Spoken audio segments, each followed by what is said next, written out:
A very good morning and welcome to the MODUS Super Series. It is day 5 of Champions Week and we will find out by the end of play today the final names that'll be participating in Champions Night tomorrow with the chance of winning £20,000 and trying to emulate Conan Whitehead by becoming the MODUS Super Series champion. Last night we got Group B underway and here's the best of the action. Last night was a night to forget for Johnny Haynes. Just 2 points for him overnight. The punk will be hoping for a big push on day 2. Meanwhile, elsewhere, it was one of those nights for Alexander Merckx. He played well.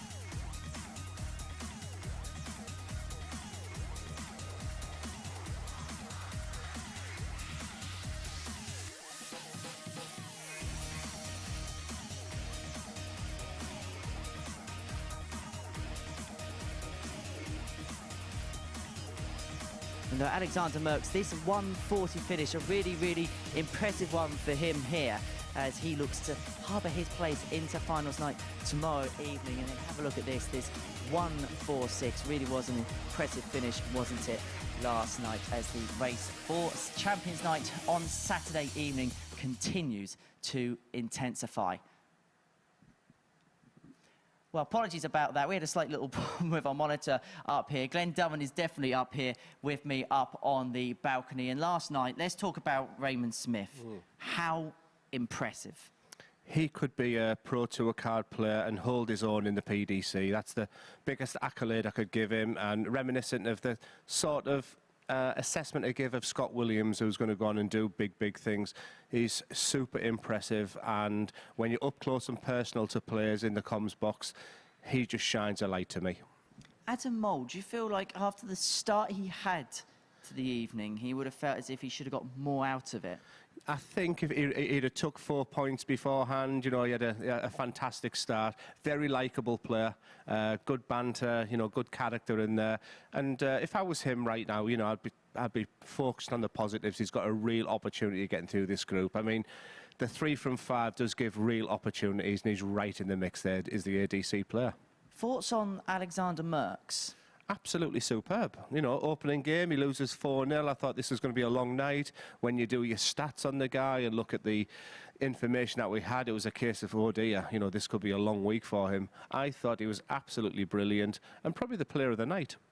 Indeed, so that's Group B. We're going to return to that at 10 o'clock this evening here on Sporty Stuff TV and the MODUS Super Series YouTube channel. However, this morning the focus is on the conclusion of Group C. Let's have a look and see how the land lies in the table following the opening day's play yesterday. And it is Matt Clark, the man at the top of the table, 4 wins from 5 to kick off his campaign. Yeah, just absolute steady Eddie, wasn't he? And just does everything at his pace, his way of doing things, and experience sometimes shines. It's a real attribute and commodity to have, and he has it in abundance. And just in behind there, you've got those cluster of 3 players, all on 6 points.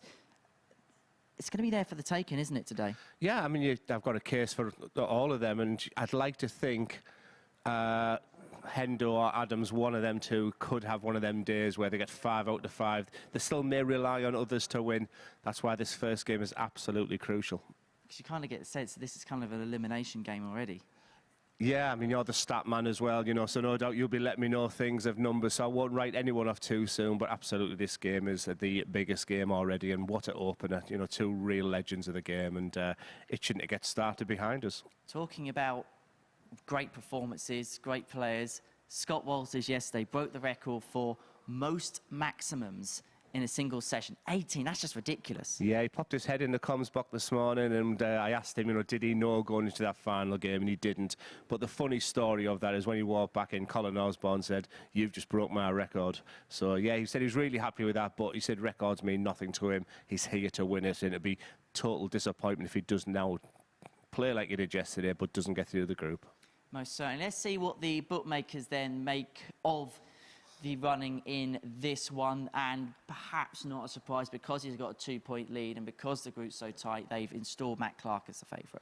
Yeah, and rightly so. Like I said, I don't expect him to waver to him. I think other players have got to play really well against him, and people find that tough because he is difficult to play. You know, he's a lot slower than the rest of the players, and you know, it's just a different challenge for him. But I do like the price of Justin Smith there. I do think he's got a little bit of X factor about him. He's a little bit inconsistent in the early part of the week, but if he gets going, he can be very, very dangerous. And that 170 yesterday was the highlight of the day for me. What do you think has changed in Justin Smith between what we saw Monday, Tuesday, and what we're getting from him now? I think what's really important, Henry, is on a Monday is that you don't, you know, Group A is not to be too downhearted. Come Wednesday afternoon, he could have been pretty gutted because he lost his opening 2 games, but the final 3 games we were saying in comms, it's an opportunity to lay a foundation for, you know, Thursday and Friday. He did that. And he just looked a different player on Thursday morning. And I like what I see with him. I don't like what I see when he's throwing his arms about and, you know, and showing signs of distress on the hockey there. He's a talented lad, but a lot of it's about mindset, and that's an area he can really improve in. And if he starts a little bit better with the board management, you know, the world's his oyster, really. Not a bad way to start, though, either. Adams against Henderson. Classic. 2 of my favourite players in the world, you know. One of them could have a run today. You feel like whoever wins this game probably then needs to go and win 5 out of 5. I'm a big dreamer, a big romance, and it'd be great to see one of these 2 in the final on Saturday night. Well, that is the first of 25 games today as we finalise the final 5 names that'll be participating in Champions Night tomorrow night, and the chance of winning that blockbuster £20,000 and join Conan Whitehead in the Hall of Honour to claim the title of MODUS Super Series champion. 2 champions on the stage right now. Adams against Henderson to start. Your referee is one of the world's best in Owen Binks, and we've got 2 of the world's best in the commentary box. Duzza will make the trip over to join Paul Nicholson. Good morning, Henry, and good morning, darts fans. Welcome to the final day of qualifying for Super Series 2 and its finale, which will be from tomorrow at 10 p.m. live on Sporty Stuff TV and the MODUS Super Series YouTube channel. To throw first. Game on. We are starting, as we mean to go on, with greatness. Martin Adams and John Henderson are in very precarious situations. And as yesterday was February 2nd, and it was Groundhog Day, these guys will be hoping that it is not Groundhog Day. Because if it is, it means John is going home for the first time in nearly 3 weeks. And Adams will have been here for only 2 days. They would love to prolong their stay by at least 1 day to have a chance at the jackpot come Saturday night. 26. Only 2 players can qualify from this group. And you would fancy that at least one of the chasing pack in Justin Smith, Colin Osborne and Scott Walters will snag a spot. But there is one scenario left for these 2 here. Whoever wins this game will still stand a chance, but will still need results to go their way. Who will still have a chance after this one, Glenn?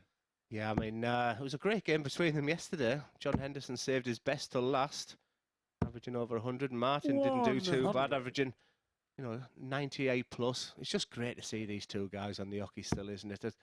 I was amazed when you do your preparation. I was expecting to see a head-to-head of about 20 games they've played each other, but you have to go a long way back for their one and only time they sort of played each other. They've come across many times in opens or exhibitions, etc. But what a start this is for double 14 for Hendo. What a start. And when you're looking for something, John Henderson, that type of finish just gives you, it's 5-0 against them with Martin Adams at the moment after the past 2 days. And that will hurt. John to throw Martin first. Adams was sat there on a 2-darter. Yeah, good start there from John. That's exactly what we expect from him. Let's face it. This is a heavyweight contest with heavyweight repercussions. And obviously, we've got that small smile from Martin when he's throwing. He does just love to play these days. 140. And he is here by virtue of being second in his group to Justin Smith a few months ago. But John has been playing Pro Tour, qualifying school, then Challenge Tour, then qualifying for this week. And I spoke to him this morning very briefly, and I said, today is a win-win situation for you, John. And he completely agreed with me. 55. You win today, you're in the big money day. If you're not, you get to go home. And he said, that's exactly what I feel. And I thought it was pretty chipper when I spoke to him this morning. 35. I said, you feel like you're part of the furniture now, John, and that big roar of laughter that he does. And you just feel on Saturday, no Hendo, no party. Could do with both of these, and what a start from the pair of them. That is so sensible. 168. Even the single 16 would have left to finish, but Hendo, full credit to him, he's still ahead, even when Adams hit the 168. 54. Martin, you reckon 138. Set up play there by Hendo, but 138 for Keith Deller. Went the same way as well. That's a good marker. He'll just set this up with a fat 18. 98. And we've spoken Johnny requires an awful lot this week 72. about these are the types of finishes. Raymond Smith yesterday was absolutely clinical on this type of finish. And my pet hate, if you don't know by 32. now, Martin, you require it's 40. just been a little bit lackadaisical when you need a big number, because John doesn't miss a big 16. And what your mind does, you think of that tops. And right now it's an unexpected opportunity for Adams. He's getting closer, he's creeping. Game show on the second That's the leg. sign of a champion. Martin Adams. And that's exactly what Martin Adams is. Integrity, professional. And he just gets better Third with leg is age. Martin to throw first. Game on. I suppose in wine terms, he's a Chateau Latour. 74, something like that. That sort of region was about £600-700 a bottle. I thought he was more of a bonnet de douche, as 100. they say in the Doudoine. I don't like me only fools and horses, so I do apologise for that, Paul.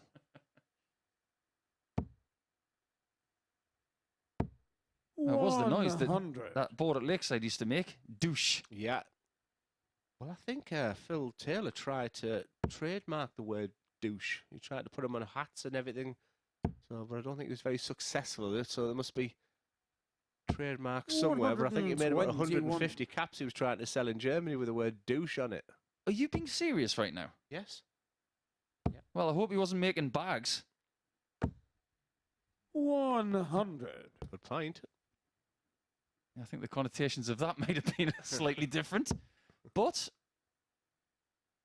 Wolfie, who has more than one problem in the table, has started very strongly. 140. But -9 as a leg difference is a big problem when the top of the table is +9. 18 legs apart, 60. and they are in the situation Well, so where you're going it has to 140. be 10 points today, and even 12 points might not be good enough. Yeah, and if you ever wonder the life of a dart player, you know, yesterday they both really struggled. In fact, 100. Martin's first game yesterday, his average was in the 60s. And today you think both of them just feel they can just ping treble 20s for fun. As shown in diagram B. 180. This is Martin wonderful required darts of the 40. pair of them. Martin Adams averaging 109 at the moment. And tops here to continue with that trend. A beautiful marker for Wolfie. Double 10, not his favourite double 10. 20. He's always been Johnny a bit of a requires double 16 61. man. John might go treble 7 on this one. He does everything to leave tops. I don't think he's hit treble 7 all week, funnily enough.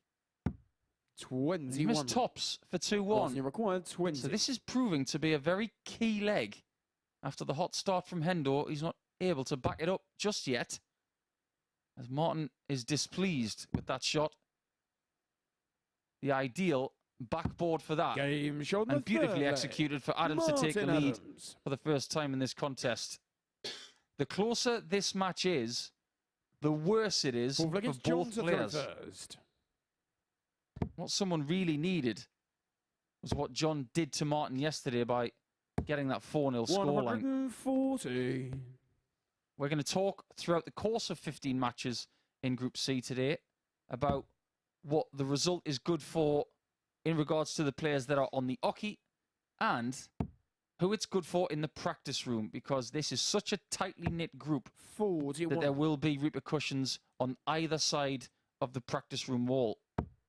Yeah, I'm surrounded by numbers. It's like the biggest calculator you've ever seen in the penultimate day, and especially in Champions Week. 100. When I woke up this morning, you know, it does whet the appetite, and you see your first game as Wolfie versus Henderson, because part of the romance of today would, if one of these two could win 5 out of 5, and, you know, still probably and possibly rely on 60. others to, you know, have differing results, but I just think for a big crowd on Saturday night to see one of these two absolute legends of the game would be absolutely brilliant. So I just think there's a lot of emphasis on this match.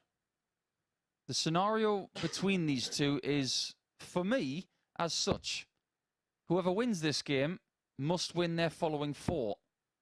But then, whoever loses this game will maybe rely on the person to then lose their second game as well, and then win their next 3 after that, which would peg back the chasing pack. So we're talking about 4 or 5 different things having to go right. But this is darts. It has happened before. I've seen Moreno Blom of the Netherlands start with 2 points on Thursday and then finish on 12 and top the group. So there is a little bit of encouragement for you both as Martin finishes that throw with a bit of a triple axel. Single one for tops. And Adams has got another chance for another leg. This will be 3 in a row. Ideally, you'd love to start in the 16s because top's not his ideal one. But that's sensible. Just keep it simple. Just give yourself one opportunity at tops. Not ideal. Expect him to move across the hockey, but he doesn't often do that. Game shot. You could just see enough. Martin Adams. And he wasn't even shooting himself if that was in. But that was absolute middle stump. And that's a fantastic response there from Adams. This game really intrigued me at the beginning of it. And it's not disappointing. The averages are... Endo's averaging over 100 once again, as he did against Martin Adams yesterday. And Martin Adams is just shy of that. So this is a quality contest. We've got a loose thread on the board. 140. If that was me, I'd have to get rid of that. It's annoying me.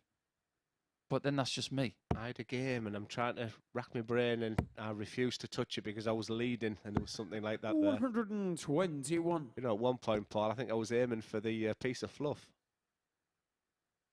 You don't get much in the way of residue when it comes to these dartboards. I think that might just be a random piece of something, but there it's gone. Well done, Martin. You couldn't have done it better. Great timing. 140. Maybe he was aiming for it, Glenn. It might have been from Martin's heed. Oh, it's still there. It's just been turned. Anyway, we're off thread watch. At least it's not the wasp, but Ali Pali anyway. Give it time. I reckon there could be some insects in here somewhere. Growl there from Adams. You'd be thinking if only I started like this yesterday. 85.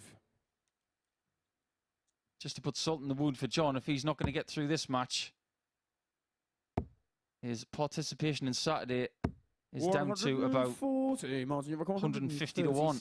And he's here in his car, I believe, which means he'd have to drive back to Huntley from the south coast. That's a long way. Surely that's bordering on 10, 12 hours. It is.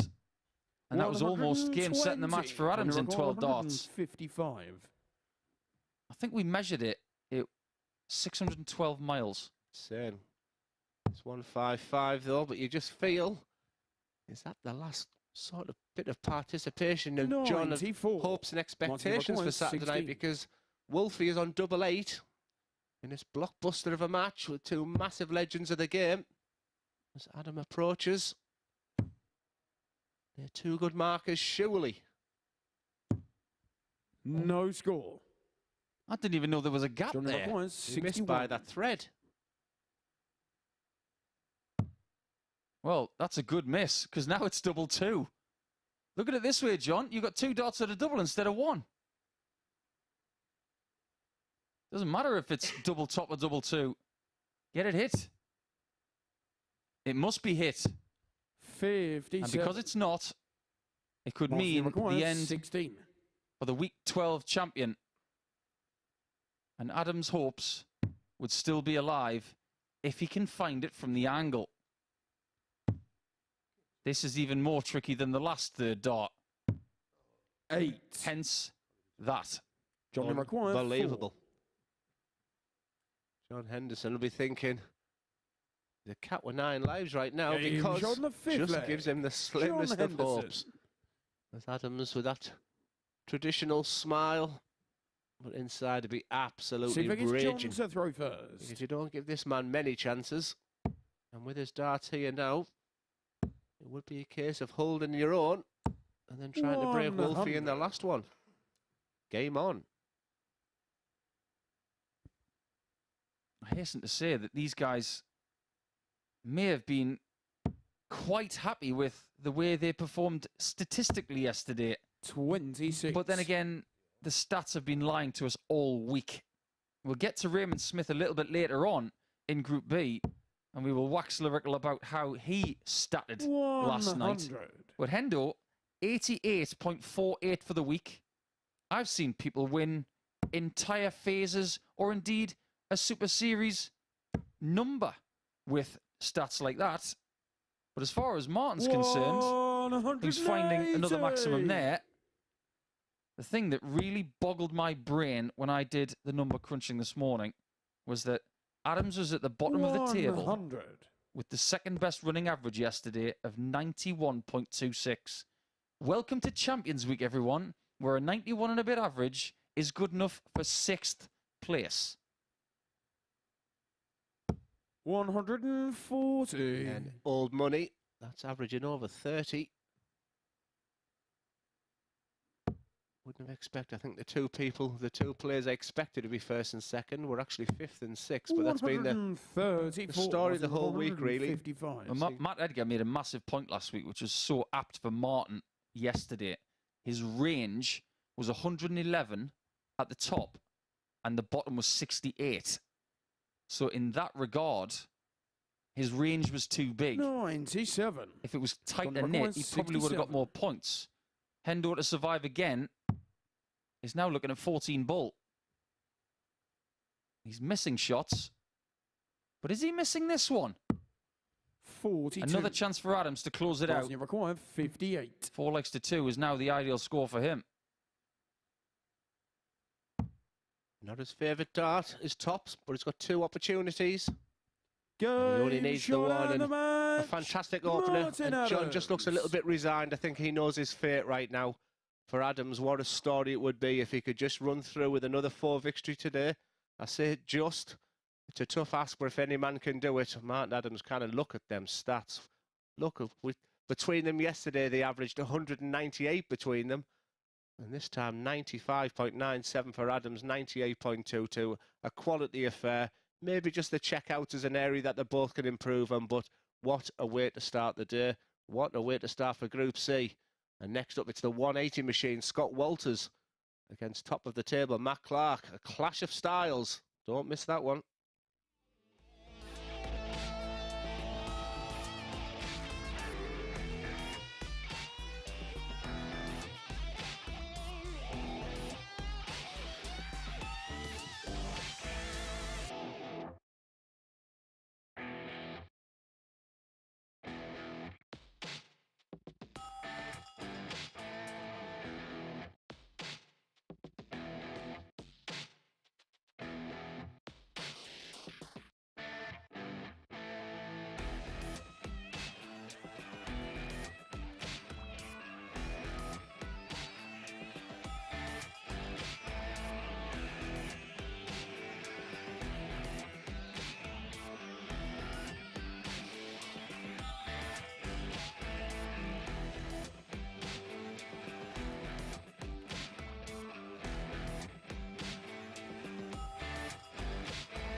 Welcome back to the MODUS Super Series, and what a game that was to kick off our day. Martin Adams getting the better of John Henderson there by 4 legs to 2. Really impressive performance by Wolfie there, average of just under 96. Henderson himself averaging in the high 90s. Not a bad way to start our double session on a Friday here at the Live Lounge in Portsmouth. Next up for us is the battle between Scott Walters and Matt Clark, and that's going to be watched by Duzza and The Asset.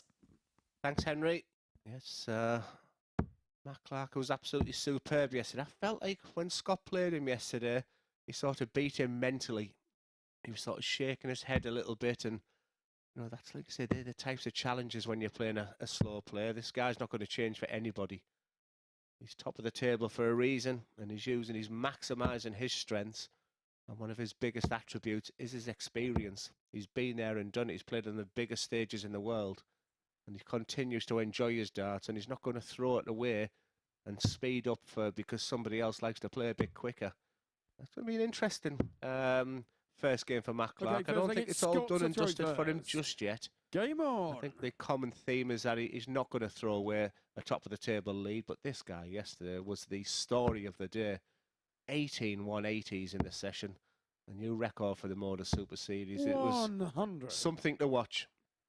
Just wonder how many he's going to get today. But that is the sidebar compared to what we want to see from the points table. There are many scenarios afoot.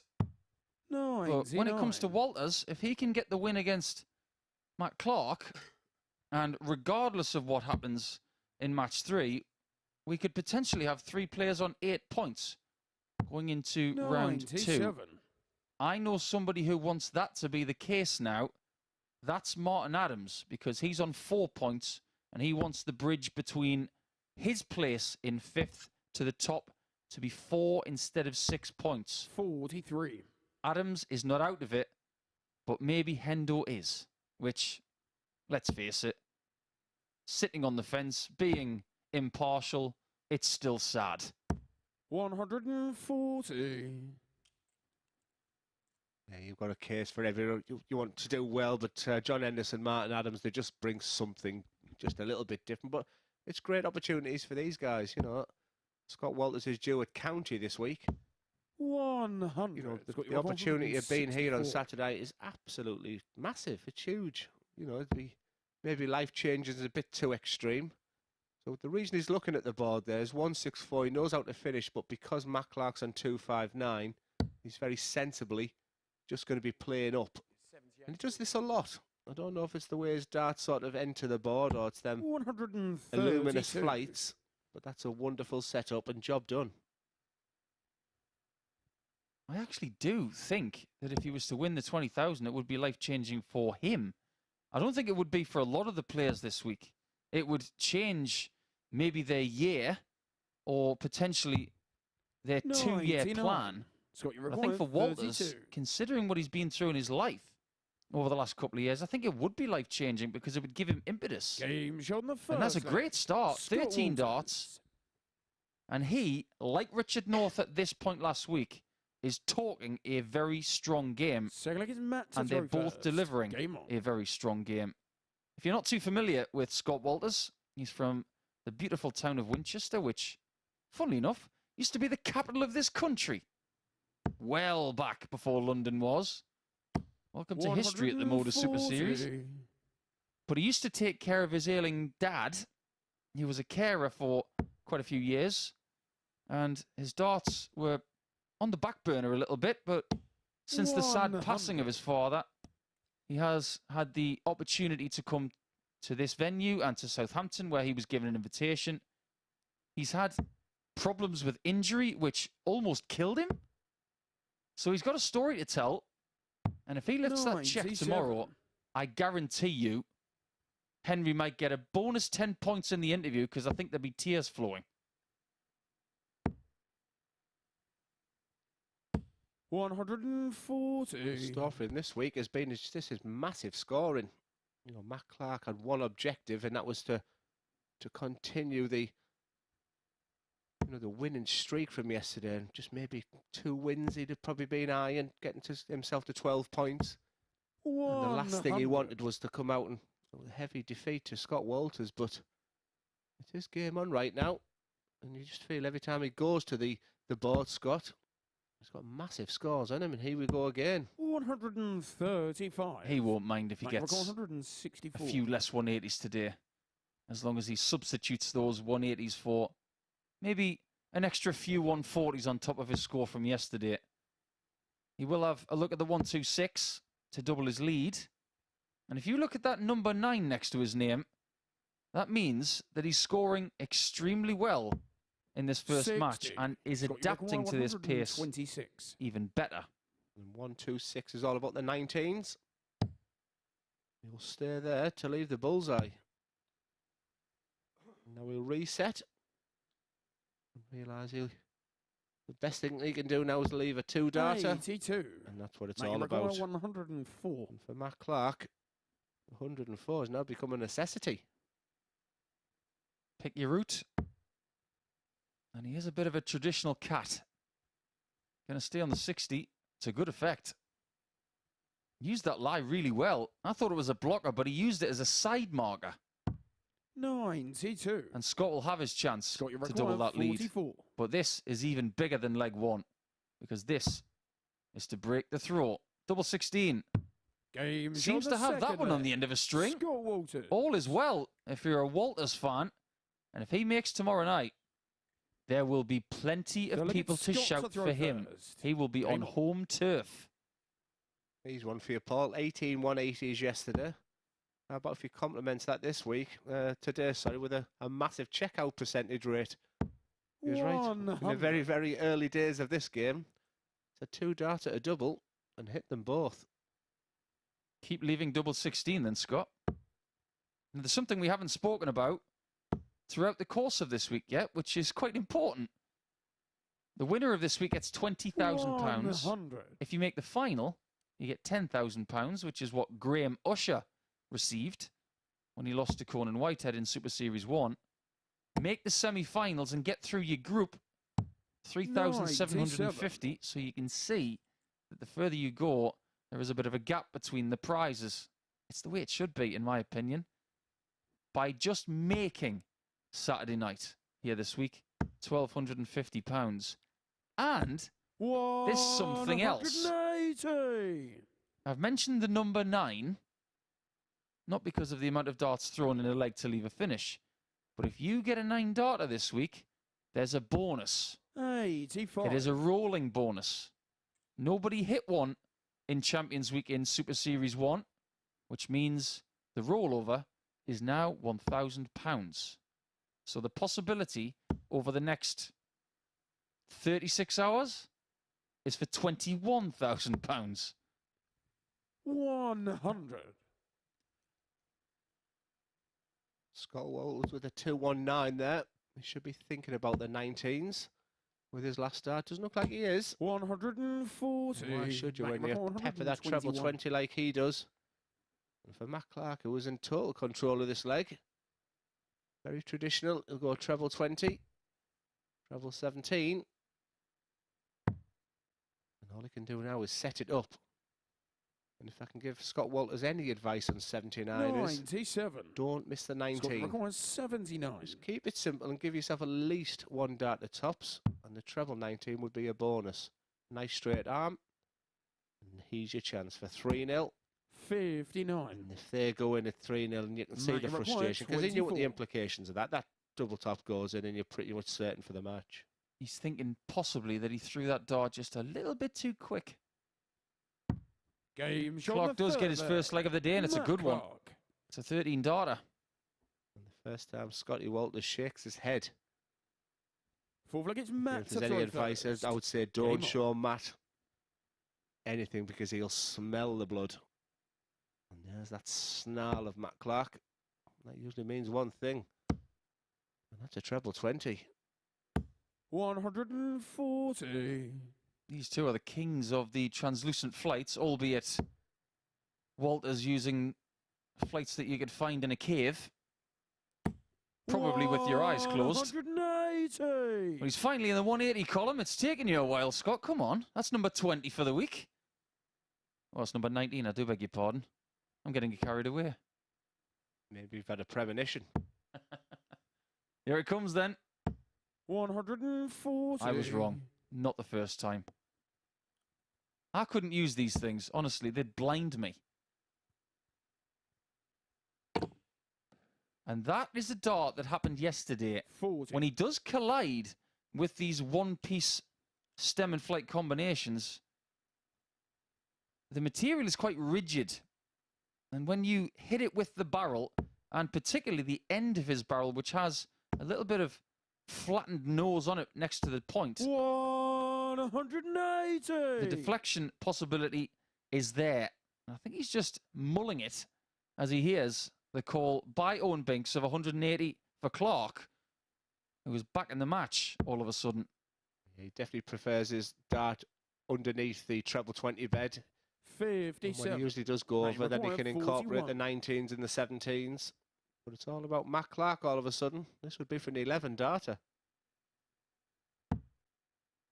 Double top for equally the best leg of the week, because we haven't had a 10 darter yet. Matt Clark. Beautifully done.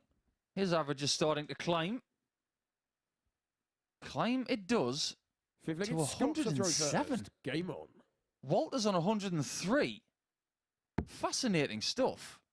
Here in round one, we are being treated to the kind of 60. standard that we can only dream about, really. We've seen, throughout the course of this week, 2 players get close to 110. Raymond Smith has done it twice by getting 109 plus. Wolfie yesterday with a 111. 83. Just wonder if anybody's going to put their foot down and get close to that other record, which Jason Askew still holds, which is 118.44. Will that ever be broken? I am going to put that out to our Twitter universe here at the MODUS Super Series, at MSS Darts, as you can see on our graphic in the bottom right of your screen. Please tag Sporty Stuff TV. Just type in TV 60. Sporty and you will find them on Twitter. Will the record average ever be broken here in Portsmouth? Jason Askew has held that record now 58. for 2 years. The longest standing record of all.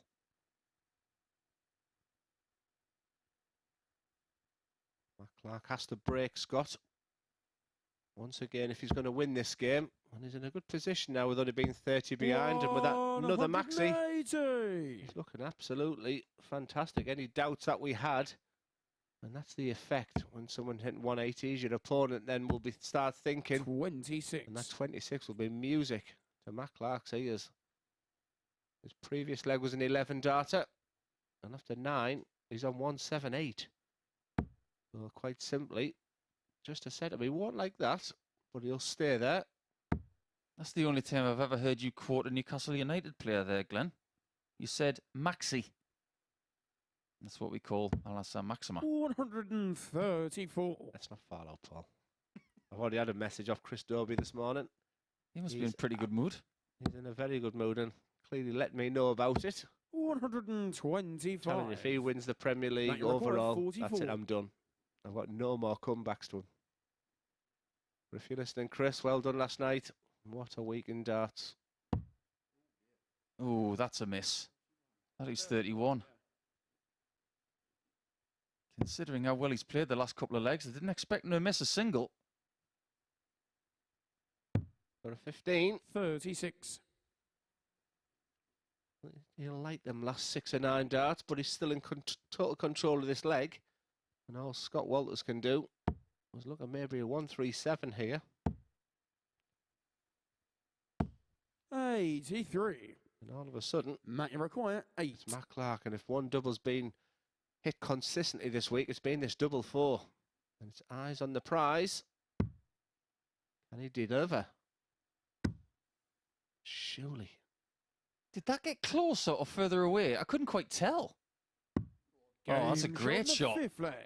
Matt And look at the Clark. reaction from Walters. Third dart. And if you want proof as to how much third dart hits hurt, just Fifth leg, look at it's Scott's Matt to throw reaction there. first. He's now 3-2 down after taking the first 2 legs of the contest. I've absolutely no idea why Scott is waving his arms. Matt Clark is aiming for double 4. Welcome, Ping's double 4. welcome to Hampshire, Glenn, We're talking about Hampshire players who have massive desire, 66. but also a little bit of something else about them. They don't like to lose. And yes, I am talking about Andy Jenkins. I am talking about Richard North, Ricky Williams, and we have a lot of magnanimous 85. players, but there's something about players from this county where we host this tournament where they just don't like to lose, and they will let you know. Yeah, they're flying high in county these days, Hampshire. 100. I usually go to Gary Stafford for my information on the Hampshire players. Luke Getty as well. He's been in touch the past couple of days. 140. Watching Jamie Kellen last night. Yeah, Jamie's got a lot to do tonight, but he's not out of it because he does have points, only 4 points behind the top spot. So Jamie Kelling, the man known as the Yellow Submarine, will grace the hockey in match 1 against 85. Raymond Smith a little bit later on. Walters, if he can get out of this, it'll be quite the effort because he's being tested by Superman. 100. So if we put this simply, Clark has got 6 starts from here to win this match. That's how I would look at it. Think 140 and then take out a 110. Game done if you can execute that.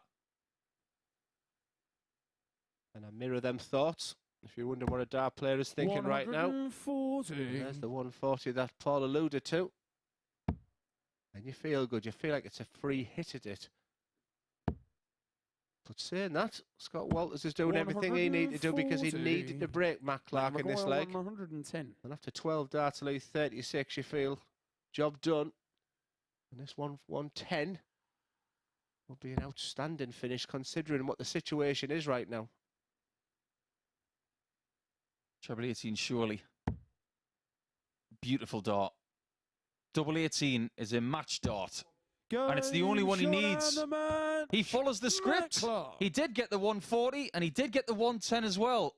Scott Walters has still got a big, big chance of coming through this group, but that's an early blow to him. Clark with 101 average and 50% on the doubles and a high out of 110 at the very end with his final 3 darts. He will have, for now, a 4-point gap at the top of the table and is a big favourite to progress to Saturday night.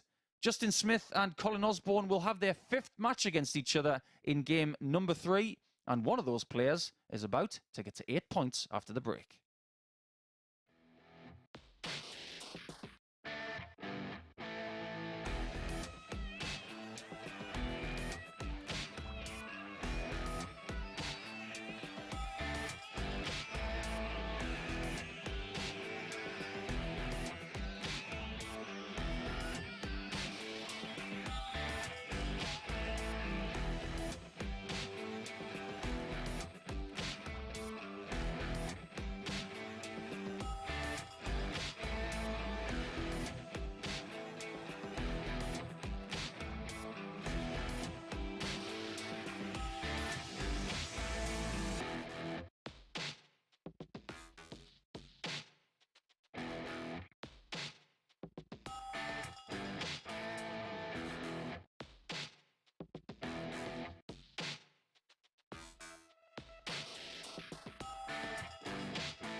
Welcome back to the MODUS Super Series, and what a super start we're having to fantastic Friday here at Champions Week. A pulsating encounter between Matt Clark and Scott Walters. Walters racing into a 2-0 lead, only to be defeated by Matt Clark, who averaged 101, 3 maximums in that match. Scott Walters himself had an average of 97, but found himself on the wrong end of the scoreline. Next up for us, it's time to see the final 2 players we're yet to see in this group. Is Colin Osborne up against Justin Smith, and that's going to be watched in the company of Glenn Durrant and Paul Nicholson.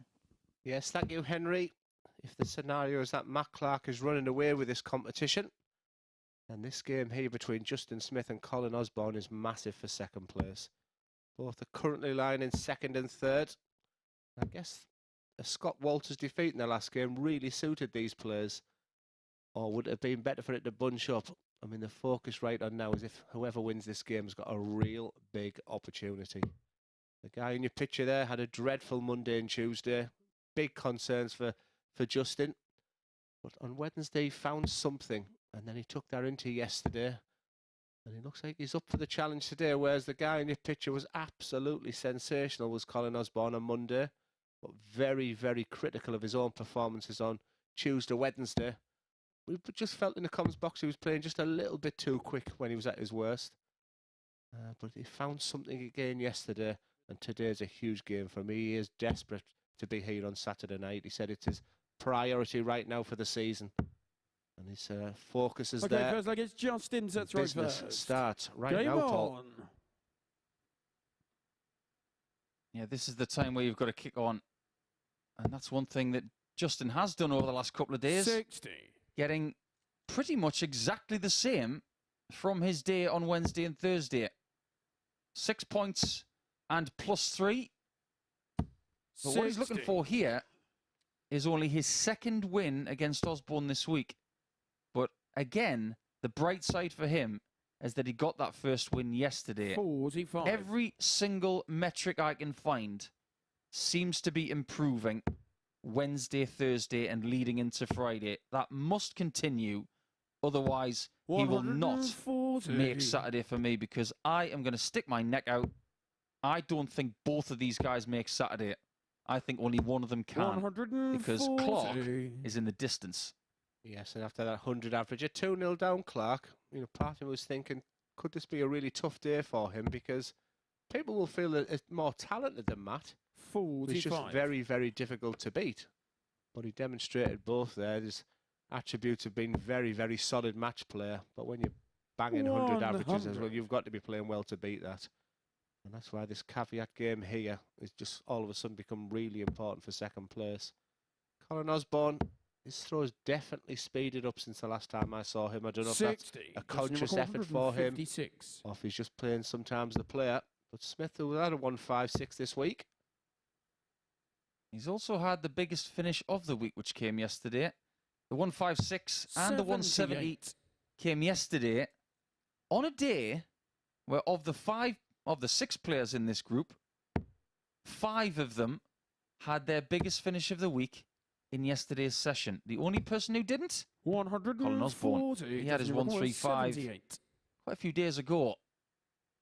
Smith for double 12. And back for 6s. And that one is as high as a kite. Colin, you require 56. And Justin's the kind of things where that might haunt him a little bit. But Osborne, who's been there and done it, got the T-shirt. Game when you get opportunities like that, Colin Osborne, you take them. That's exactly what he did there. And I'm just watching the body movement of Justin Smith. His demeanour is he giving anything away? Because that was a real disappointment there. That treble 18 was sweet as a nut. And like I said, I just think a little bit of composure from Justin when he's on these 2 dart finishes. And 140. I always feel like I don't want to take away the natural fluency of a lot of these quick players. But I do think there's an awful lot to say about the consistency and composure. 140. Ultimately, Group A was not good to both of these guys. Osborne did have a chance to get into Group B, but failed with his last game against John Henderson. 40. Hence why he's in this pickle. Justin Smith was at the bottom of that table pretty much the whole time. So that group will be put into room 101 for him.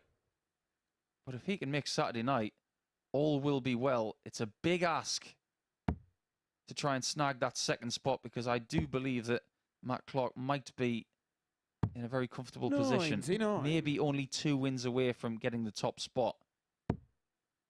That first start must be fruitful 140. on Friday. It must be. Because we've talked about his game over the last 2 days, where if he hits a dart like that, just below the 60, he will stay there. He'll be too stubborn, and he won't use the switches enough. 21. Yeah, I pointed to the screen to Paul in leg 1 because something very rare. He went downstairs to a treble 19 and pinged it again. Now, I'm sure he does watch his games back, and we talked an awful lot yesterday where if he's looking to improve, just his little bit of board management and use of the treble 19, so it's an awful long way. 41. Like I say, he continues that. You can understand because it does leave him the 2 darter there, but we talked about not having great finishes yesterday from Osborne. This would feel absolutely beautiful. You look at the 14 bed, and once again, it's 84. you're giving yourself opportunities with that beautiful treble 20. The easy part is the fat 14. I like that dart. So one day hates tops, or is that a mental thing? 40. As he bends the wire there. Advantage Osborne. We've seen 2 wild darts in this match so far. One from Smith that cost him leg 1. Funnily enough, the wild dart from Osborne does not cost him leg 2. Colin Osborne. So we are seeing a trend. Now it's a test of the mental strength of Justin Smith, who in this table is sitting on +3. Game on. Osborne's on +2. This is what we call a 4-pointer in MODUS Super Series darts, because not only could Osborne get 2 points here, he would deny his opponent that same amount. Fascinating schedule that we have, which sees Clark up against Adams next. And you just get the feeling, if Clark was to beat Adams again for the 2nd day in succession, he would have 1 foot in the finals. 96. He's setting the pace for quite some time, and these guys aren't going to catch him for at least a couple of rounds of matches. Much better from Osborne. 140. Just the way these darts are going on the board, there was some strange things happening on Tuesday and Wednesday. Some of the angles the darts were going in, he knew. 58. He's corrected it. And for Justin Smith, he was my value bet in this group. He was 7.5 to 1 to win the group. The big outside of the 6, but I think he's one of the most talented. 60. But I also think he's the one who's got the most improvement as well to make. That's a compliment if you watch this back, Justin, because you're at a very high level already. 99. Averaging just shy of 84 for this week. Now, as far as that is concerned, that's dragged down by the fact that in the first few days, his averages were much lower. 100. Just but as far as yesterday is concerned, it was about 5 better than that. So Group C has been better to him. But if he is to take those further steps and improve even more, then we've got a player on our hands. Yeah.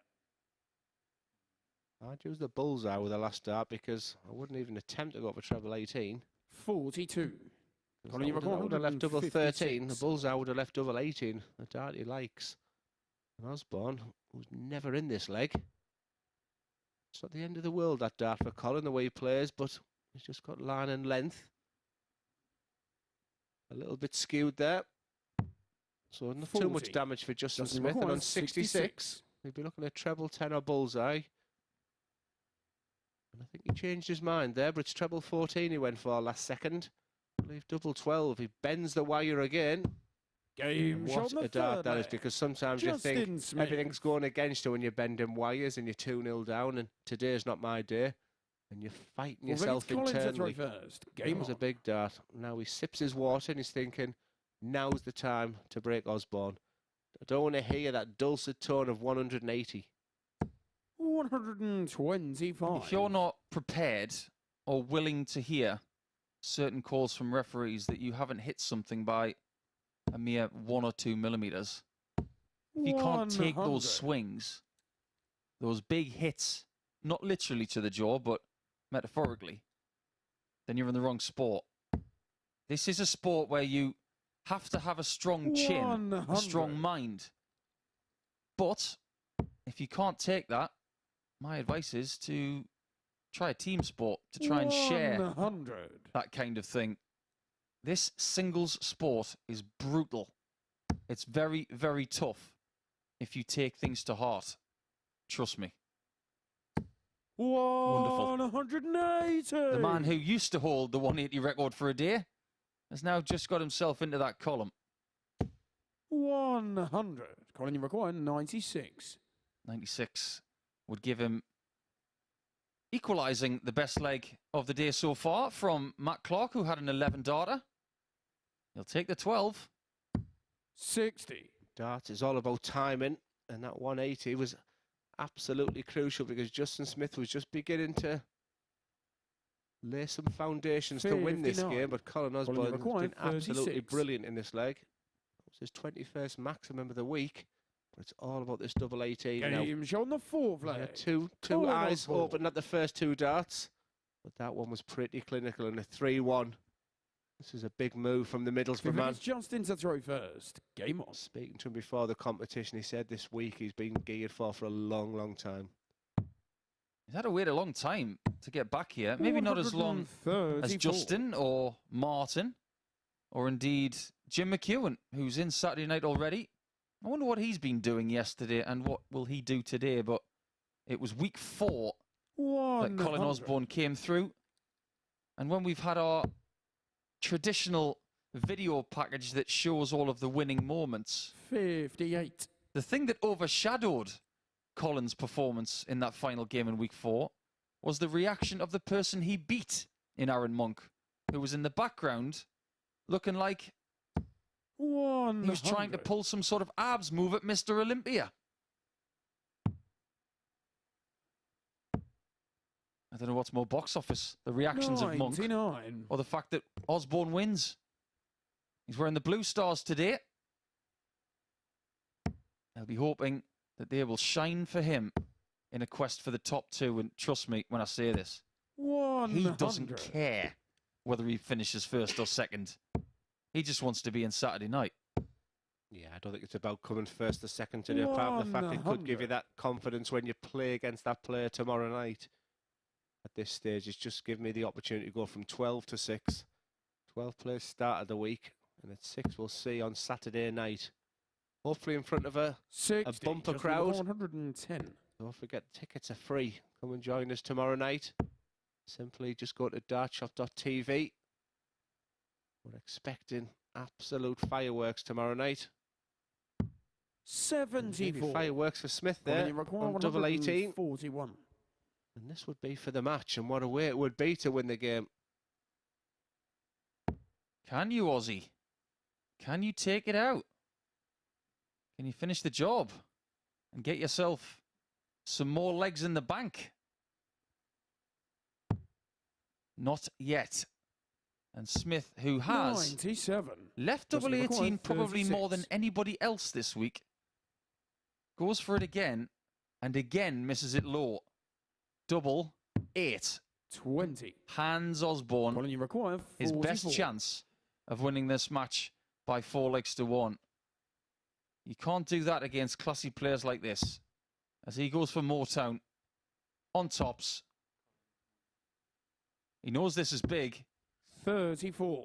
And at this stage, we just don't know how big this leg is. In retrospect, in maybe 3 hours' time, we may be saying that that 44 Colin, you checkout require cost 16. Osborne a spot in Saturday night. And that's what it sort of comes down to. When you get them chances, you have to take them. But Justin Smith is 1 from 10 now, 1 from 11 on his doubles. Game showed in the fifth Double leg. 4 once Justin again. Smith. Has come to save the players.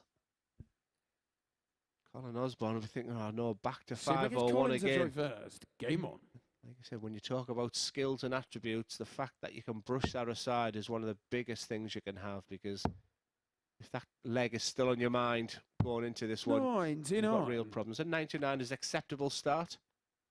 But for Justin, he won't be too scared, but finally goes downstairs. 58. Should have stayed upstairs. Easy for us to say it. Ultimately, he's the man on the chopping block. I wonder who's going to be the butcher when it comes to Saturday night. 100. I like them darts. Solid tons with your darts. Give yourself some sort of opportunity after 12. 58. And make the other player winning 12. And we've begged all week for him to go down the 19s, and that's 4 without a treble there. So he might stick his head in the commentary box after this and say, what do you know? He's not getting my job. 55. He's got a job to do. Even if he loses this game, he's still got a chance. Starting with 6 points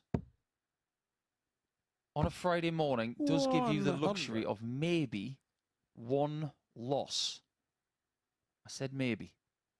Because if Osborne goes undefeated today and Matt Clark gets 8 points, that's all she wrote. 100. That will be your 2. Hence, why I said the winner of this game and possibly Matt Clark could be your lineup going through from Group C. Timing is key. Colin, you've got In 147. his last attempt, he hit the sweetest treble 21st dart and only hit a ton. And that was a nervy dart from Osborne. So that leaves 82. So we're looking at the bullseye now, and that's a job 90. well done. Justin, you've got 105. But 105 to stay in this match. And a crucial break of throw. What a dart that is. Surely he's going for double 16. What a moment. 89. And he just didn't. And you don't need a commentator right now. 57. You just have to look exactly how Justin Smith is feeling. But as the Butter lad comes up for 57, he's had his opportunities. Did he think he was going to come back again? I'm sure he did. And 2 darts at tops. And what would be a crucial victory for the Teessider. 37. Once again, he throws them away. How many chances does he want? Justin, you require This is 60. really going to frustrate Colin. He's had 2 darts at tops and 2 darts at 10s. It feels like deja vu Game because shown the sixth Justin phase. Smith has just equalised on Justin double 4. Smith. And now he's got the darts in the last leg. This is fast becoming one of the key matches in this Seventh and group. final leg, it's Justin because to throw first. I Game hasten on. to say, in the first 3 days of the week, these were the games that Justin Smith was losing. If he walks away with a win, he's going to feel 10 feet tall. 59. And I don't think Colin Osborne bounces back if he throws this 3-1 lead away.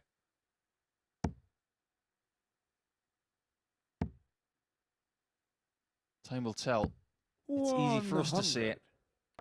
But the feed-on effect of an early loss has been felt by many a player gracing this stage over the last 6 months. Since we came here on September the 3rd, 100. on a night where we opened up with a Kieran Tian win in Super Series 1. And since then, many have tried, many have failed, and many have had bad starts 95. to days which have cost them big. Osborne's giving himself opportunities. Smith 43. was just a little bit wild for my liking.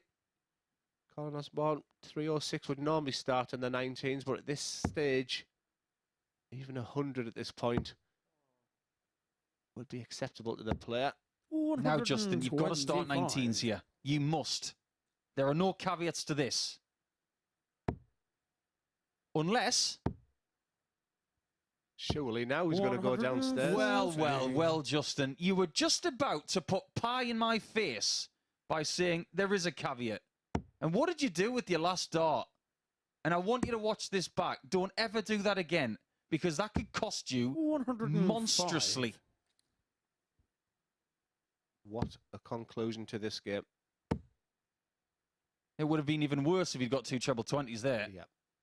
137. Look how good he is, honestly. He's on Colin, treble you've required 19. 76. He's given himself opportunities, but 76 is all about the first dart. Just keep away from that 5 and 1. Give yourself an opportunity for his beloved tops. What a dart in the context of this group. 36.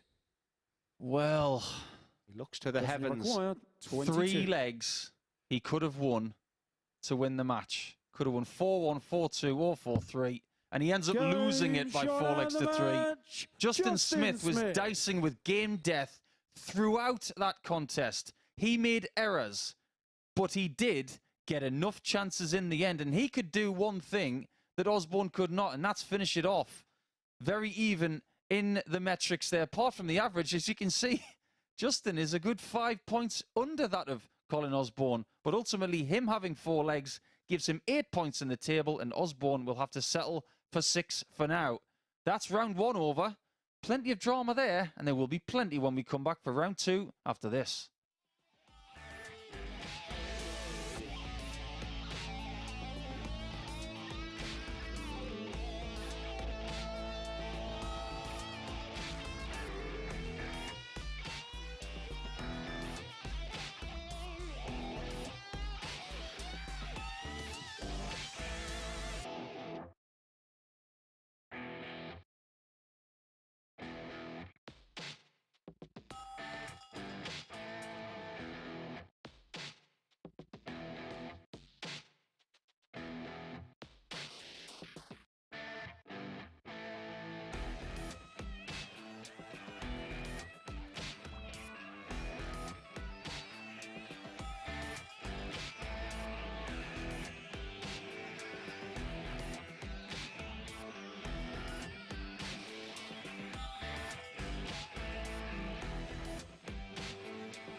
Welcome back to the MODUS Super Series, where we've completed the first round of matches on day 5 here at Champions Week in Group C, and Justin Smith has just got the better of Colin Osborne by 4 legs to 3. Next up for us, the beginning of round 2, it sees Matt Clark take on Martin Adams, and in the commentary box, Glenn Durrant and Paul Nicholson.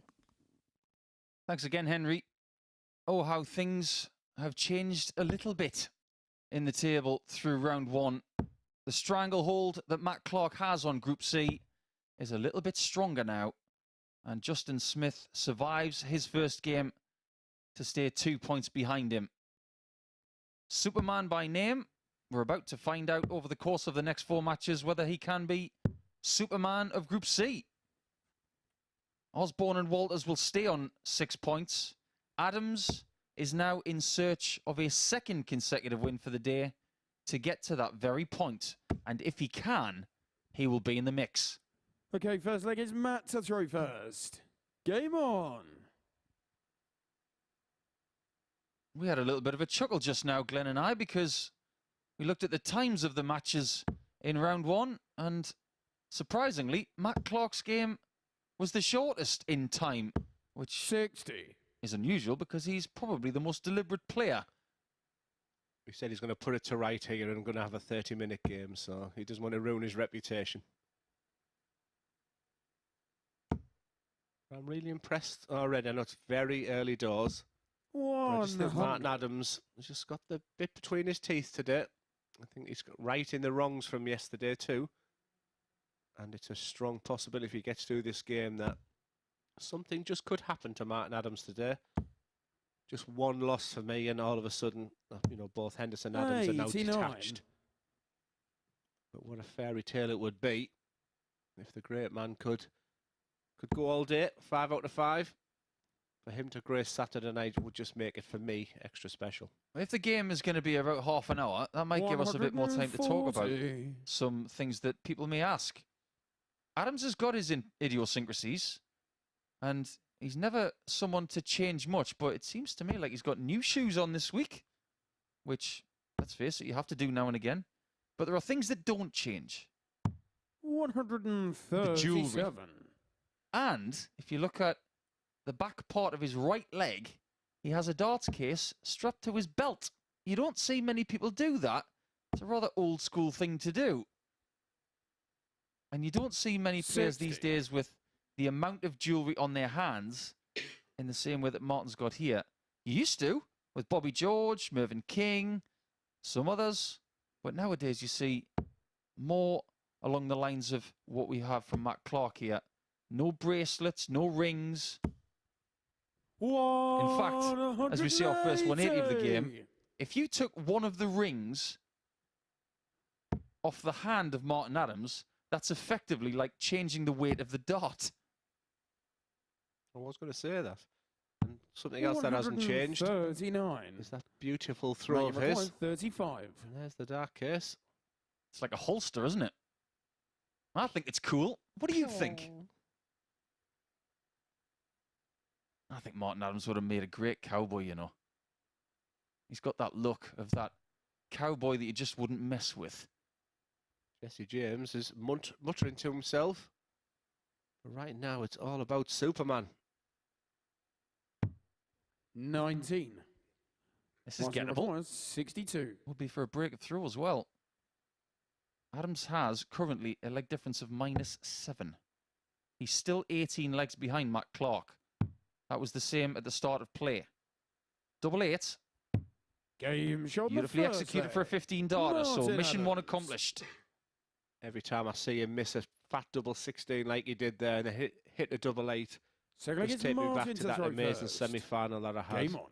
I was sat on a double and he basically covered the double 16 bed, and I thought there's no way he can hit double 8, and I looked to the floor and there's just this raw, because he doesn't often give too much away, and the noise from the crowd, and I was like, there's no coming back here, Glenn.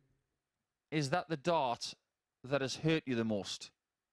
Like I said, the whole match, I think that what hurt me the most is losing to Scott Waite. So there'll be I think there was a double 11 or something that Scott Waite did. I was cruising. I'd won everything in the BDO that year. I think I was 4-1 up in that quarters. And then the crowd turned on me as Scott Waite began to come back. And there was a double 11 in that game with me ready to pounce.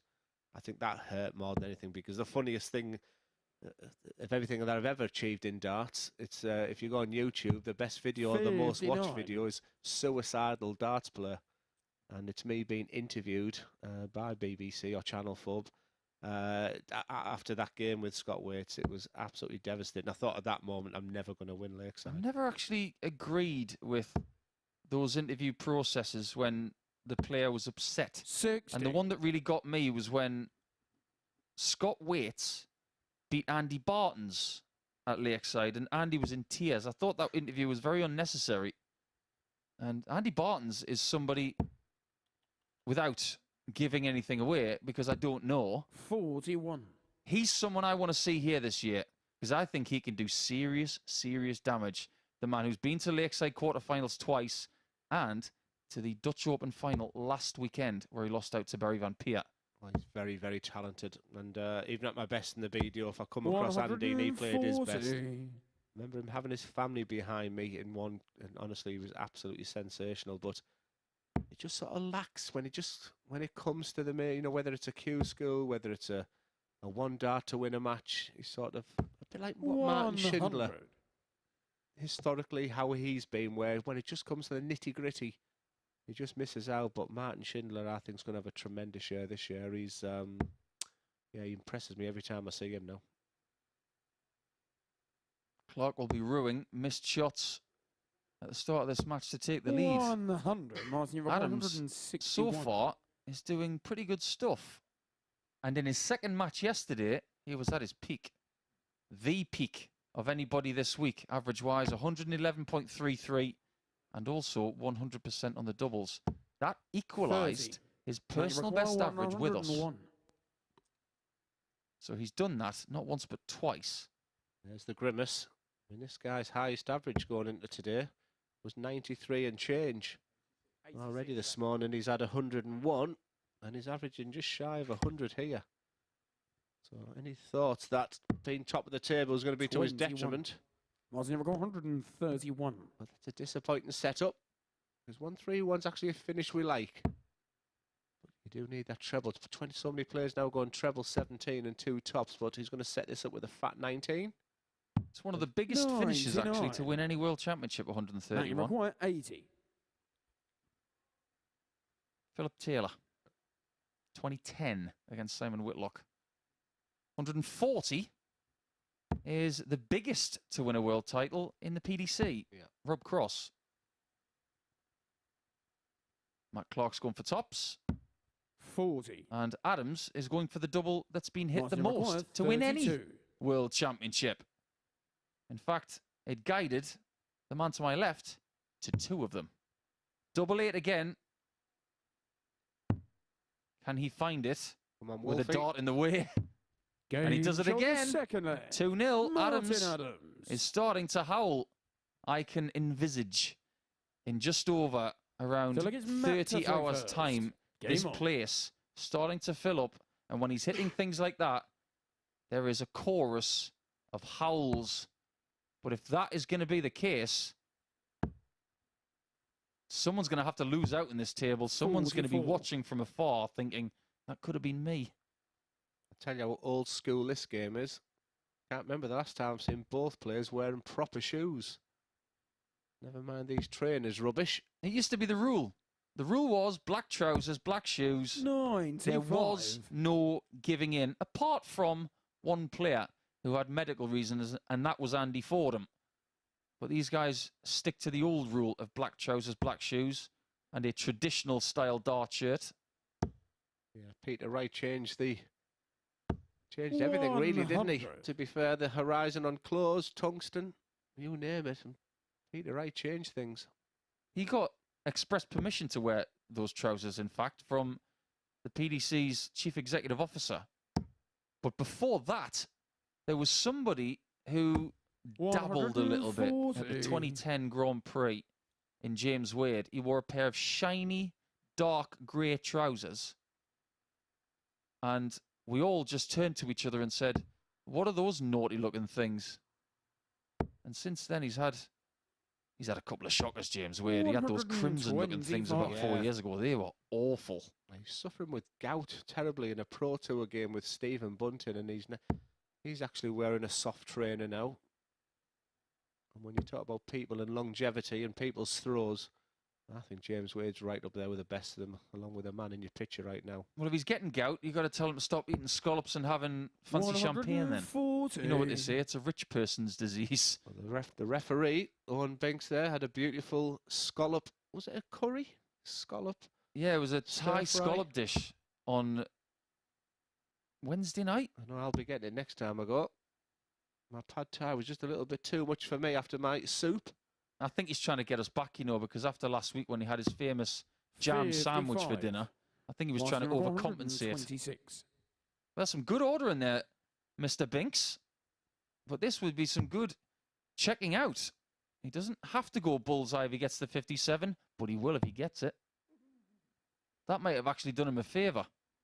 Because if he gets the 60, it will be 3 darts at the outer ring. 86. What a dart that is. Here, presto. Yeah, you've been teaching Owen how to cook as well. So we're playing the sort of the father-son role in there. Oh, I I'm went not big. washing up anymore, Charlie, if you're listening. I taught him to do pasta. I should have started on toast. 137. But right now, Martin, you've got Adams has got 40. Clark on toast. Just got to get the knife and the peanut butter out. This one looks really good. Under-delivered. And 10s 30. are missed as well. What a big miss Right, that you're is, because 40. the ideal result for Adams will always be 4-0, but in this scenario, he might need a win by a distance, and you can see the pain on his face.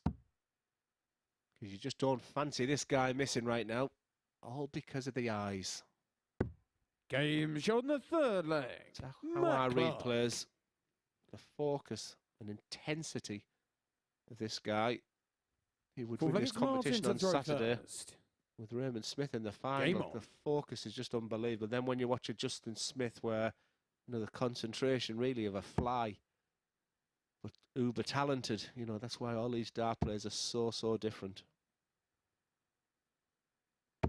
Just been doing a little bit of nerdy research. Yesterday I referenced both green kryptonite and red kryptonite for Superman. Apparently red kryptonite is a mineral from the planet Krypton that removes inhibitions from Kryptonians and humans alike, making them reckless, evil and dangerous. Well, let's boil that down. We know that Matt Clark is dangerous, whether it's a red or a green double. You thought you came here for darts. There's knowledge for you. You've had history 140. and the ins and outs of kryptonite. You see, everybody's going to go to the quiz now and know the answer to what was the capital of England before London. It was Winchester. Thanks, Kirk Bevins. I got that from him. Kirk Bevins messaged me yesterday. He was in a quiz. Where was he in a quiz? Don't tell me he was in a quiz in Hawaii. Well, do you know, I think he was in England somewhere. Well, he must be back from his holiday. Winchester rang a bell. Milton Keynes, he was in a quiz at this week. And the team question was only about Glenn Durrant. 140. I said some of the answers. Thought I was a squash player. Oh, a wrestler. We had a belter about 2 months ago when we went to the quiz in Portsmouth.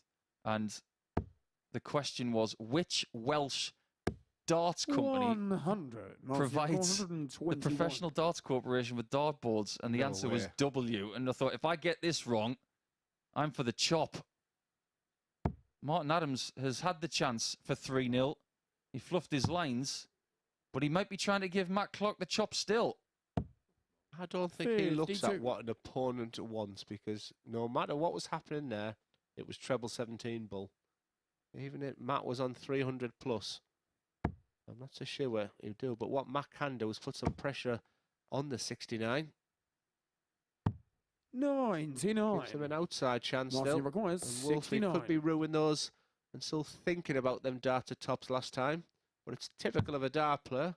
At this time, he's going to get one dart. This time a double 16. And he'll ping it straight in the middle. 37. That one's a wide. If Dickie Bird was here, he'd have both hands out. One to the left, one to the right. A wide, Martin. I suppose in cricketing terms, if this goes, we'd have to give him 4. Because it's the 4th leg. I'm not going to be waving my hand left and right. Adams 54. could be getting the 4th himself. 32. Just want to talk about his 69 checkout if he gets this. And it'll paint a picture for you. Because he does win the 4th leg. Martin Adams. Because he had 69 left, he went 19s first. Because he knew if he got the single, that it was 18 double 16. If he went 15s and got the single, he had no route to double 16. What you got to do is figure out plan A and plan B in shots like that. And that was classic Martin Adams. And it's one of them few times that the single sometimes is better than the treble. When you hit the treble 19 to leave double 6, part of you is thinking, I'd rather have one dart at double 16. But right now, advantage Adams. Matt Clark has just hit the skids just a touch. 60. This happened yesterday. When he played his second game, he did go down by about 3 points. But then, in game 3, it went down by over 10. If that happens again, he may be caught by the end of round 3. So he's just got to be careful. You've got to stay aggressive throughout the first 3 rounds and make sure that you don't think you're through. You can never be safe. Just ask Matthew Edgar. Because when he finished a very strong Group C campaign in Southampton a few months ago, he was very close to safe. He needed to beat Gary Blades, who was eliminated pretty much at the start of play. Gary had a great game. Matthew lost his last 2 matches. And from nowhere, Matt Dennant qualified in second spot instead of Matt Edgar. You cannot be safe until you get that registered amount of points that makes you mathematically in. So beware, Matt. There's a lot of Matts in there. 140. You talk about Edgar there and Gary. I thought you were going to talk about 170 finishes. And Messagera Henderson.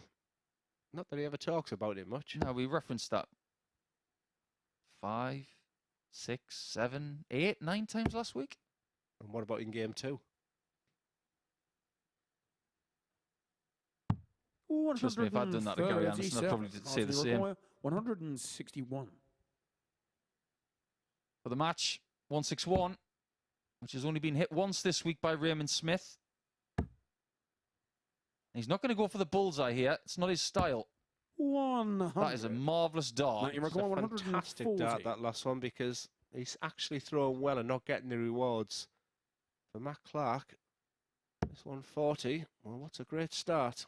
He just shuffles across the hockey. And just the way his week has gone so far, just feel that this is his moment. And kudos to Matt Clark.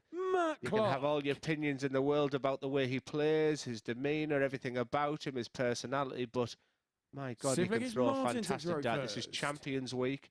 This is an extremely tough Group C. He's been the outstanding performer so far, and soon as you begin to doubt him, he produces a finish like that. Well done, Superman. Extraordinary when you think that Wolfie was on 61 for the match. 140. For a 3-leg cushion as well. And how things can change. In normal circumstances, Paul, as well, that would really hurt, but that 140 will sound so nice. His biggest finish of the week as well. He did have a couple of ton outs yesterday. 140. But 120 was his best, and it was a big one, that. And the response there to that 140, you're just thinking. But again, you're just hoping that Adams is going to wilt. And then you look up and see the 2 treble 20s in the bed. This has been a quality affair. This has been a mixture of high scoring, big finishes, and acceptable checkouts. It's just been a quality match play against 2 experienced stalwarts of the game. 100. When it comes to putting things into the frying pan, or even into the fire, some people are like spinach and they wilt really quickly. This guy has not wilted over a 35-year period. I wonder if he's still got some of those red trousers. I think 100%. I think he's the proudest man to ever wear an England shirt. I mean, Scott Mitchell was my captain for a long time, and you don't get many more prouder than Scott. Tony O'Shea was a different animal as a captain, but Martin Adams, when you think of England, you think of John Law, you think of Martin Adams, for me anyway. 100. I think with all due respect to all of the other captains, 81. I think they would all agree that maybe Martin is the best captain that England's ever had. So different. He's done things his own way, Tony O'Shea, as he looks at double 13 for the match. 68. Finally does get a match shot. Now you're going 161. But if Clark can find this, it may be a sign. 140 is difficult, but this is a notch up. It's too far. And Adams will hope that 13 is lucky for him. 37. Single 5, double 4, 13. every day of the week. Everything is traditional about this guy. Match dart 2. Now he's at 2s to get it done. And he does get it done. He's firmly in the race now. He's on 6 points with Osborne and Walters, albeit having played 1 more match. But he stops Clark from getting to 12, which is good news for everybody, apart from Matt Clark, of course. That 140 checkout just stopped Martin in his tracks for now. But you can see the averages were very, very similar indeed. Indeed, it's just 0.08 between them. And as far as points are concerned, there's only 4 between them now. What will happen when Colin Osborne takes on John Henderson next? Because Osborne probably needs the points more than Hendo.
This is the MODUS Super Series.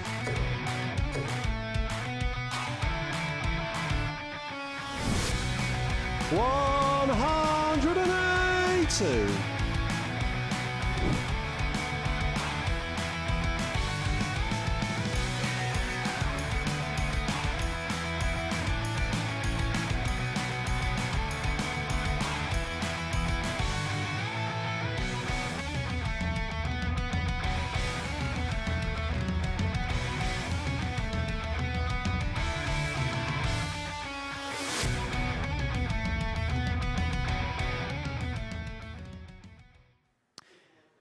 Top international competition with top international players, and what a top morning we are seeing here at the Super Series. Martin Adams getting the better of Matt Clark in our previous encounter, both players averaging 93 in that one. Defeat for Clark makes things very interesting now in terms of the league table. He's stuck rooted on 10, and a chasing pack is beginning to develop. Next up for us is the battle between John Henderson and Colin Osborne, and that's going to be watched by Glenn and Paul. Thank you, Henry. How will John Henderson react at the fact that he's well below par, he's bottom of the table, he's already probably thinking of being home? But what that usually means that you suddenly relax. Colin Osborne's off at the back of a very, very disappointing loss to Justin Smith. Not the fact the way he played, it was just the sort of the implications at the end. Missed doubles in three of the last, three of the last three legs as well. It was extremely disappointing because it was a real opportunity at that point to cement second place. So very, very interesting. For me, it's all about the reaction now of the players. Very interesting. I don't think I can pick a winner in this game. It's going to be difficult to pick a winner because they have a differing level of pressure, in my opinion. Aussie has a 3-1 winning record against Hendo this week. And if you think that is a good thing, he had the same winning record against Justin Smith going into that match. Hope that's not an omen for Colin. That's just a guide for what's been going on against certain opponents this week. But it's all about the now. 60. He will be smarting from that loss, 4 legs to 3. He should not have lost that game. It's very, very simple. But how he responds may define his Champions Week. It may define whether he makes the Saturday night. I know he desperately wants to be there, but I didn't think I was going to be saying this. 180. I don't think Hendo's going to be here, so if you are coming on Saturday night, Hendo's participation, I'm afraid, 140. Colin, is 161. beyond extremely unlikely. I think it may even come to an end in this match. Hello? Wow! What a catalyst for the start of this one, and that puts Hendo's chin down. I think he knows the writing is on the wall for him today, but that may indeed ignite the Aussie that is the Wizard. I'll let Paul talk about everything that Colin Osborne did there, but I couldn't take my eyes off John Henderson. I was just thinking, how do I caption that as take me home, country roads? You know what? That's what they do when hearses go by. You bow your head in respect. And Hendo bowed in respect to that shot, but I think even he knows now. I think it's time to go back to Scotland, but not without a bit of a swan song. Boy, that was a big hit. 100. He's waited days for a big shot like that. Yeah, his finishing was his weakness yesterday, Colin. He had by far the least of the big finishes. 140. That one is a real champagne shot. We do like a 161. And just in the circumstances as well, with Hendo on 50 and a win here, suddenly then you forget what happened with Justin Smith. 60. And then you can focus on your final 3 games of the day, because there'll be twists, there'll be turns, there'll be ups, there'll be downs. This player will be in, this player will be out, and it will change again. That is the beauty of the Super Series. That's why you must stay with us this morning. And Group B tonight is set up beautifully as well. Some phenomenal darts last night. We are witnessing someone quite special in Raymond Smith. 136. So it's all to play for. It's all getting ready for the party in Pompey tomorrow night. 96. Looking to equalise in the best way he knows how. I wonder how many times he's left double top over the last couple of weeks. It will be 38. into the hundreds. 40. He's had mixed fortunes on tops, but he's been better at it this week than Games last on week. the second leg. And there is John proof. Henderson. 1-1. I'm going to ask you a question, Glenn, actually. You probably have never been asked this before. Do you have a favourite 1-6-1 that you've ever seen as in a finish? You'll have to come. Let me have a little think because. I'll give you a couple of options. Yeah. In fact, I'll give you one, and it might jog your memory about some others. Brendan Dolan hitting one for a 9-darter when it was a double start leg. My personal favourite is when Peter Wright beat Michael van Gerwen 6-0 in a European Tour final in Sindelfingen in Germany. And in the midst of that, he took out a 1-6-1 when Michael was on a double. And it was 100. bone-shaking how good that was. Because at the time, Peter just turned around, put both of his hands to his side as if to say, he's not getting anything from me tonight. It 30. was unbelievable. Yes, I'm looking forward to the Euro Tours this year. PDC Pro Tours get underway February the 11th. 99. I think there's just going to be another outstanding year. Will Josh Rock be the player he was last year? Who's going to come through from Q School this year? How will the returning Corey Cadby do? Will Michael Smith continue his unbelievable form? Will the Premier League take its toll on some of the players? All them questions will be answered. And personally, I think a big, huge bounce back from Luke Humphreys for me will be something I'll be looking for. I think he's going to have a great year. I think the bounce back potentially of people like Ross Smith, Joe Cullen, Danny Noppert and Luke Humphreys will maybe dominate Players' Championship 1 next week. Are we getting to a stage where it's just virtually now impossible to pick 8?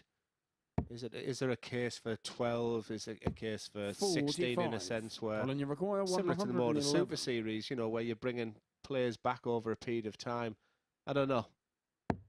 It's all out there. For all I know, it was a great night last night as Osborne looks for a 1-1-1 finish to go with that unbelievable 1-6-1. He's frustrated of going low there.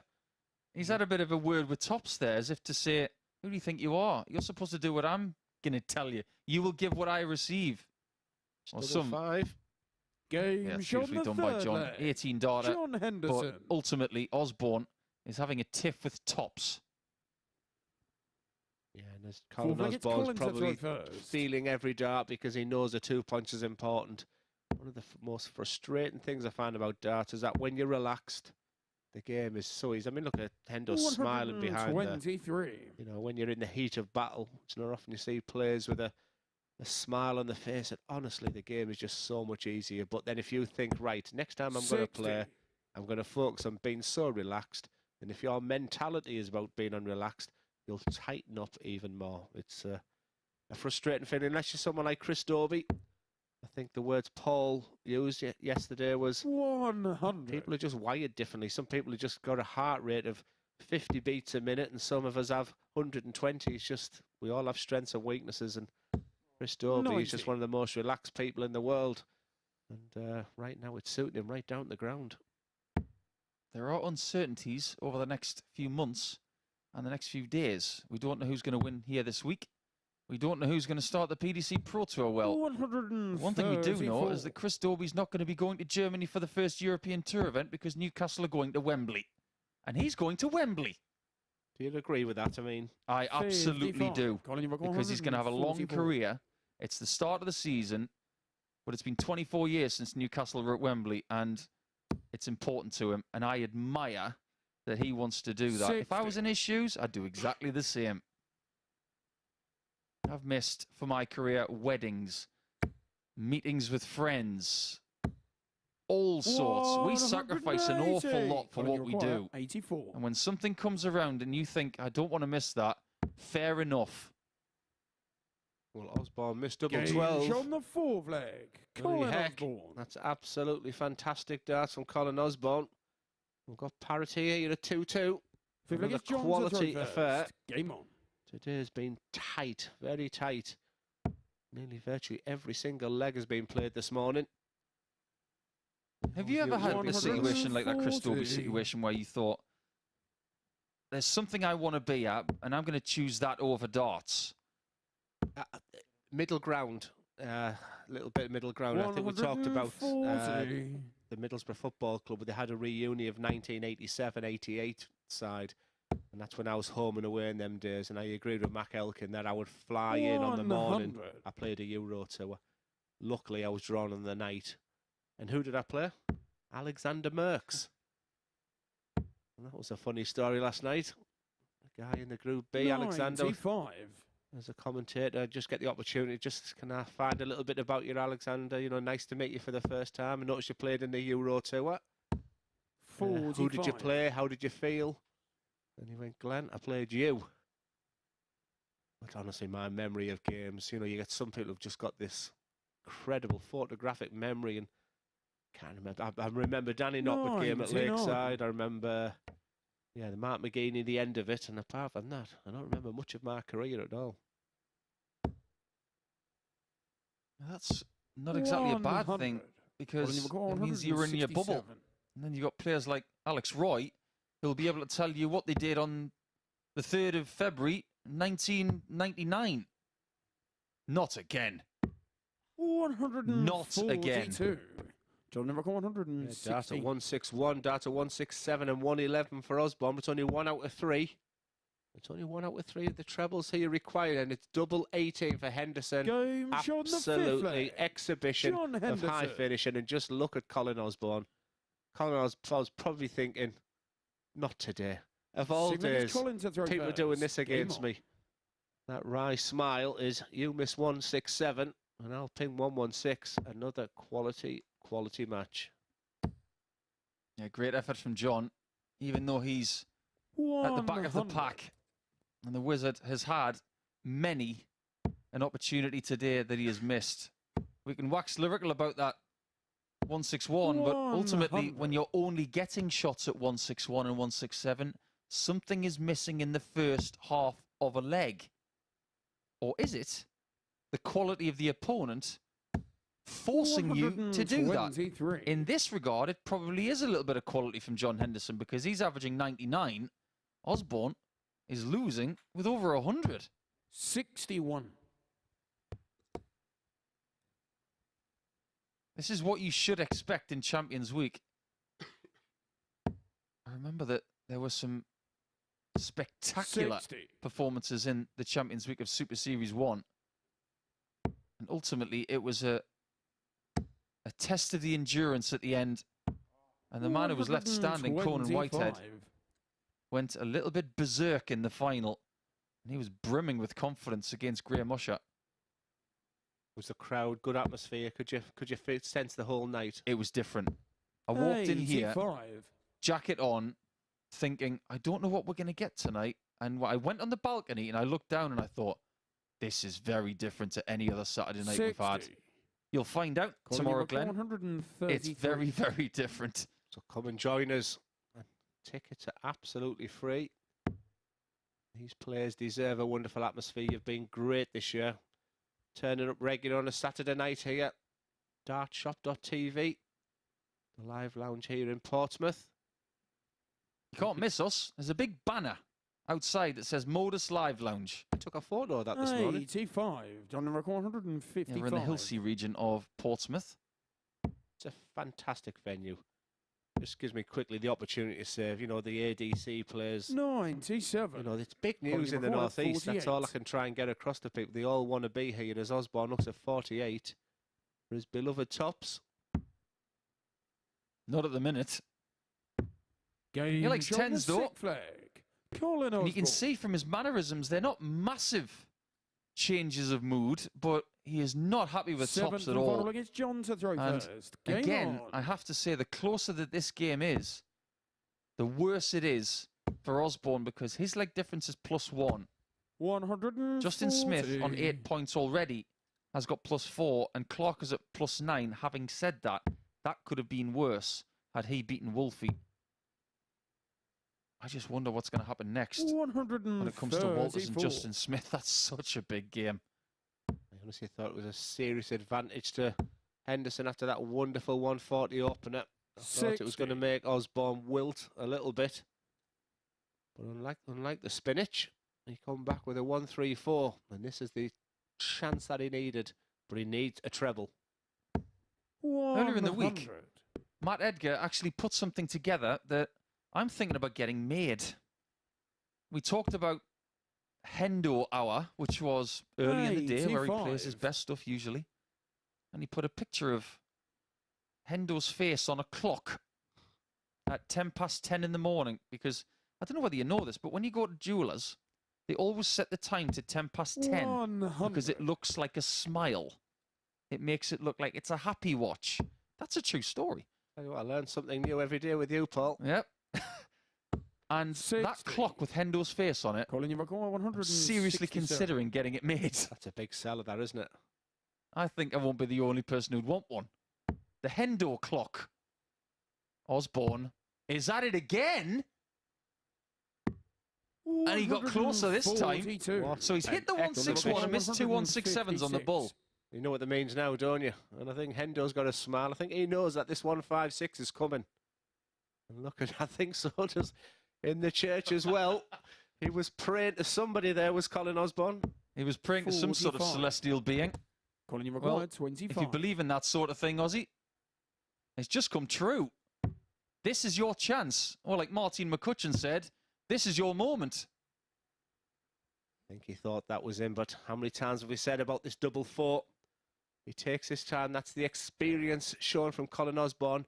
Big moment in the whole week for Colin Osborne, and he falls short.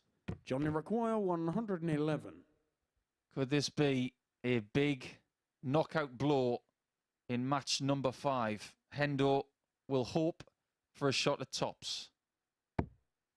He's going to get it, maybe. Wow. He is going to get it. It's tops. 91. Under the bar, but not the back of the net. Colin, you require 4. And Osborne, if he's going to miss this double 2, just underneath, could be very kind. Game He shot doesn't and miss the it, match. and he's on Colin 8 points. Osborne. And now it is mathematically certain, in my view, that Henderson is not going to be here on Saturday night. As sad as that is for Osborne, that performance was very, very useful.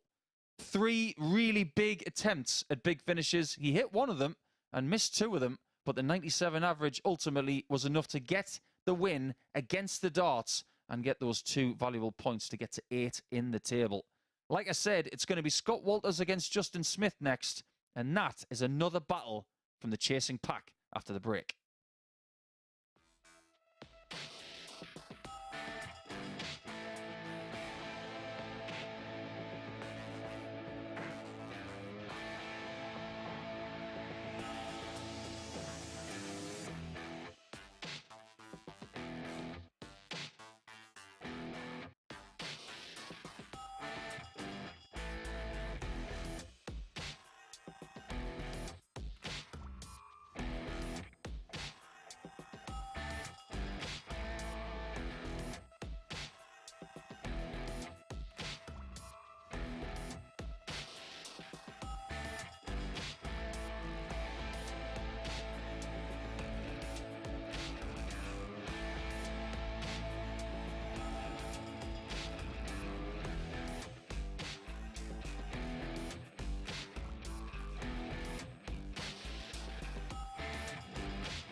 Welcome back to the MODUS Super Series. What a performance from Colin Osborne to get the better of John Henderson by 4 legs to 3, helped by that magnificent 161 checkout, and he scared the 167 as well in that game. John Henderson played well, average 94, was on the wrong end of the scoreline. Next up for us, the final game of round 2 between Scott Walters and Justin Smith in the company of Glenn and Paul.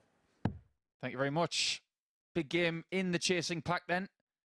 And I've just cast my eye over today's match schedule. Walters has got Smith here. Then he's got Martin Adams in game 8 in 2 games' time. So this is a very important period for him. And I sneakily suspect that he may have to win this game and the next one. Okay, first leg, it's Scott to throw first.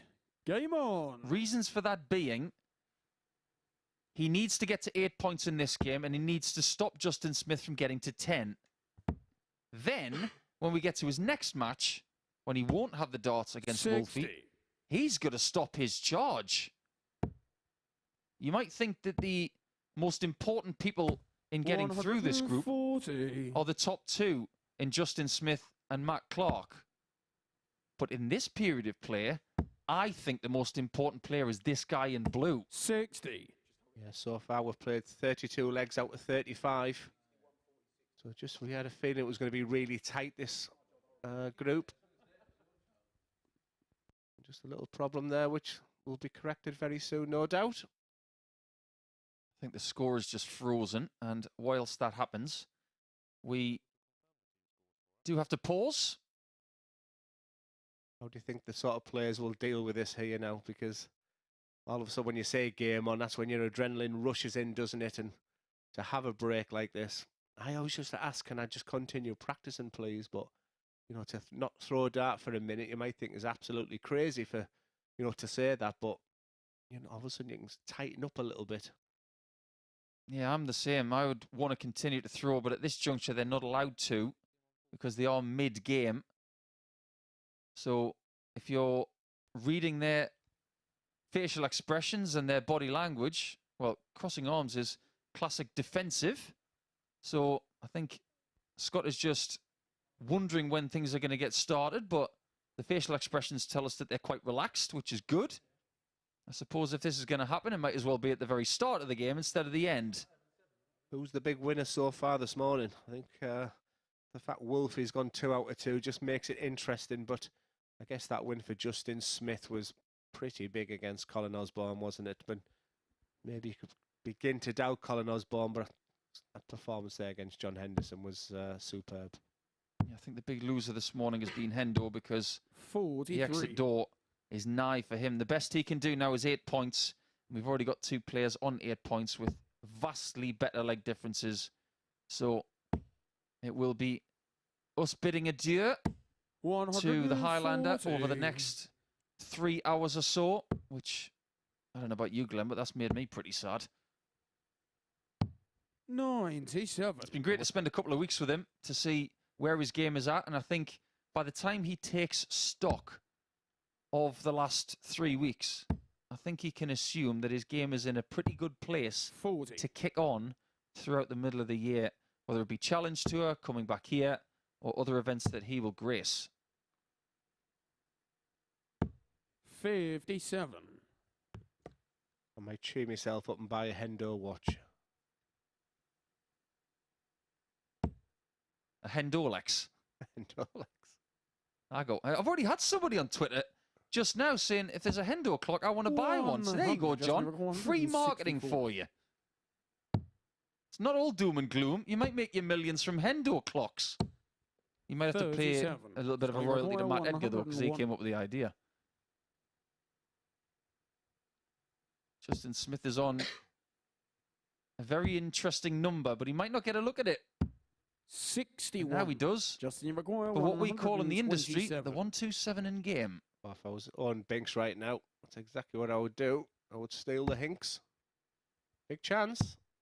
The bull. 102. I think when you let go of that, you thought that's sweet. 40. That's got a chance.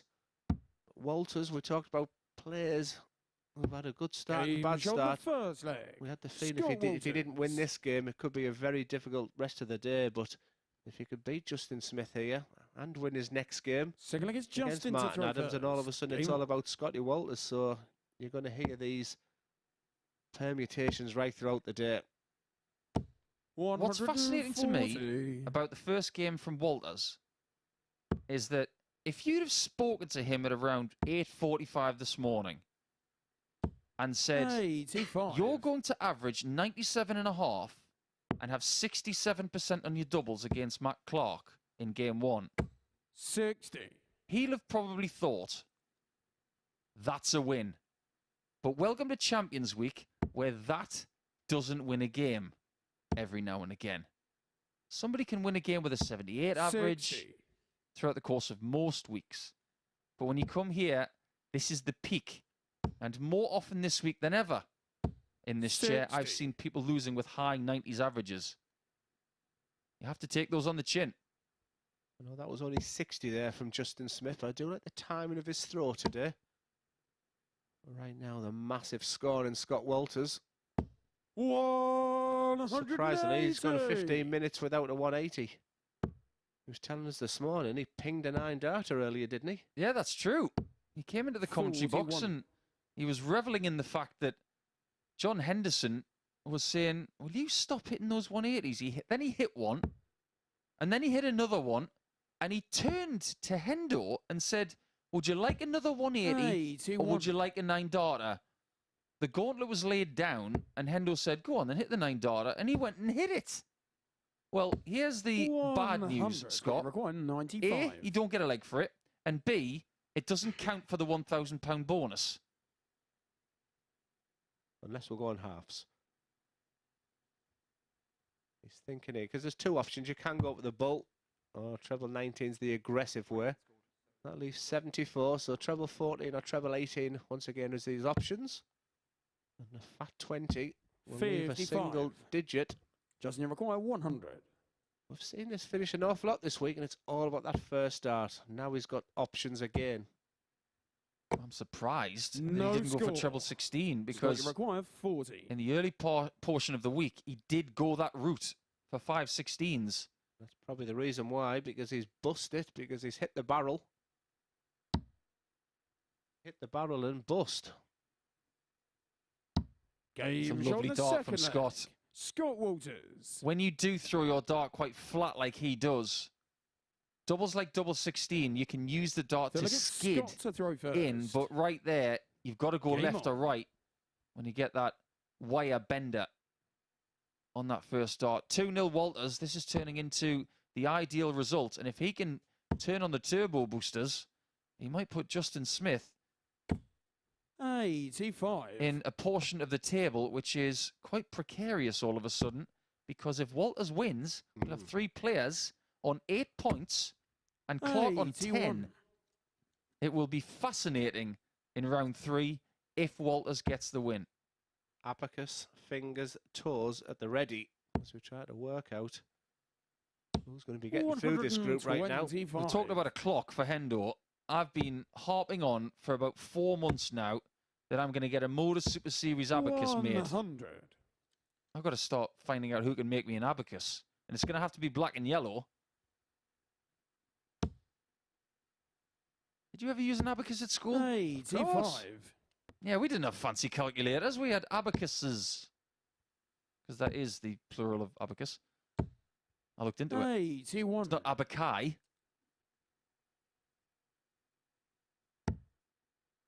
That's a nice switch. 162? 126. Interesting play, really, because 162 Yeah. leaves 44. I was thinking it was leading 32 the way he was going there, 60. but Scott, I you guess he require felt he was 80. in the zone, in the target. 6 darts from 80 and 2-0 up. This is going absolutely to plan, so that gives him that luxury of going down the 16s route. So he can set it up now with another one of them. 48. And he's going to have 3 darts at 32 for a 3-0 lead. You just snapped your hands off for that at the beginning of this game, because I guess every game's a 4-pointer right now, 99. but Scott, you this require puts him 32. right back in the mix. Game is shot the 3-0. third leg. Scott Walters. And his doubling today has been really useful. He was 67%, like I said, in his first game. Fourth leg, it's And he's Justin to throw 50% first. here. Game on. If he's going to hover between 50 and 67%, and he gets enough chances, he's going to get a lot of points. A lot of points. 96. Justin can never be written off at 3-0 down because earlier in the week, he was playing Johnny Haynes and he was being flat out battered. And then all of a sudden, 100. he relaxed and then he won 4-3. And in a funny sort of way, it was that win that fired him up for the last couple of days. 26. But is he hitting the wall, Glenn? Is he hitting the wall on Friday lunchtime? I just think maybe, and let's see, he's getting on really well with Colin Osborne. Not that Colin will want to help him too much, but 100. and this is where in the pro game, having someone in your corner is really good. You know, if you've lost the set 3-0 and you go at the side, you know, if you've got someone to speak to, someone to look to. Like I said, I look at the Rob 60. Cross, Rab Bain sort of combination right now, and I was watching the deterioration in Rob Cross, it would have been 2020, and then Rab Bain, honestly, he stood by his side, and I even watched Rob Cross shout at him once, just leave me alone. 60. But all he was doing was being a critical eye. You know, that's nod his head when he hit the sweetest 180, and I think Rob Cross is playing as well as anybody and as well as he's ever 99. played at the moment. I think if we were to analyse his statistics over the last 12 months, they would make for very good reading compared to his first year on tour. That's another 180 for Walters. What a machine. And a great time to do it because whenever you're getting that 180 to leave either a 1 or 2 darter, Scott, your your opponent 61. needs to be on something very gettable to have a chance. In fact, we may be seeing the first bagel of the day. 21. And it's a big ask for Justin Smith just to stay in this contest. We may be seeing a big swing when it comes to leg difference, because if he doesn't get this, they may switch places in the table. That's a really good point. Like I said, 32 out of 35 legs being played so far. A big 4-0 here. Not only is there 2 points, but the legs difference could be 58. absolutely massive. You require 40. Huge 3 darts to Walters. Double 10. Hit it the last time he was here. It's precarious. 30. And it's not in. Justin require 102. Those match darts sometimes just feel so edgy. Can Smith survive? First dart's perfect. Double 18. 84. It's How close, many but no times this cigar. week has he Scott, hit require that spot? 10. Well, is he going to go straight for it? Game He certainly shot does, and out that's of an the absolutely match. fantastic Scott 4-0 Walters. victory in the context of the league table right now and how tight the group has been so far today. That 4-0 victory is massive on many, many aspects. There's the tail of the tape there. His 180s just continue. Another 2 to add to the growing list there, but Scott Walters is right back in the mix. They've all played 2 games today, and it's all to play for right now. It is bunching up for that second place, all chasing down Matt Clark, and it's Matt Clark against Colin Osborne next. That is one huge game. Back after the break.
Welcome back to the MODUS Super Series. We are 6 games in, the completion of 2 rounds, and we have got Duzza up here on the balcony to assess what we've seen so far. And what we have seen is this table bunch up quite considerably. Yeah, you think you're going to get a conclusion. Matt Clark coming out the traps very, very nicely. I did feel like there could be a bit of a romance story with either Hendo or Martin Adams coming through the field. And right now, I think the big winner is Martin Adams. But, you know, Justin Smith will be disappointed with that loss there. Colin Osborne will have been hugely disappointed with his loss to Justin, but then has bounced back fantastically well. Scott Walters will be beginning in the comms box to, if he loses this game, if might, you know, maybe, and all of a sudden now he's in second place, so it's all to play for. So exciting, and like I said, we've got the abacus out, and it's going to be really tight. We're kind of looking at a scenario now that perhaps apart from John Henderson, we're looking at probably 2 from 5 to get that spot into the finals. Absolutely, and like I said, it could even come down to legs difference, so that 4-0 victory for Scott Walters there, because every game's been tight. 32 legs of the 35 in the opening 5 games just shows you how tight this group is. So to get a bagel, you know, that's like huge and gives you real options as well when it comes to legs difference as well. So it's every leg is to play for. And of course, that game between Adams and Clark, that could be the one that's changed the dynamic of this group. I think Adams has been great today. He'd be bordering on frustrated that, you know, yesterday he just wasn't at the races, but isn't that the MODUS Super Series? You know, you're not always going to be as consistent as you want to be, but you know, tomorrow's another day, and you know, Adams has shown exactly, and if he beats, you know, if he wins his next game coming up as well, it's all to play for, but right now it's all about Matt Clark, who takes on Colin Osborne in our next match. Both players looking to make it through to Champions Night tomorrow evening and looking to emulate Conan Whitehead by lifting the £20,000 check and call themselves the MODUS Super Series champion. Let's head back down to memory lane and see how Conan Whitehead won it. Is 44 Conan, you require good enough 44 for cool?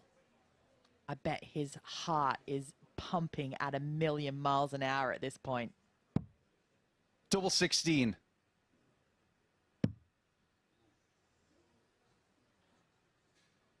Whitehead wins the title and wins the jackpot along with it. Under the confetti here at the MODUS Live Lounge, Whitehead is the man. He is the last man standing, and he is the person that cannot be moved from the pinnacle here of stage 1.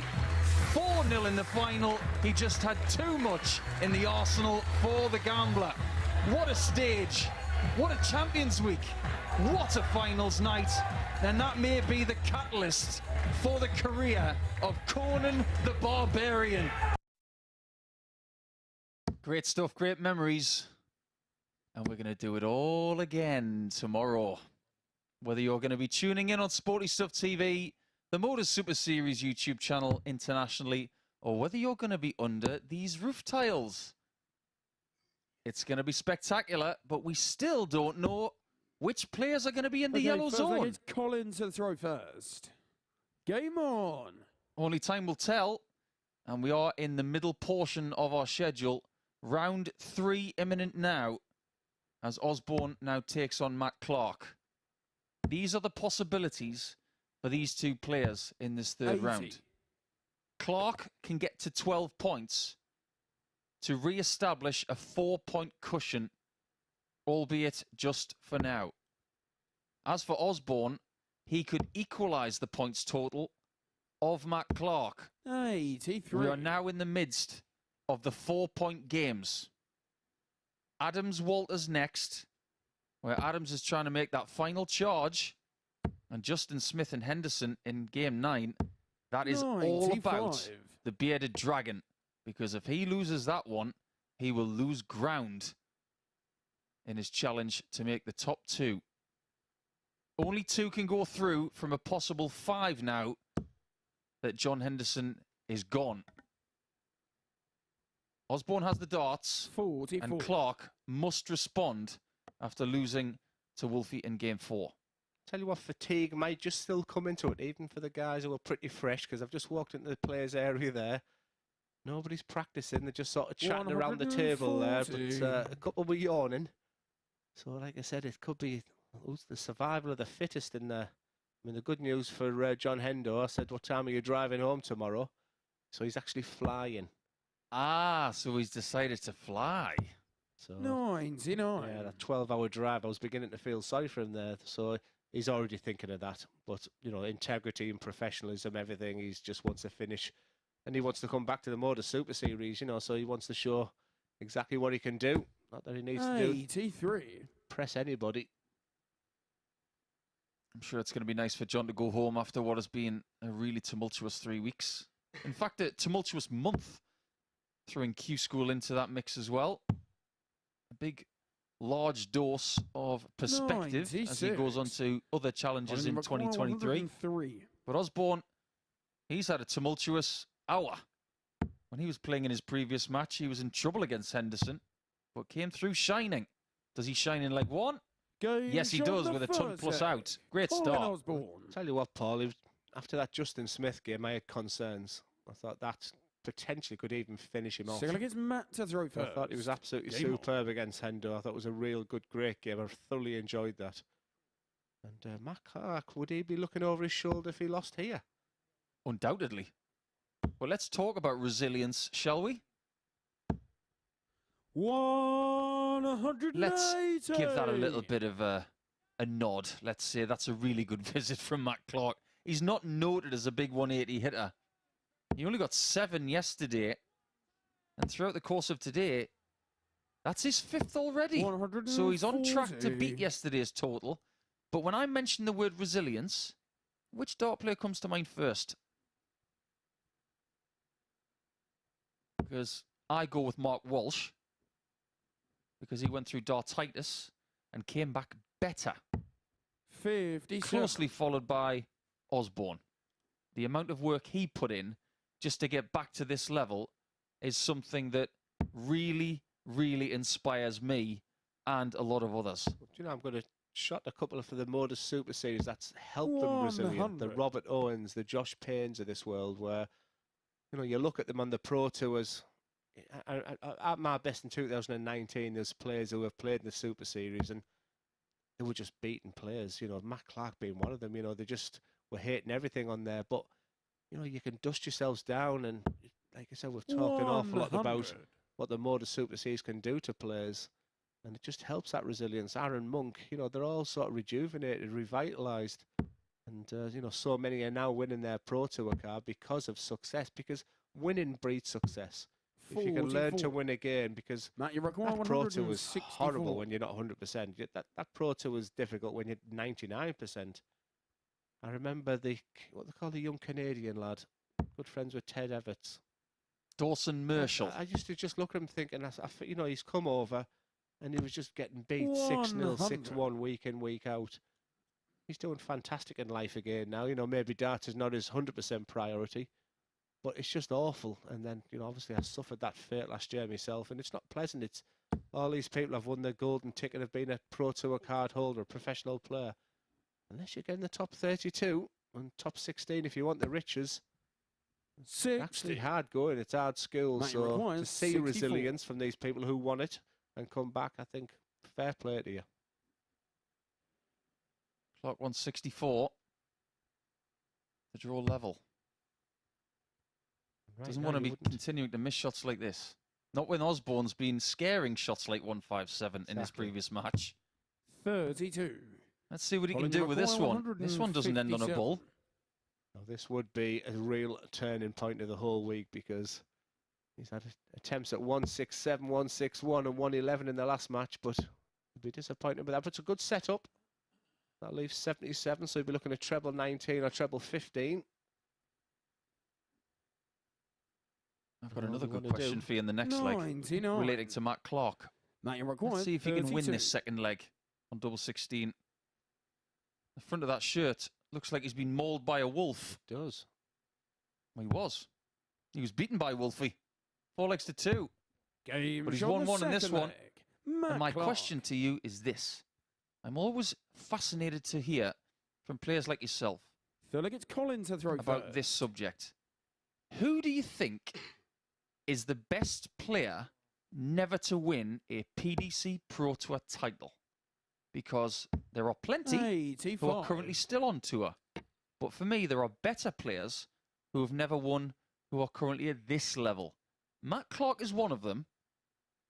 Who's at the top of your list? Terry Jenkins automatically comes to mind. Well, I mean any title. Yeah. So it doesn't have to be a major. It can be a title on the floor, the 99. Euro Tour, anything.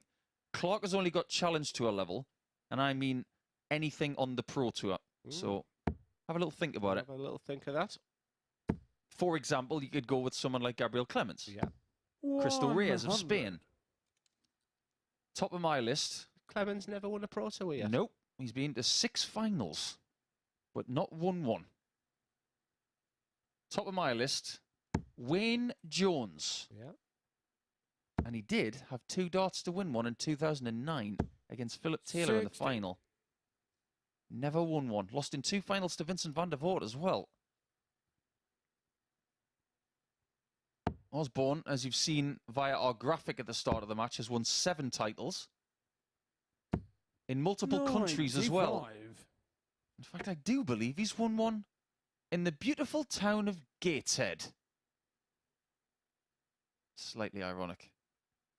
It's all right. It's not as good as the place over the river.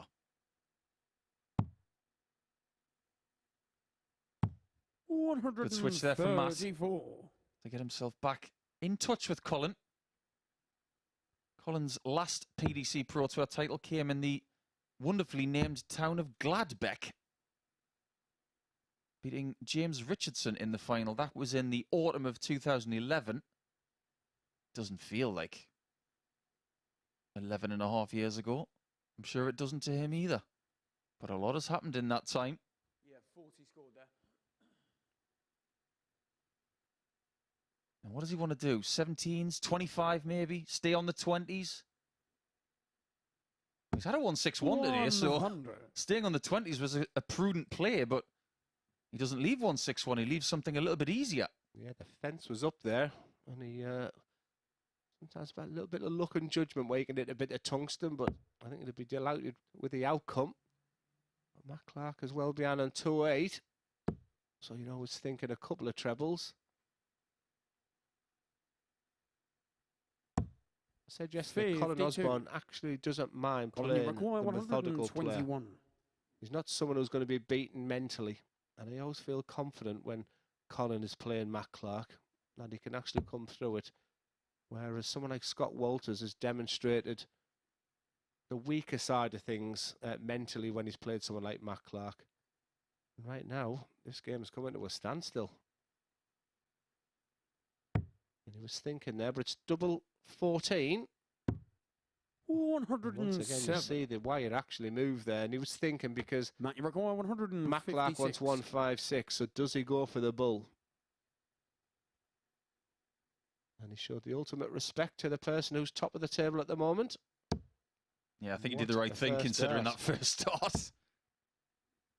Don't leave someone on 156. It's very Hey, gettable. There's only one T5. way to get it. Colin, you require But the thing that makes it gettable is that all of the darts are in the same area of the board. There's no real going up and down of the board. You know that Colin's staying down because he's going the other side of that. And he does have 3 darts in sync. Oh, he gives us the old stare down. Somebody's up for it today, aren't they? I don't know if that was aimed at me or you there, think but it's Matt. I hope it's you, not me. yeah, Game on. that was a Johnny Clayton. I found the camera moment. That. That is the wizard stare. I like it a lot. The only person who really does that in Modus Super Series action is Rob Collins. He's noted for it. But maybe he's got company. 134. He came. He wasn't very well the week he played. I think he was full of cold or something like that. But he had a bit of a nightmare first day, but come back fighting the second day. So looking forward to seeing Rob back here. 60. He's actually got a lot in common with Matt Clark, because he's the man called Man of Steel, another Superman nickname. I'm just having a little look through Matt Clark's career, actually. So far, I've only found 140. 3. Make that 4. I'm counting on the fly here. It's a long career. I'm still scrolling. Yeah, I did it yesterday. I've got 4 semi-finals on tour. 5. He actually made a semi-final back in 2003 in his very first Players' Championship. And that's as far as he's ever gotten in a modern Players' Championship style event. But if you look at the amount he's played, 100. it's nearly 300. It's 296 of them. That's quite a lot of darts. In my last year of the BDO, he then came across and was doing some BDOs at non-seed. And whatever competition it was, it could be 140. Bridlington. Matt, you require 127. He came over and I played in prelim very, very early in the day. You know, and the last person I thought, please, I hope that's not Matt Clark, who's predominantly been in the PDC. And I tell you what, I won 4-3 with a biggest slice of a double 14 to win the game 87. that you've ever seen in your life. I wonder if he remembered. I looked on the websites we were looking at for games, but I couldn't see where it was. But such a tough opponent, isn't he? I can't find him ever making a final 47. in a Matt, you PDC require Pro Tour 40. event. And considering how long he's been around and the events that he's graced, that is a shock to me. Who was your best friend on the tour as Clark goes for tops? I'll come back to you on that one. It was never double five. 35. Well, it was once, actually. Interesting. Just the once.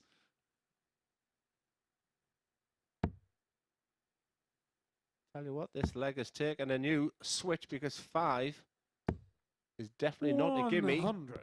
And Osborne has left a 2 Matt, you darter. require 5. And this one, he's not the type of person, I'm probably going to do commentary, he's not the type of person who's going to miss the big number because he's just so routine driven. Almost at the double one. But I like that. I like the fact he went for the fattest part. 1. I tell you what, Colin Osborne, I had real concerns in a McCoy, moment against 94. Justin Smith when I thought, you've had your opportunities. Is the tide turning? Because he had a couple of opportunities to win the last game, which he got over the line on. This would be an absolute steal. Stay on the 54, Colin. Why does nobody do 37. that when they've got a bouncer into the 54? Matt, If he you gets require 72, 4. he's got double 11. Use the markers. And the person who taught me that was Michael Smith. He's not bad. That's something that, say, Dimitri Vandenberg would do. And they're in the Premier League. They're at the top of the sport. 4 flag. These Matt guys Clark. have been towards the top of the sport, and they're dead level at 2-all. On the Fifth leg, it's question of Colin best to throw friends on tour, first. Yeah, who did you Game sit with? on. How did you prepare? well, I was always an early riser, and I was always in the venue very early with Mervyn King. Were you really? Yeah, always at about 9 o'clock in the morning for a 12 o'clock start. But I'd probably have to say, 100. considering the length and breadth of my career worldwide, that maybe my best friend is Robert Thornton. Huh? Yeah, I shared my first Pro Tour final with him. I've shared my first win against him in a final. We had matches at the Grand Prix, 60. the match play, the Worlds. But away from all of that, he's one of the people I genuinely love. So I've got Robert, Mervyn, Hendo, Steve West, Mark Webster. I've got some great friends in the game. I'm still blessed 60. to have some now. I'm a fortunate guy. What about you? Well, obviously, I'm in a team, obviously, with Mac Elkin, so you're sort of obliged because Mac is someone where the team sit together. But it did get to a stage where I was sat with, like, Adam Gawlis, 60. Brian Rahman, you know, the young European lads where, you know, the conversation wasn't always sort of what I was used to. And then I thought when Jim Williams got his tour card, because Jim Williams, Jamie Hughes and James Huddle were 41. my best friends on tour, I guess, in the BDO. But by then, I was, as a product of darts, you know, I was sliding down. So the last 12 months was pretty rubbish, really. But I wish I could have shared the PDC table with a Jamie Hughes, Jim Williams, James Huddle. I always said Scott Mitchell was the 100. best friend I never had. We were just too much of a rival where we couldn't be better, you know, good friends, but we're very, very similar. And I've said on many times, I even got to a stage where it felt like, I'm sure he felt like I disliked him. And 83. he probably felt the same with me. And it was so far from the opposite there that he's still the toughest opponent I ever played, Paul. I was shocked and disappointed he's not stayed on the Pro Tour because I still think there was an awful lot. But, you know, for that, it's the seniors' game. gain, and I think he's a 97. big favourite to win next week. 6 days. That's when the Seniors World Championship starts next week.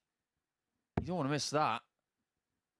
And we'll see just who wins that in around about 9 days. 4 days of competition from Thursday to Sunday next week. Tickets are available, by the way, at dartshop.tv. But Osborne with a 177 to lead tops. He refuses to let this go. This is fingertip clinging on stuff from Osborne all the way through the day. What's Clark going to do? His approach shot isn't exactly too bad. I think I'd have picked the 180 there myself, Paul. It's tops for Osborne. He's not been fantastic at it today. He's needed 10s too much. Wow. 20. Deja vu with Justin. You can see the colour draining out of him as he doesn't look at the camera this time. And this guy just continues to plod, grind, and get results. You've got to fancy this for Clark.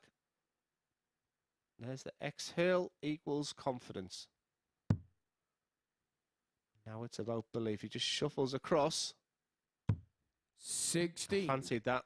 Just listen to the noise, and I think as Colin Osborne looked up to the rafters, I think he felt his fate was doomed, but he's got a second chance, and you're right, he's been really solid. I think he shouldn't go fat 10 at this point. I'd play just a little bit safer here, and even just get a marker there. Will it be a friend or foe? Oh, dart. Hey, Colin he says. Osborne. He's given the camera the full works to do. How big is that one?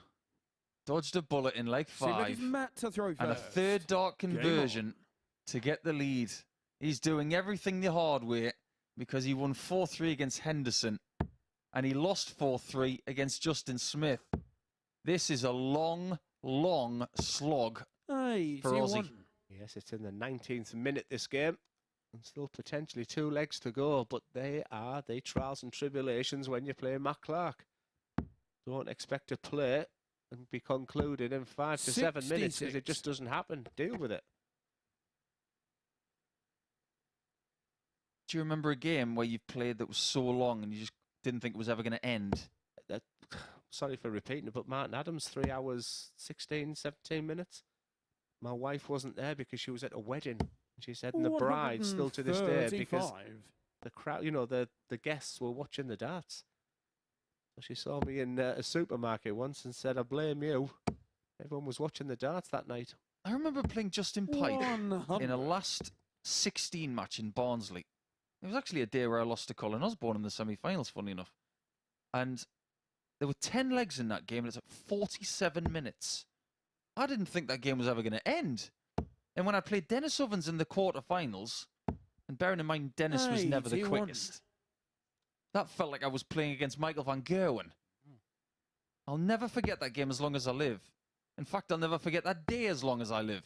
Because this guy won that day. 100. Do you think Pipe speeded up? Because I enjoyed practicing with him, but I remember seeing him when he was #1 in the rankings and nobody practiced on that board. There was 5 or 6 deep on some boards. He just had the board to himself. Yeah, because they knew they were going to get less darts. I don't know what Justin's going to do going forward. Obviously, he's detached himself away from the game now, but he was one of the competitors to beat at the back end of 2011 and 2012 and 2013. He was very, very tough. And does he get the credit for the level he acquired over that time? I don't think he did. 70. Matt, you know who he beat in his first PDC Pro Tour win? Phil Taylor. Case in point. And Osborne can't breathe about the fact he's left 165. This is a slog. You know when you're talking about games that never feel like they're going to end. Well, that's the point of it. You want it to be finished. But here's the thing, Colin. You can't finish this. Not in this form of the game anyway. In Master Out you can, which is finishing on trebles. I tell you what, though, 70's not a gimme. And this setup here makes this very interesting. Matty requires 70. I've just given it the old snooker table tap because that was a beautiful approach. Certainly was. They sat with Mark Williams there, as Matt Clark is going to have one dart for 3-3, and that dart is going to be at double top. Big moment. Game shot on the 6th flag. Of course he hits it. Matt Clark. Patience, the personification of brilliance as well. That was a magnificent shot at Colin tops. to throw first. For Game the on. third time today, Osborne goes the distance. And for the first time, he's going to have the darts in leg 7. Yes, if he's going to get through today, he's doing it the hard way. And I tell you what, them 3 darts were a lot 134. quicker. He sprints to get them darts there because this man is dictating the pace. 5 darts at treble 19 out of the last 6. And he's hit 4 of them. Now, the other ones didn't matter, but those 2 might. 122. Just when you begin to write him off. I've been impressed with Matt Clark. Did I think out of the 12 players that I'll be championing him to win it on Saturday night? No. But I tell you what, he's been very impressive. 140. We are getting to the real nitty-gritty now. I mean, this is really exciting stuff. Everybody at 2 from 6, it's tough. Group C is very, very difficult to get through. Matt Clark's leg difference now is at +9. Still the best. He's got the 10 points in the bag. 60. He loses this leg. He goes to +8. Still on those 10 points. Osborne, with a win, would go to 2nd place. This is actually an ideal result, potentially, 100. for Osborne, for Justin Smith, for Scott Walters, and Martin Adams. Keeping Clark on 10 points is good for everybody but Superman. 99. Climax of this group is going to be something like I've never seen. And in a Champions Week, that gets magnified. 127, and it doesn't have to be game right now. He may stay. No, he looks like he's looking down. That leaves 88, so back upstairs. 57. Well, if it's a bit of a miscount there. I don't know what he was doing there, actually, because the treble would have left double 17. That's a concern that he's trying to dip to that winning line. He has to stay focused. That's one of his strengths against someone like Matt Clark, because you know, I felt the maximum there. Is it a bird? Is it a plane? No, it's Matt Clark. Colin, you require 70. So in a match, it's taken over. 25 minutes to conclude. It's going to come down. And I think, is that a 1, Paul? I think it may be an 18, only just. How's your luck, Colin Osborne? Because that first dart, 30. just, you know, he threw that dart really well, hence the response. Matt, you require If you were to 80. interview him right now about double top, he'd say no comment because he's had so much I'm gonna put you on happen the to him spot, Paul. on that double. Does this go in, Paul? Yes or no? I'm going to say yes because of the way he's been rolling. I'm going to say no. We're 50-50, Matt, and you've got the casting vote. Double top, just like leg 6. And it doesn't 60. go. You can see it flop in the air, and Osborne can get Colin, you require revenge on 40. tops. It's been costing him, and he could have cost it. For 2 valuable points. It's there, Game back of the shot net of for the Ozzy. match. He gives us a Colin stare, Osborne. and he stares down the barrel towards Matt Clark, who now stalls on 10 points. He's got company all of a sudden. This third round of matches is going to be dramatic. It doesn't really matter what the averages were. It's all about the scoreline. The doubling for Osborne was just good enough, and he had to dodge 1 match shot from Superman. So maybe it's Osborne who's bulletproof. At least he was in round 3. Martin Adams against Scott Walters has got more narrative attached to it. And to listen to that with Glenn and I, you'll have to tune in after the break.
Welcome back to the MODUS Super Series, where Colin Osborne has edged down Matt Clark by 4 legs to 3, which makes things very interesting at the top end of Group C. Colin Osborne joining Clark now on 10 points. Next up for us, it's Scott Walters against Martin Adams with Paul and Glenn. Thank you so much, Henry.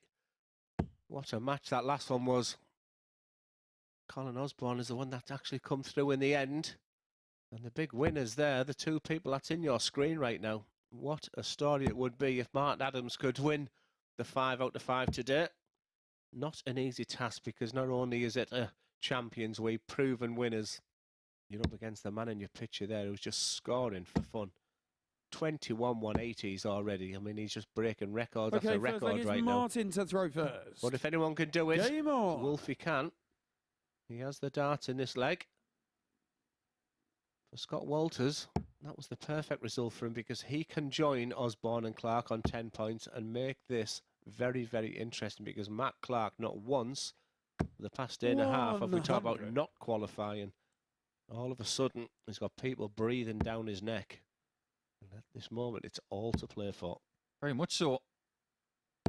100. If Martin went to bed last night thinking of a scenario where he would still be in the running coming into round 3, we're not that far from the script that he was thinking of, because he's now on 6 points. 60. A win here would get him to 8, but he still has that tag against his name of a -5 leg difference. That's why he's in 5th spot.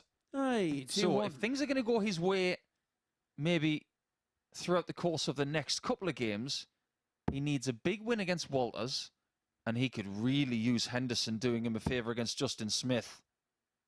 That would do a lot of people a favour, because Hendo's out of it. He can do people a favour for the rest of the day. Walters has had an up and down day so far.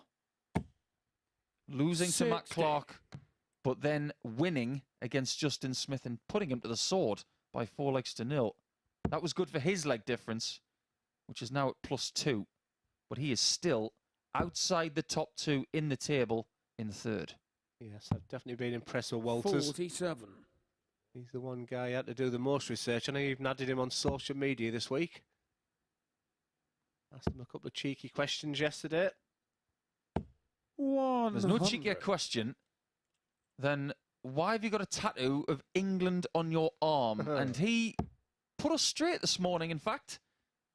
I made fun of the fact that if he was found laying on a beach and he needed to be identified, 100. well, they say he's definitely from England. In fact, he was scheduled to get a tattoo of his girlfriend's name on his arm, and the price of the tattoo was non-refundable. Well, they broke up, didn't they, between him booking the appointment and getting the appointment. 60. So he decided, require 130. well, the football's on, stick England on there. So it is a rather amusing story, which has a somewhat heartbreaking backstory. 90. Scott, you require Set up from 100. Adams. And Scott Walters, well, his finishing's been sublime, but when he needs it most, and that can happen when you've got someone sat on a 1-darter. What's the one thing you don't want to hit on 100 checkout? A 1. 68.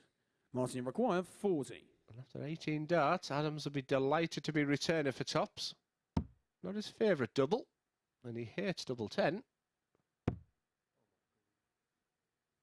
You're not wrong, Glenn. He loves double 5, and he loves it right in the corner. And you can see the reaction there, and you can also see the reaction of Scott Walters. I'm fascinated watching Scott, by the way, when he's non-throwing. Like you say, he doesn't leave anything. He's frowned, he's shook his head, he's barely shook people's hands. 41. But I really like him. That was really funny, that double 5, actually. Not for Scott, because when you look at his facial expression when it went in the corner, it was as if Wolfie had put sugar on his chips. Whoa, some extra sugar. 180. That's like that Def Leppard song, isn't it?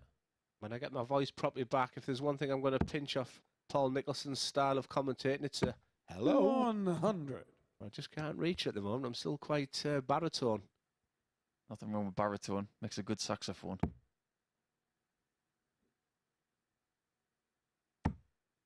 Hello.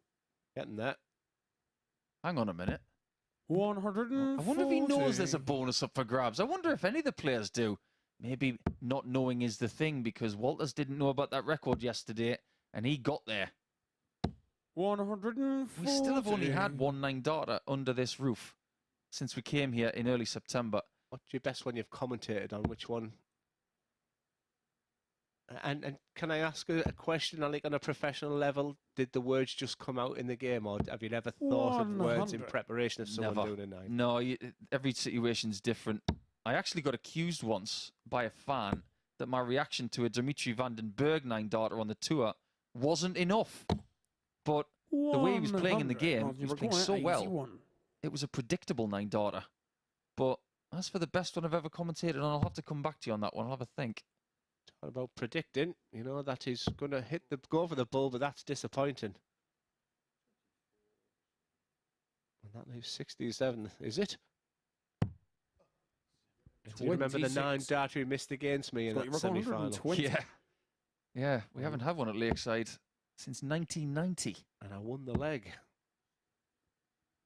I wonder if Martin's going to win this one. That was a scruffy last 55. visit, but at least he gets the chance to put it right. 2 dart combinations are so key right now. And these are the types of finishes, the one who'll go through today. That's not the end of the world, that is a marker. 15. That's not Wolfie-like, Wolfie-esque.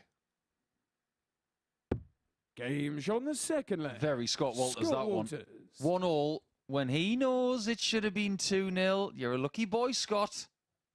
I think I've got the answer to your question, by the way. It becomes a bit easier if Adams does lose here, because I think then it's 2 from 4 then. So only the one abacus we need. Yep, I think you're right. I think we're getting to such a crunch time in today's schedule where people, if they lose, it's basically a knockout scenario. Okay, we'll have another 9-dart attempt, shall we? Best 9 I've ever commentated on actually was Willie Borland's at the Worlds. Oh, yes. I did it for the radio, and 140. it was so unexpected in what was an amazing game of darts. Was it the last leg as well? Yeah, last leg of a last leg decider. Oh, really? It doesn't get much better than that. Unfortunately for Willie, he's not played very well since that leg. That was going to say, because when you 45. stand behind him at the Pro Tour and when he's practicing, you just think, how can he not be so good? He just makes the game look ridiculously easy. I remember, again, probably at my best, I went to a pub in East Stirlingshire. Gary Stone. 100. What was that ex-footballer who played for Hearts? But Alan Norris's pub it was. And honestly, I played 16 players, and it was one of the toughest nights I've ever had. It was wonderful preparation for wherever I was going. And this 14-year-old Willie Borland played second. 135. And I grabbed the mic. I won it by the odd double, and I said, he is going to go places. And he always reminds me of that moment. So I'm really disappointed to see he lost this card, because, you know, it felt like the world was at his feet. Might even see him here because he hasn't got one. So there's a little teaser. We might be able to entice Willie Borland here. 141. It's not for a 9-darter. It's for a 12. How ironic, though. We're talking 9s, and it's the 141. Game shot on the third You've leg. got to love Martin Wolfie Adams. Oh! My voice is coming back, everyone. Be afraid. Be very afraid. The big bad dozen is coming for you. The Wolf isn't doing too badly. I still think that leg difference is going to come into play, you know. Matt Clark is coming backwards 123. in his leg difference. He's now on +8, but he's losing, but tight games. That's forcing the chasing pack to win by larger margins than he's losing by, and they're not doing so. 2 of the last 3 matches have been 4-3. 41. It's only Walters who's made a really big jump by beating Justin Smith by 4-0. And you just sense in this game that the best he can do is a tight win. Just to add a caveat to that, 100. Matt Clark's next game is against Justin Smith. I think he'll be delighted with that. I think, you know, if he's looking for someone who's not as mentally strong as a Martin Adams and a Colin Osborne, then you're looking at someone like Justin, who could blow him off the board 4-0. 100. But if things don't go the way of Justin Smith, I think you could see Matt Clark back on track. We were talking about 9-darters, actually. I commentated on the Gezi Price 9 darter 60. in the Czech Republic, and it was against yourself. That was a rather good one, because very rarely do you get a 9 darter to finish a game. You had Willie Borland do it, you had Gerwin Price do it, and of course John Walton did it in the World Masters in a match. 81. And that does not happen very often at all. They're the only 3 I can think of. Yeah, I remember hitting a 9 darter in the tightest of circumstances in Chelsea, and Ross Montgomery was 3-3 going for a winning double with a guy on a double. I screamed as I hit the 9 darter, 94. and I had that look off Ross the boss. I can picture it. And I begged for the opponent to hit it, to miss it, so Ross won the game. Correct me if I'm wrong, but you're the only person to have a 9 darter with 36. a pairs partner who's female. Yeah, Claire Stainsby, Claire Stamper. And God, does she still mention it? Down at Breen Sands against Martin Wolfie Adams. Well, there you go. Or did Martin? Yeah, no, against Martin Adams. And the reason I know that is we kept the score sheet, and Martin signed it. Trying to think who Martin played with. I actually saw Claire very recently at St James's Park. She's not even a Newcastle fan, but she had a lovely day out. Now Walters is licking his wounds a little bit because he left 39 somewhat in a silly fashion, but look what Adams has left. Yep. They're both being a bit silly when it comes to approaches, but we can scrub that leg, and we can now have a best-of-3 contest to see who gets these 2 valuable points. And remember, this is round 3. After this game and the next game between Henderson and Smith, there will be 2 matches each. And if Adams can only get to 6 points after this one, his challenge is done. Must win this. Must win the next 55. one. Must win the one after that. And hope. It's a lot to ask if you want Wolfie to be here on Saturday night. But he has got himself out of sticky situations before.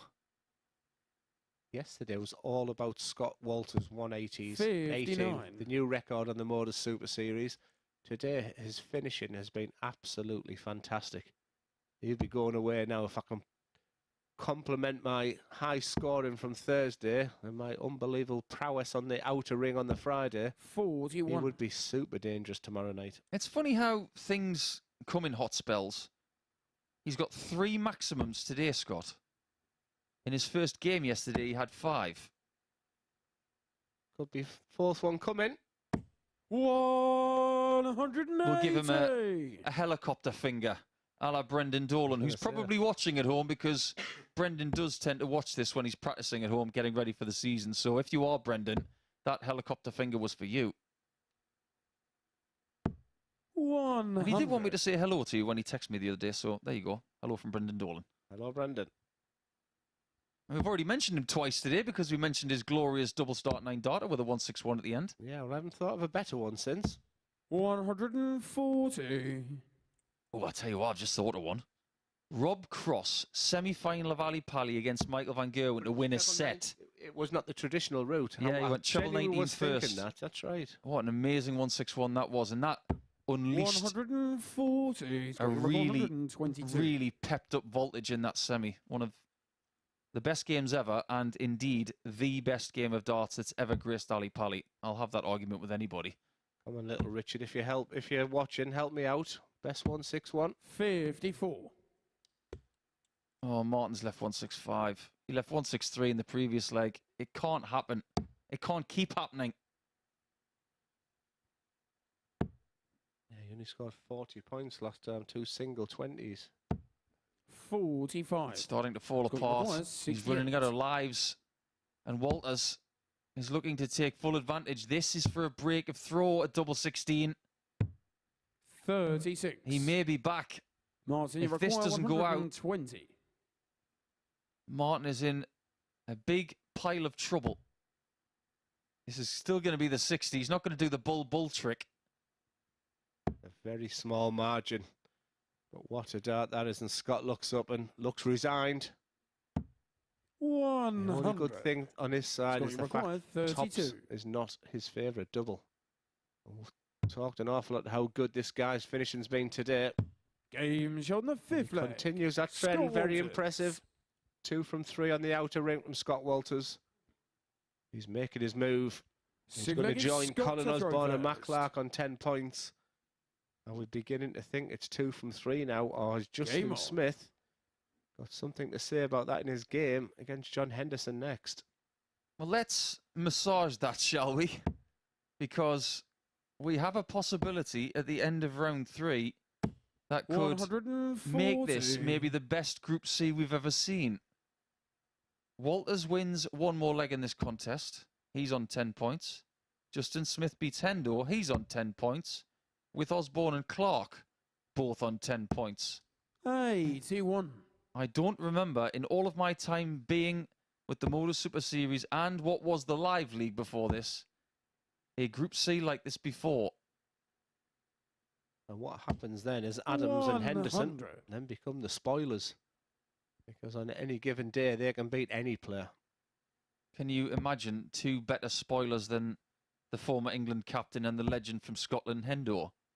I mean, we're not talking about greenhorns here, people with 100. a lack of experience. We're talking about well-travelled, international, well-capped players who could possibly spoil it for other people. But we've got to get there Hey, first. 2-1. Let's talking greenhorns. I'll be catching up with Deadliest Catch when I get home. That's my guilty pleasure, that and The Apprentice. So don't anyone give me any spoilers on Twitter who went last night. Why have I said that? Because I know I'm going to get it now. spoilers. 100. That's like saying you don't want to watch the Premier League action from last night. Have you got a dodgy TV programme is your guilty pleasure? Not really. I've got a few shows that I love to watch. I like The Morning Show 60. with Reese Witherspoon and Jennifer Aniston. It's a great, great drama. I do like Stranger Things, like everybody. You might appreciate my favourite box set of all time. RV Design Pet. Haha. Indeedio. 140. I said that to Kevin He's got McDine once, and then we just kept 120. saying one-liners for like 3 hours. Some of them can't be broadcast at this time of the day. But what about a double top? 100. Trying to cushion it in, and that's the first match start missed. Martin, you I think require he thought 80. that was in. He threw that very quickly again. That would be a concern for me. But Adams is going to get 1 dart at tops also. And we've said so many times it's not his favoured double. When he needs it most. 60. It happens again. It dips at the end, just like the Scott, you previous require effort 20. in the previous leg. Walters, for a valuable 2 points, has got himself to Game 10 shot in of the the table. match. And Scott Wolfie, Walters. I'm afraid to say, will say goodbye to Group C over the next couple of games because he's not going to get there with his leg difference at -7, and 6 points, unfortunately for him, will not do the job. Walters was just too good. Better average, better checkered percentage. He had just about the same amount of attempts, but he was more lethal than Adams, who had that magical 1-4-1 for a 12-darter earlier in the match. We'll take a short break, and when we come back, a vital game for Justin Smith up against Hendo, who's already eliminated.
Welcome back to the MODUS Super Series, where Scott Walters has inflicted a huge defeat upon Martin Adams in the race for Champions Night tomorrow. A 4-2 victory for Walters with a 92 average, 4 out of 7 on the doubles to get the better of Wolfie. We are knocking players out one by one here in Group C. Next up for us is Justin Smith up against John Henderson. That's going to be watched by Paul and Glenn. Thank you so much, Henry. And this game is all about Justin Smith. That potential of 4 players. He'd have been a little bit disappointed in his previous match, a big 4-0 victory to Scott Walters against him, and he needs to get back on track very quickly because there's just no time at this stage, especially with players on 10 points above him. For this guy, I think he's already thinking of home. We've talked an awful lot. Okay, first I guess What a busy schedule he's been in, and I think he's just ran out of steam in this Group C, but he can still play an incredibly important part in the outcome of who's going to win this group and who's going to qualify for this group. 60. For Justin Smith, it's all about focus now. It's all about determination. How much do you want it, Justin? If you want it badly, enough, then demonstrate your qualities on the board and demonstrate it right now, because you're up against somebody who's playing for absolutely nothing. He'll be relaxed, and if he lets them go, so get on top of him quickly. Hendo's always a big mountain to climb. And when he's relaxed, he's a very different animal. He can do things when he's a bit more relaxed. Yesterday was a good example. His final game averaged over 100. 140. When he lost 4 games in a row. And that leads me to Raymond Smith, actually, who Justin Smith denied a place in Saturday night. 59. At no point in his career in the MODUS Super Series has he lost 2 straight games. That is astounding. 60. We can't say that about many people at all. And that may continue. He could clearly win all his games tonight because that's what he's capable 59. of. And still not win the whole thing on Saturday night. Because when we get to that stage of a straight knockout, semi-final stage, it will be all to play for. Yes, it will be. I wonder who's going to possibly join him. I'm going to say possibly. I think he's going to get there, but I'm going to put the little asterisk next to that statement. Hendo is not really concerned about 92 leg difference or any peripheral sort of influence in this game. Oh, this has happened before. 23. Too many times. John number 132. Justin Smith in the table is currently all square. And he's in 4th position in the table. Are we at the point now in game 9 where he needs to win by generous margins, not just by 4 legs to 3? I think we might be.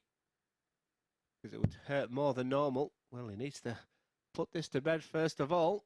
Got to be thrown hard, this. Game shot. Oh, that's a good shot. Justin Smith. Bends it round the corner. I don't want to say like Beckham because he might not be a Man United fan or one of the teams that he played for. Because there were plenty. Bend it like Beckham, and it's just in. Right now, Hendo's feeling like grease. Expected more from Hendo in this game for some reason. I thought he'd be just super relaxed and he'll just let the darts do the talking and think. 83. This game can be easy sometimes. But Justin, I'm liking what I'm seeing from him. The histrionics from him on Monday and Tuesday were quite difficult to watch at times. And 55. I just felt there was something wrong in his headspace. There was something on his mind, and he's definitely matured. He's definitely got better as the week's gone along. Would be a welcome addition, and I'm sure 20 grand to him would be an awful lot. It would be. He might be like cheese. He might be maturing well. I've got some good cheese in Wales. Place called, well, an aptly named place where you've got to tread carefully. 60. Of all the bizarre tweets I got, and just out the blue, it brought something. What is your favourite cheese?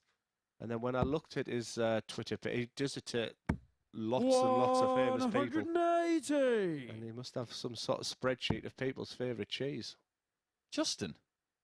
Who said that?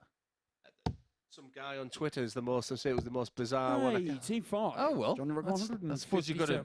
What's that song? Bojo's song? Mr. Jangles. Mr. Bojangles. So it could be something similar to that. I don't know why I'm saying that. 83. But whoever he was, he just replies to anyone famous saying, and yeah, so I should have taken it as a compliment, really, that he was assessing me as being famous, yeah. I can't remember what my answer was.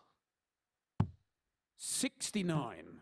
Johnny requires 74. Hendo for 74 will go 18s if history is to be believed, but he's changing his tactic. Single one for tops. I was very carefully 54. negotiating his Johnny way to Maguire, tops, but 104. earlier in the week it was 54 for 20. Not on this occasion. It was Justin going for the 54, 86. but now he's got 86 and the 54's blocked. Think smart. 60 for double 13. At least he tried it. 48. Johnny required 20. That was good thinking there. Good board management, but unfortunately, the execution didn't match. Game That shot one the did. second leg. And Hendo nicks a John leg off Henderson. Justin Smith. 4-0 is not a possibility. And I just wonder if he's thinking Phil gets about Justin to throw first. margins Game or on. just trying to get as many legs as possible. I think the process of group play is so complex sometimes, especially on a 60. day like today, where your brain could be jumbled if you don't have the right level of experience with it. I think the key word there is experience. You know, players who have played this before, but I 140. think any advice I would give to Justin is when you're playing someone like John Henderson, win the game. You know, let the legs difference look after itself. I think I mirror that. 100. It's similar to people who are obsessed with averages. Start winning games, play well, and your averages will look after themselves. They have played each 80. other 4 times this week. And it's 2-2. And they're not going to play each other tomorrow. So this is the head-to-head decider. Yeah, there's been nothing to separate them, but you just feel it's a huge moment, a huge next 5 minutes for 60. Justin Smith. For John Henderson, it's just a free roll now, but integrity is really, really important. You know, they're all playing because they've all 100. bonded next door. There's been great banter, the camaraderie between them. It's like a group of friends who are meeting for the first time in a couple of years, but it's business when you're up 60. there. And, you know, we're seeing the very, very best. There's absolutely a lot of the games today have gone the 4-3, 4-2 result because there's not a lot to separate them. I think this 81. head-to-head this week actually tells us a story about Justin. Because he lost to John the first 2 days of the week. And then he's beaten John on Wednesday and Thursday. And I think that follows the pattern of his form. 57. First 2 Johnny days, Maguire, not great. 100. Next 2 days, better. What will today do in the lead up to possibly Game shot the day third number leg. 6? Well, John he's Henderson. behind to Hendo thanks to that 100 checkout. And he's lost his throw as well, so Already things John are not to throw happening first. for the Game on. bearded dragon. Yes, the bearded dragon showed a slight bit of distress there. You could see the disappointment. And I hope for the sake of him and the group, you know, 100. to see 4 players on 10 points going into the final quartile of this session just makes it very, very interesting. 43. And come and let us know at MSS Darts. Give it a follow. Our biggest night of the year. Tomorrow night, Champions Week, Champions Night. 55. It's going to be absolutely rocking in here. We need your interaction as well. Any questions, anything darts at Duzzer180. Happy to discuss 58. and answer anything. One of the intricacies of this Champions Week final this week, whoever might get their way into Saturday, 100. we have 6 different names to that of Super Series 1. Not one person who was in Super Series 1 Champions Night 92. is going to be here. Wow. Interesting. Usher, Evans, Pilgrim, who made up Group 1, Whitehead, the eventual champion, 81. Chris Mason, and Josh Payne. Not one of those people will be in the building tomorrow. Not even Chris Mason, who commentates with us as well as playing. So it's going to look 58. very fresh tomorrow night, whoever qualifies. You use the word fresh there for Chris Mason, who's taken a month off most of his duties to get prepared for the World Seniors. 95. We've definitely got differing styles, that's for sure. While I've decided I want to concentrate a lot on just focusing on the darts here this week. But I'm going to lock myself away for 4 or 5 days and see if I can find some form. But Chris Mason, what an absolute success story it was of Series 1. 140. He was the story. Success. Aside from Conan Whitehead winning the whole thing, for me, Chris Mason was the story. That night, it was unbelievable in week 12. Yeah, it was. And just his throw, it was silky smooth. And John's last score was 95. at his best, his throw was absolutely sensational. And I just thought when he stepped up on that hockey where John is now, I thought, you know what, he's as good as ever. Maybe a little bit better. But now we're just waiting for the scores to be calibrated so that we can progress. Apologies for this John, you short require interruption, 70. but it is very short. Hendo 70 for 3-1 to make Justin feel just a little bit more sick. Not for the first time this week. We're going to say he's got 1 dart at tops. How important is this going to be? 30. Justin, you require Just a 110. little bit of a flyer there. And Justin Smith, now is your moment. He's hit this week on 518s. I just feel, I don't know about you, 54. Paul, I just feel John, you require they're the types of 40. moments. If you want to get in the mix today, them types of finishes have got to go. You can't rely on winning in 20, 21 30. darts because Justin, you require he may get away with it 56. this time, but it's just not going to continue. He needs to find his A form right now, but it'll be a fat 20. Now, he has gone inside an awful lot. What I would say to him is, don't go in the sea. That's perfect. Follow that in now. There's your eye line. But 38. I think there's a magnet John, on one of them required darts, 10. just on the inside of the wire of the double 18. And Henderson, a double 5. Oh, dear. An opportunity No now. score. I think I can hear the groans in the players' area as well because Justin, you require I think a 80. Henderson win would suit that they'd be then down to 2 from 3. It's going to be 2 for double 8. If there's something that has worked this week, it's John, that. the 4 flag. But you're not an Justin 18 Smith. in this game unless you've missed something. And double 18 has not been working for him the last few days as much as he would like. Justin to throw first. Quite frankly, Game on.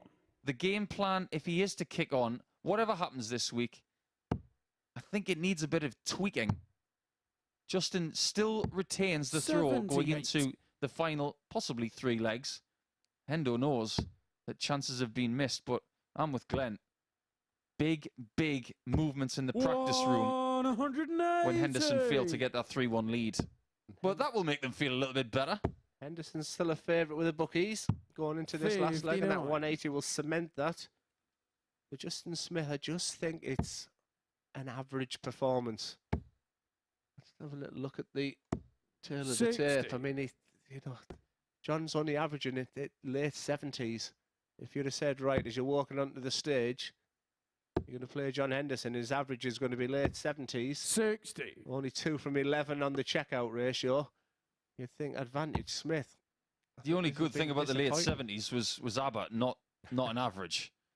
Any dart player at this level who is 21. averaging in the 70s, they're not happy. Well, like tomorrow night, the winner takes it all. Yeah, we're not far from Waterlooville, 100. just down the road. This is deja vu. I'm sure I sat with Henry and he went through loads of ABBA songs. I'm not surprised to hear that. I think we got a message in our ear saying, shut up. I do miss Scott Giblin. Our host Henry does like a bit of karaoke. 42. Hence why when I hear a rumour he's going to do it, I tend to go home. I do savour my ears and their drums. 140. We love him, really. Yeah, most of the landlords are, get out my pub.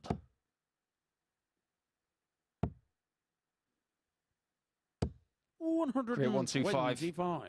A Justin great requires 64. 125. But Justin Smith has got a chance of the lead. Does he deserve it? It doesn't matter.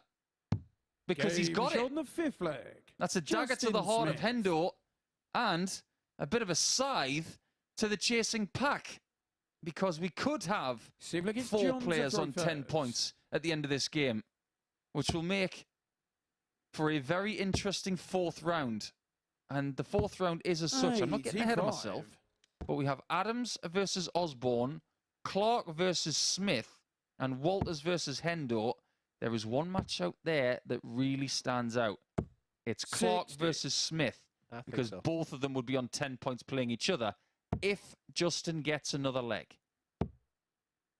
And as much as I've championed Justin 45. Smith this week, and the guy I would like to see here Saturday night, I think right at this moment, Matt Clark wins that game. For many reasons. He's playing better darts, and he has to be mentally strong in that game.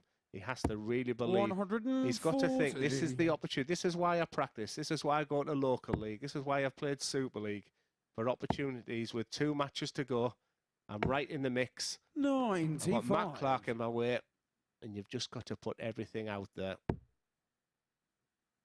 This is the kind of feeling that these players will revel in, 100. because when they go to local tournaments, they go to Super League, they are playing knockout darts. They are playing this kind of format where they know if they 100. lose, they get nothing. So they will feel comfortable with it. Having said that, because of what's on the line, the urgency will feel like it's bubbling through their veins. 127. Hendo looking for a 1-3-6 here to pressurise that possibly match-winning position for Justin Smith. Just how important is it that he wins 41. at this visit? Because Doesn't require 2 straight 74. legs will give him +2 in his leg column to get him to +2 in his leg difference. Yes, he double checks with a referee, but it's double 16, which has been 42. very efficient on. Johnny require And it's 135. John Henderson and 135. You'll see him start on the bullseye. And you look at treble 15. Wow, he bends the wire there. You could hear the 95. virtual sigh of relief there from Justin Smith, who goes through his pre-throw Johnny require 32. preparation, dries his hands off, nods his head, looks at the floor, and now all of a sudden, look at the eyes. Don't take him off 32. Believe in everything that you've done. Good marker. And that is the dart, Justin Smith. That is the preparation. That was about everything that you did in preparation of that dart. Another thrilling game. There's nothing to separate these 6. 4 players now on 10 points with 2 rounds to go. Everything to play for. The stats don't tell everything there. It was about a battle royal. And it's Justin Smith who showed his mettle to get over the winning line there. A deserved victory and a very, very important 1 hour coming up to see who's going to be here on Saturday night. And next up, what a game. Martin Adams, Colin Osborne, back after the break.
This is the MODUS Super Series.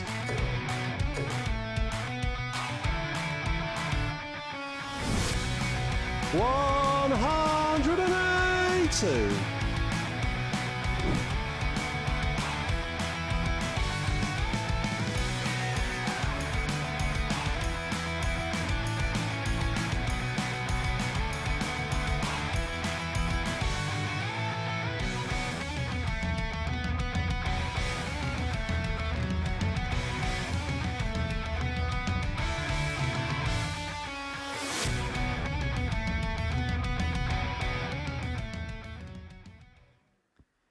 The top international tournament for top international players outside the PDC Tour Card system.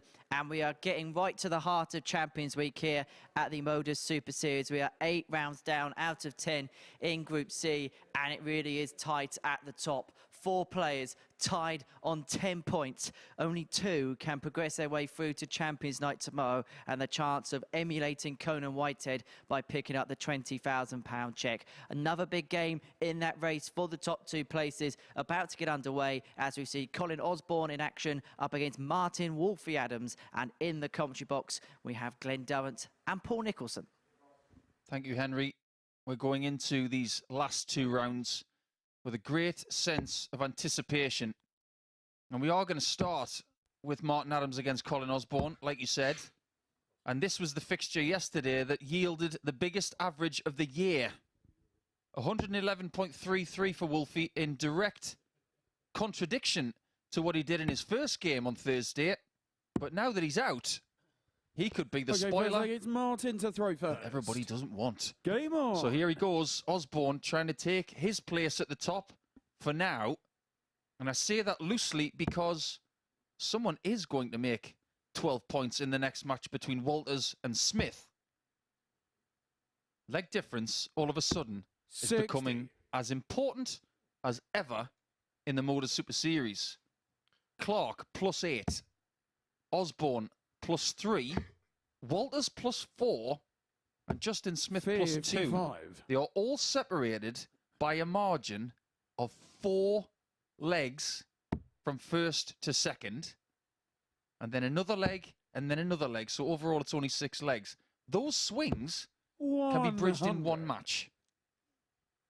And surprisingly, the bookies have Martin Adams a heavy favourite in this game. Maybe to do with that massive average he had yesterday. Maybe the fact he's thrown first in this game. 60. I thought it would have been a little bit closer. But they always say the bookies are never wrong. Well, very rarely. But if you are having a gamble this afternoon, please gamble responsibly. 18s over and begambleaware.org for more information. Goes without saying, of course, as we have 6 more matches for your entertainment this afternoon. And then we have 10 more tonight, starting from 10 p.m. live on Sporty Stuff TV, and the MODUS Super Series YouTube channel is there for your enjoyment if you're on the go and if you're tuning in from an international region.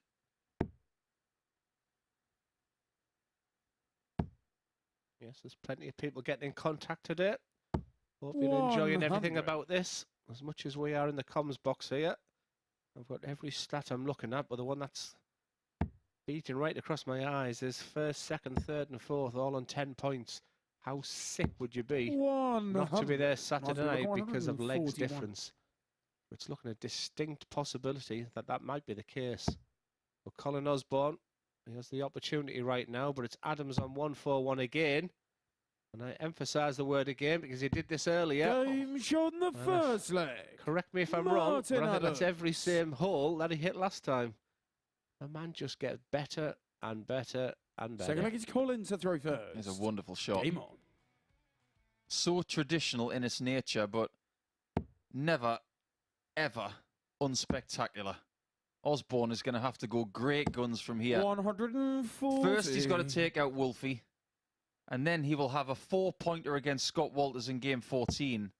And we will know at that point a lot more about what he needs to do based on the results between now and then. 45. Our advice to you, Colin, don't slip up. We've talked about camaraderie next door, and Colin has been right in the middle of that. He's a very genuine guy, likeable, sociable.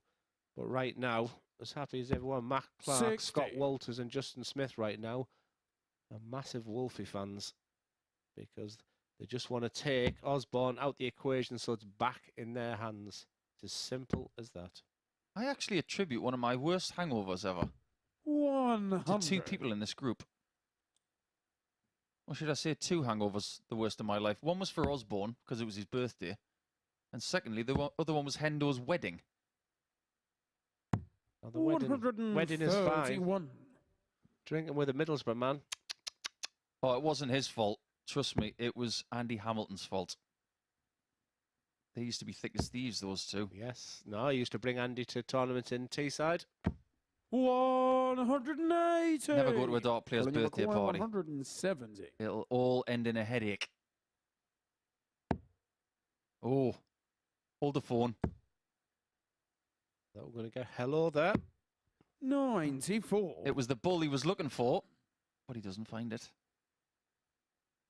A little bit of a Lionel Richie thing there. Who's going to be dancing on the ceiling come tomorrow night? That's truly your worst one yet. 125. I'm not going to get stuck on you. Colin, you requires 76. You've said that once, twice, 3 times a lady, you. It's 88 for Osborne. Game And shot what in the a second finish leg. that is. Colin Osborne. Absolutely smooth as the Commodores. It's like you said, that's his destiny. You win. So look, it's Martin to throw first. I can go all night long. Game on. And that, ladies and gentlemen, is the full stop on that one. Before we get the production in our ears, I think I preferred ABBA. It just so happened that his greatest hits was the first CD I ever bought. 140. Osborne's more of a early 90s dance kind of guy. His walk-on song, For Me, is top tier. Oh, it's unbelievable. Unbelievable by EMF. 100. Is a top tier walk-on. I'll have that argument with anybody. And talking to Colin about early 90s dance music, it's a joy because he knows a lot about it. It's a living joy. 45. He's no dreamer. Just when I thought I was going one up there.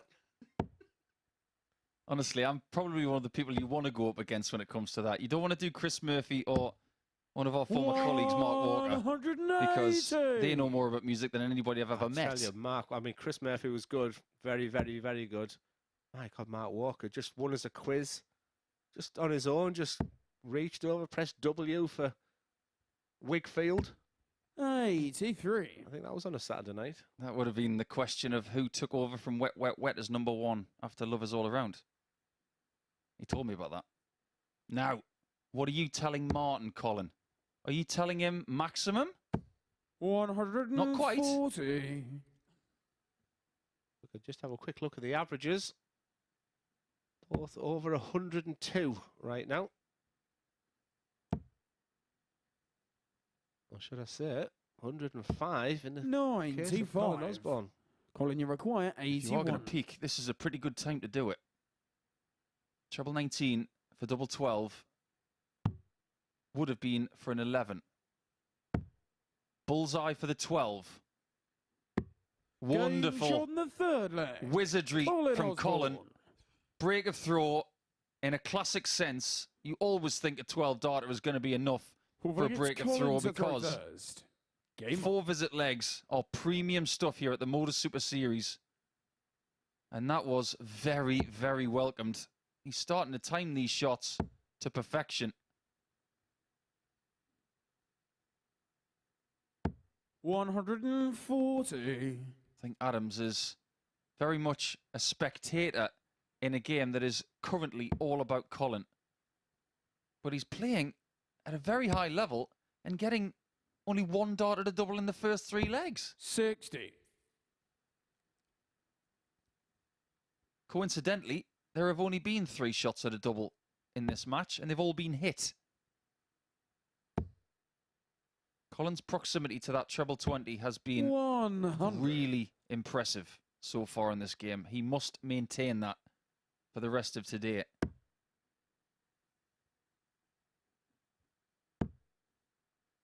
Has he got Adams exactly where he wants him?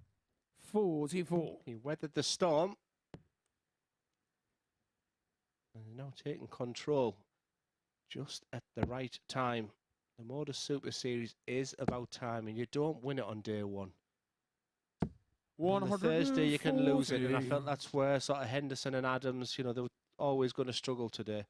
But you just want to peak at the right times, and Colin Osborne is producing his best performance just when he needs to do it, especially based on the fact that Adams did this to Osborne yesterday. Colin averaged over 97 in his game and barely got a sniff at a double. Right now he's averaging over 108, is Colin Osborne. Oh, double Tops. top.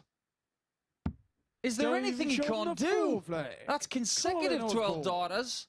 And this is fast becoming one of his best performances ever on the MODUS Super Series stage. Martin to throw As far as this week is concerned, Game on. it's far and above anything he's done by about 10 points. Talk about timing. I think Adams understands 60. that he's got Colin in that kind of mood. There it is. 2 180s, average of 108.8. And he's Still not going. stopping here. 100. And if I could just show you 3 darts he was throwing on Tuesday and Wednesday, they were going in angles that Alan McManus would have queried. But all of a sudden, the darts are going in with a purpose now. 100. He's pushing the dart through. When he's releasing the dart, he's got that little swing at the end, which he probably hates there. But then it's that push, and then let the arm do it. And just look at the way them fingers point to the floor at the end. 140. That's the confirmation to him that that's the conclusion of his perfect throw. But yeah, at one point yesterday, they were coming in and out of angles which just didn't suit him. Whereas this man's throws never. We could put a 2,000 lakeside throw up and it'd be exactly the same as that. Probably the same outcome. 2 triple visits in this match have been very, very key for Osborne. He's got 5 of them in the way of the 140 pluses, I might add. Adams has got 2, but he does have more 180s than the Wizard. 2 to 1 now. 85. But the saving shots like that, they can be really, really key at times, but maybe not for this leg. Yeah, I've got to agree that we could come back in a second about that treble 20 on the last dart, because 176 is nice. 176, the kind of number which is a non-finishing number, of course, because you're beginning to think 36 finish, 76 finish. He's going to give himself a chance if he can just plonk that on top. 100. But he'll accept that. He should do, because he'll get 1 dart at a double minimum. Unless the great man can finish on 101. And who am I to doubt him as he looks at treble 19. For double 12, he's been so good on this double. 89. But just Colin, you he tells it off. 76. Don't do that again, he says. Especially at the seniors next week as Osborne. 176 on what would be a monumental win. It's double 8, 2 darts. Good marker. And that is clinical. That is Colin effective. Osborne. Super efficient from Colin Osborne. What a great contest from the 2 good friends. What a brilliant performance. The stats, which we'll see very second, were absolutely wonderful. Over 106 average there for Colin Osborne. Martin Adams just shy of a 96. And there's the tail of the tape. But look at the checkout averages there. 80% from Osborne, 50% from Adams. The 141 finish from Adams. The 121 from Osborne. But it's all about them stats right at the top. It's Martin Adams 1, Colin Osborne 4. And it's Colin Osborne that goes top of the table.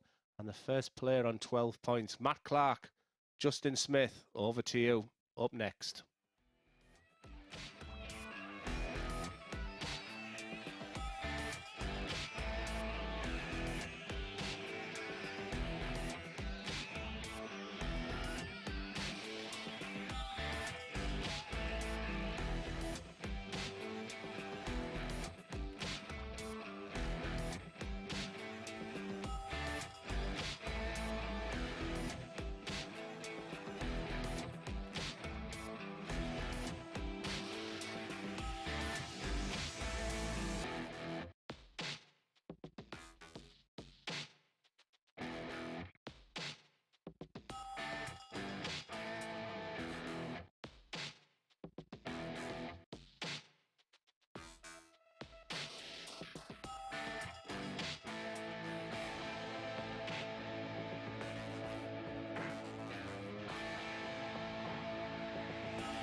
Welcome back to the MODUS Super Series, and what a game we have just witnessed between Martin Adams and Colin Osborne. Osborne with an average of 106, a 1-2-1 checkout, 4 out of 5 on his doubles to get the better of Martin Adams 4-1, who himself averaged 95, had 2 maximums and a 1-4-1 checkout. Here's a quick check of the table, then that victory puts Osborne onto 12 points, 3 players directly below him onto 10. 2 of them go toe-to-toe in this one as Matt Clark takes on Justin Smith. The games just get bigger from here on in until the end of the session here at the Live Lounge. So to watch this one, here's Paul and Glenn.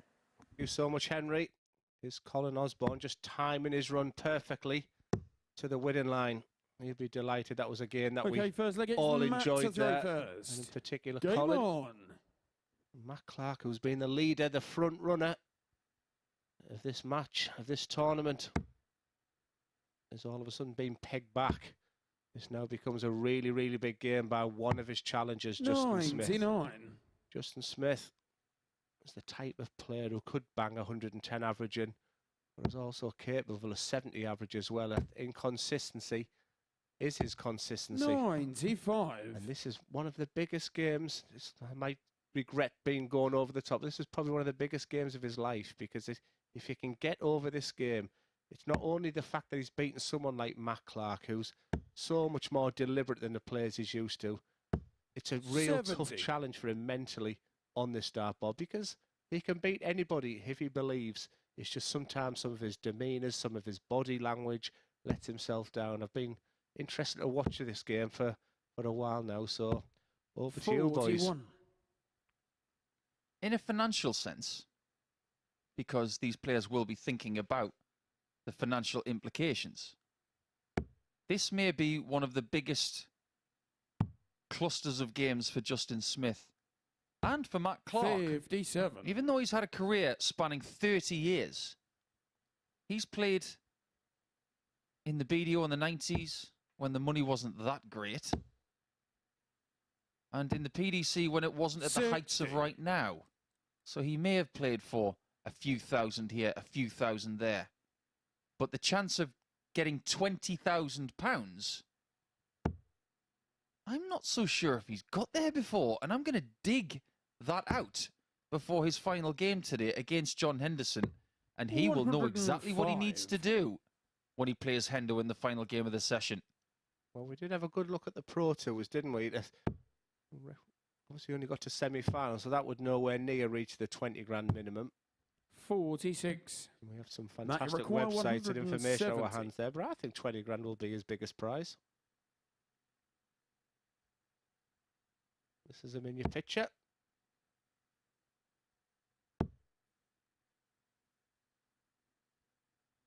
This is exactly the way he threw his darts in the first leg 134. yesterday. Nothing changes with him. It's up to you. Can you handle playing him? Can you handle beating him? And what he would love to see now is if Justin starts flinging his arms all over. He's shaking his head a bit there already. For 101 scoreline, he would 61. Give him a finish. Making required 36. I don't like it when Justin's shaking his head.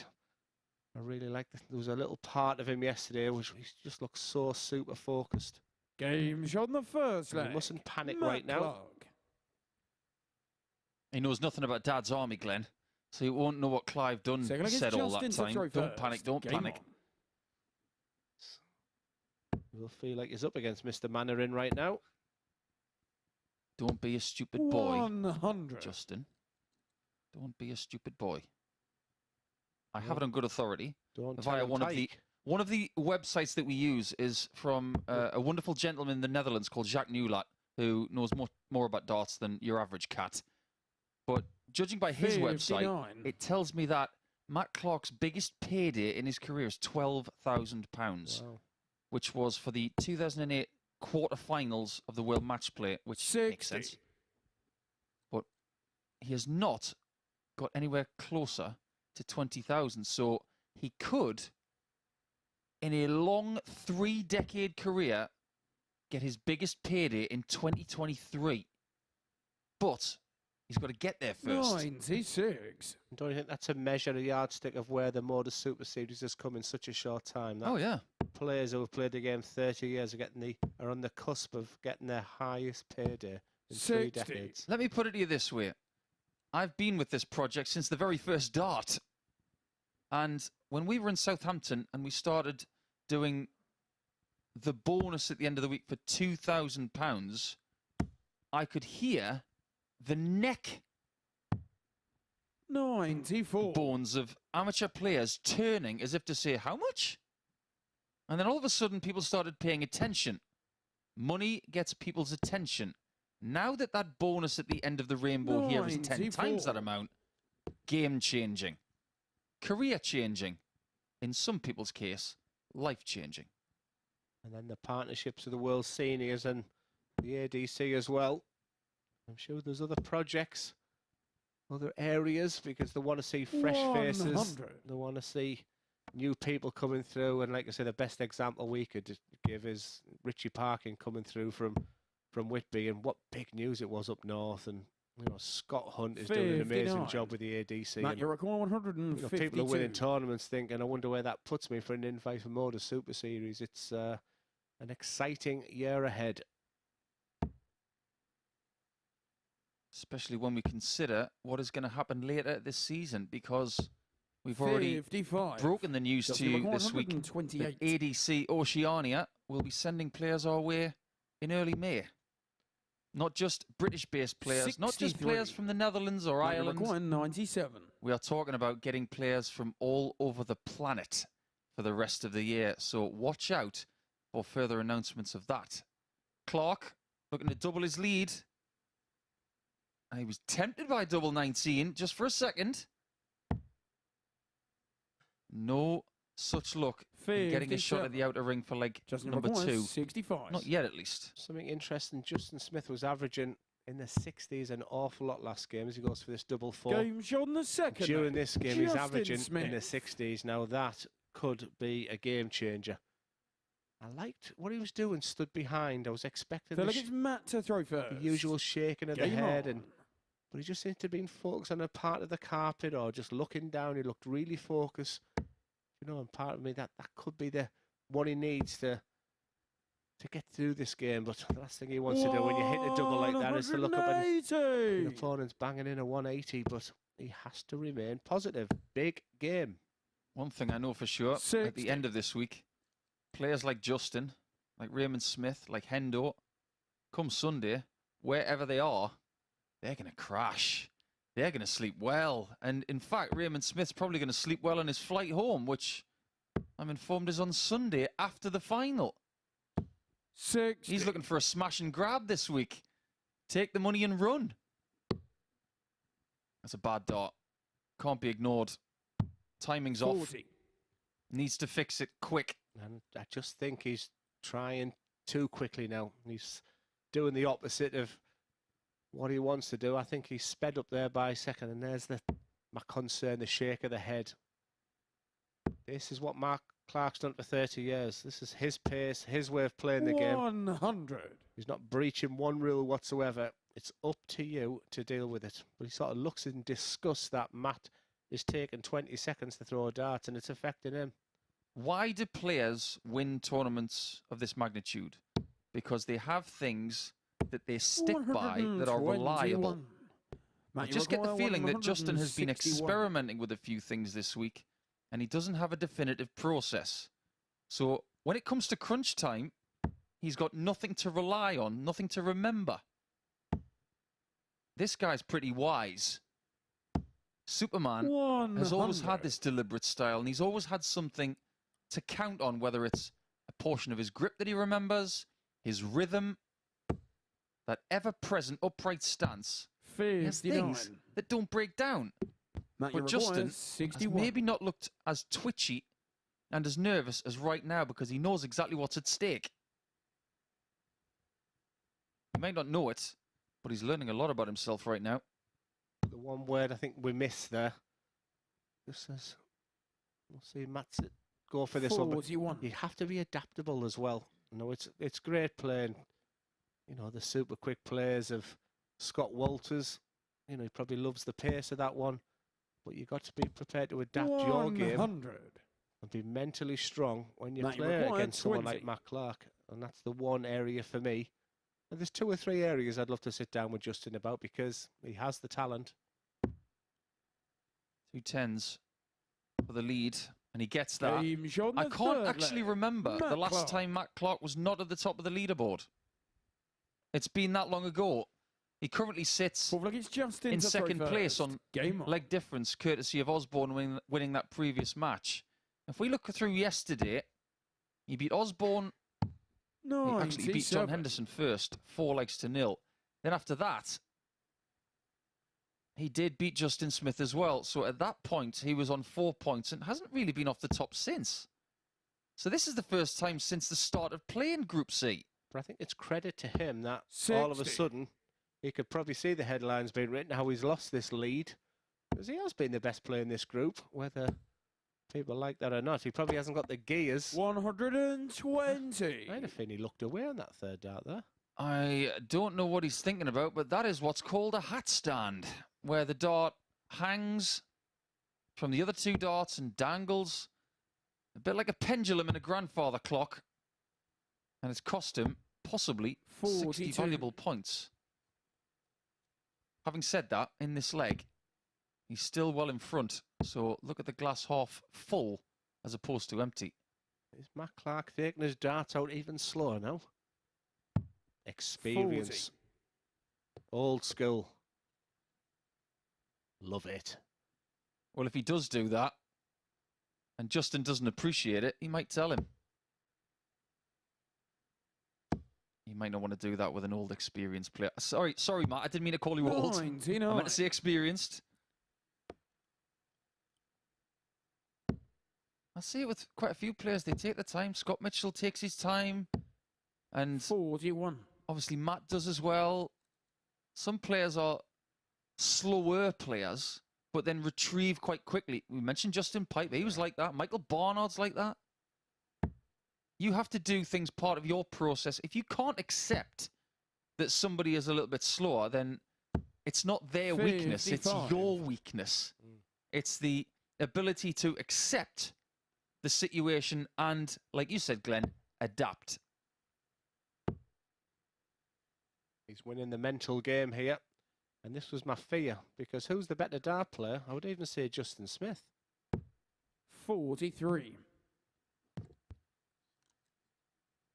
Slightly attritional, this battle. I might even go full attritional if it gets the averages down towards the 70s for both players, because one of them is in that bracket. Yeah, the 25-minute game of Osborne versus Clark came down to the final double. That was the longest game I've been involved in. Justin, you require 160. I think when you see some of these pro tours now, some of the games over in 4 to 5 minutes, it's just absolutely insane. I've seen 100. Michael Van Gerwen beat Steve Beaton Matt, you 6-0 require 164. in 6.5 minutes. Yeah, I think something similar with Adam Hunt.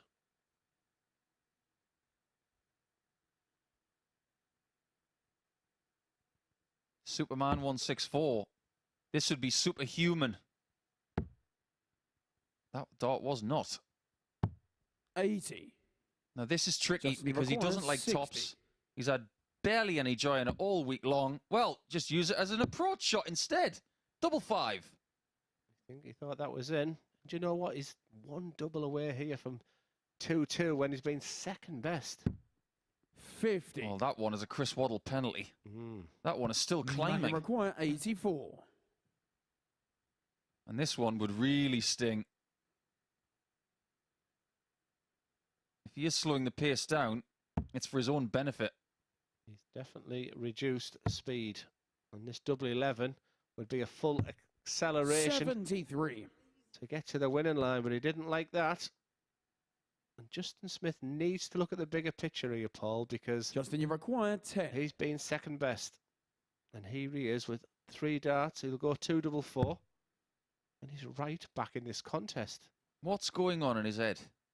He looks like someone who's in pain. Yeah, which is not good.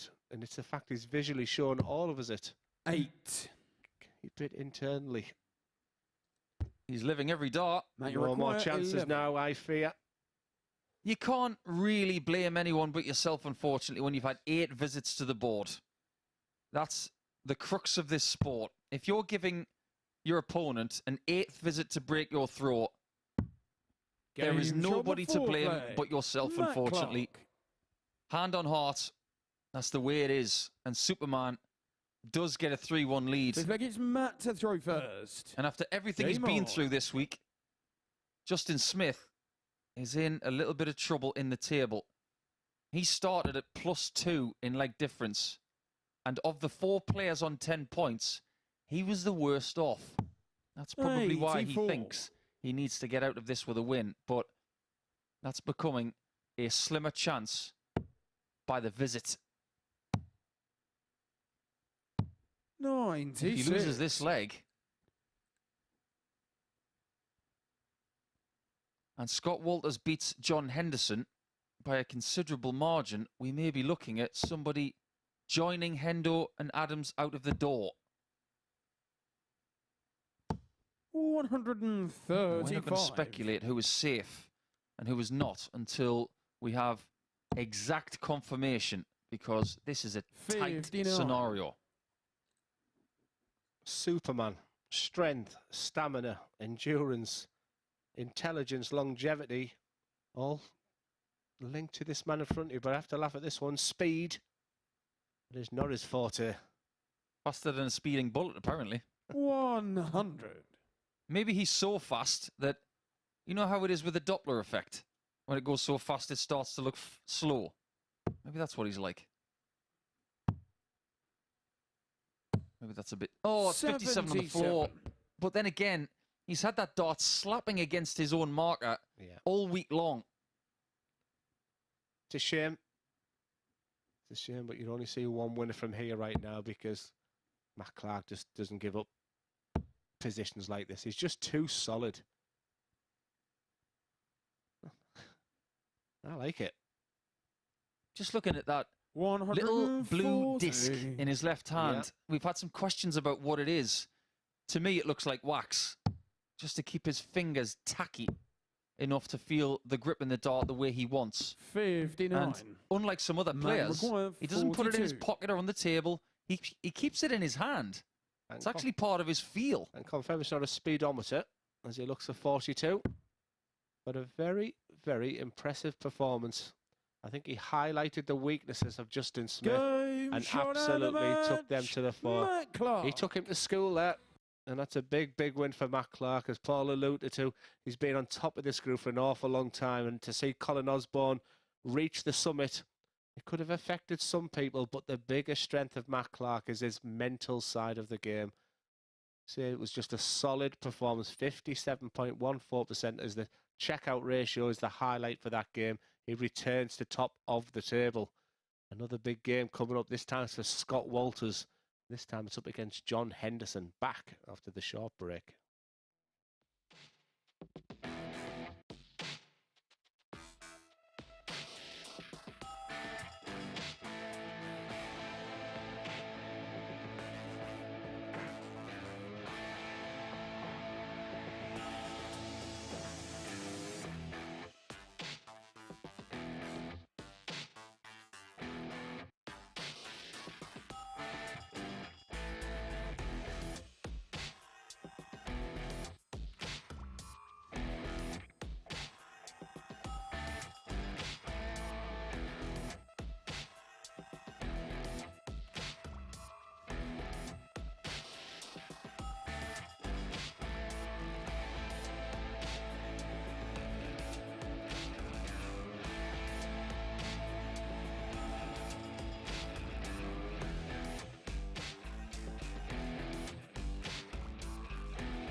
Welcome back to the MODUS Super Series, where Matt Clark has just got a crucial victory in the context of the group. He moves himself on to 12 points alongside Colin Osborne at the top of the table. Clark in front of Osborne due to a superior legs difference. The final game of round 9 sees Scott Walters take on John Henderson. Another big game with big consequences in the league table. So let's hand back to Paul and Glenn.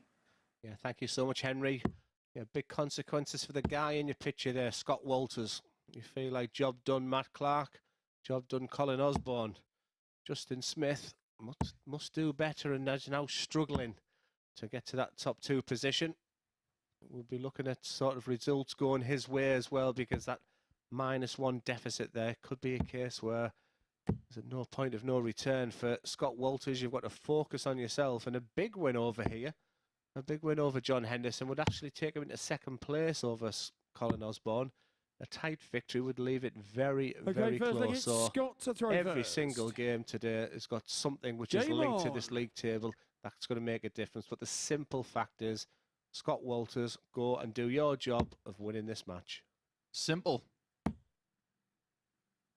If you don't, Scott, 100. then definitively it's Clark and Osborne who will know exactly what they have to do to qualify in the last round of matches. 140. Hendo's very close now to finishing his 3-week stint. Walters in this game and Matt Clark at the very end. But maybe, with the urgency in the room, Walters is about to go a little bit more bananas on the lipstick bed. I can't believe it took him 6 darts to get the 180. 100. Why didn't he get it the first 3? That's what you call living by your own standards, Scott. 91. Getting a 180 with your 2nd visit, just not good enough. Yes, whatever happens this week, Scott Walters can look at Series 2's been a real positive 75. to win his group. Scott, you record 130. And then come in and to break that record. But like you said yesterday, as he looks at 130, and what he's doing there is purely assessing what John Henderson's on. And it just means he can now set it up. 98. And he's done a lovely job there after 12 darts, 132. A lovely start from Walters. Still plenty to play for in this group. Osborne will be watching 100. on, Scott, thinking, record 32. come on, Hendo, do me a favour. But I don't think it's going to happen in leg 1. Game shot in the first That lie was leg. perfect. Scott Walters. And Walters starts with a 14-darter. And if you ever wondered what pro players are thinking, then go to the Grand Slam. Second leg, 'Cause John that's to throw the first. best analogy I can give you for the MODUS Super Series. And I've even been there myself where you're relying on other people. And it's not a nice 93. feeling. I could not sit and watch the game. I had to go for a walk somewhere until eventually I got the bad news that the requirement I needed didn't happen. 95. It's tough to take. All you can do is win your games. Hendo's been to the Grand Slam. That was a few years ago now. He's played in many big events. 140. This is just another one he's ticked off his list along the journey. This is arguably the biggest event that Scott Walters has 83. ever played in. Hence, he'll be learning a lot about himself throughout the course of this day. What are your plans for 2023, Paul, on 60. the board? Good question. Without an answer right now,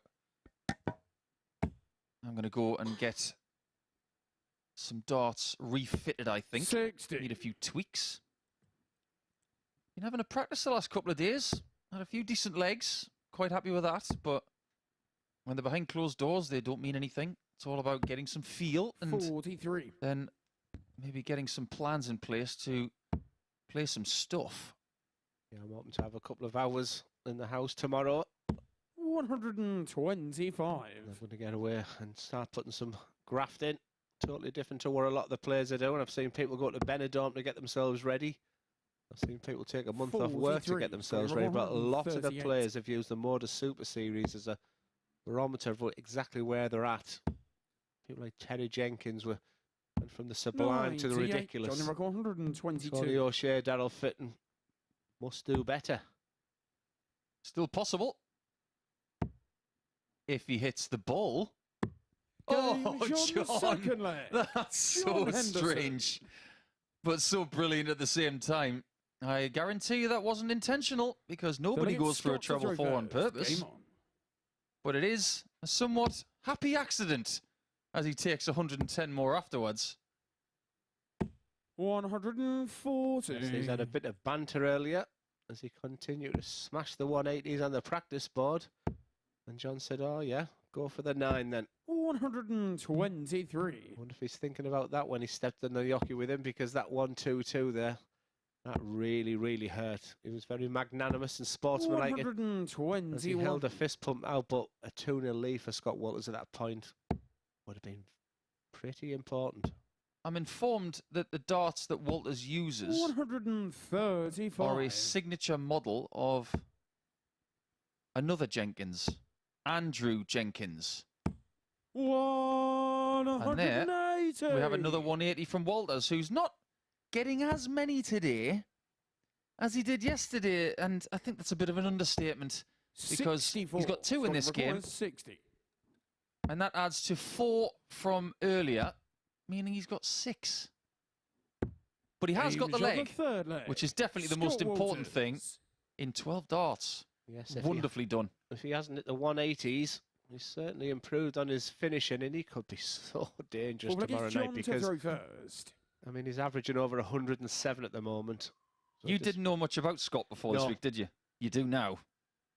You've actually been given the gift of what he can do, and you can now go back to Middlesbrough in a couple of days and say, 140. that's Scott Walters. He can play. Yeah, there's been a few players, Jacques Labra, Andreas Harrison, you know, people where you just think, how on earth do you sort of prepare for these guys? And then you sit and watch them from the Monday morning till the winning dart goes in. Adam Warner was a real success story. Look where he is right now. 140. Getting ready for the Pro Tour. It's definitely the best seat in the house, sat here, getting to know people. I haven't really sort of interacted too much with them. I've let them get on with their own thing, and maybe they've heard things that me and Paul have said, me and Matt and Henry have said, and maybe wanted things clarifying. In particular, someone called Alex Small. 60. He's one of the most talented players I've seen on the old MODUS champion of Super Series. champions. Oh, he's electric. But there was just a couple of things I was saying, and he wanted to have maybe a little chat. I said, not mid-competition. 161. 161. I'm not going to get another ton plus finish here, John. But one thing he has guaranteed us today is a ton plus finish in every game he's played.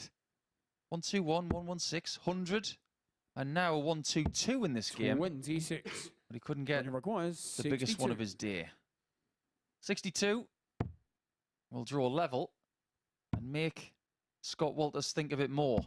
Beautifully done by Big John. Henderson.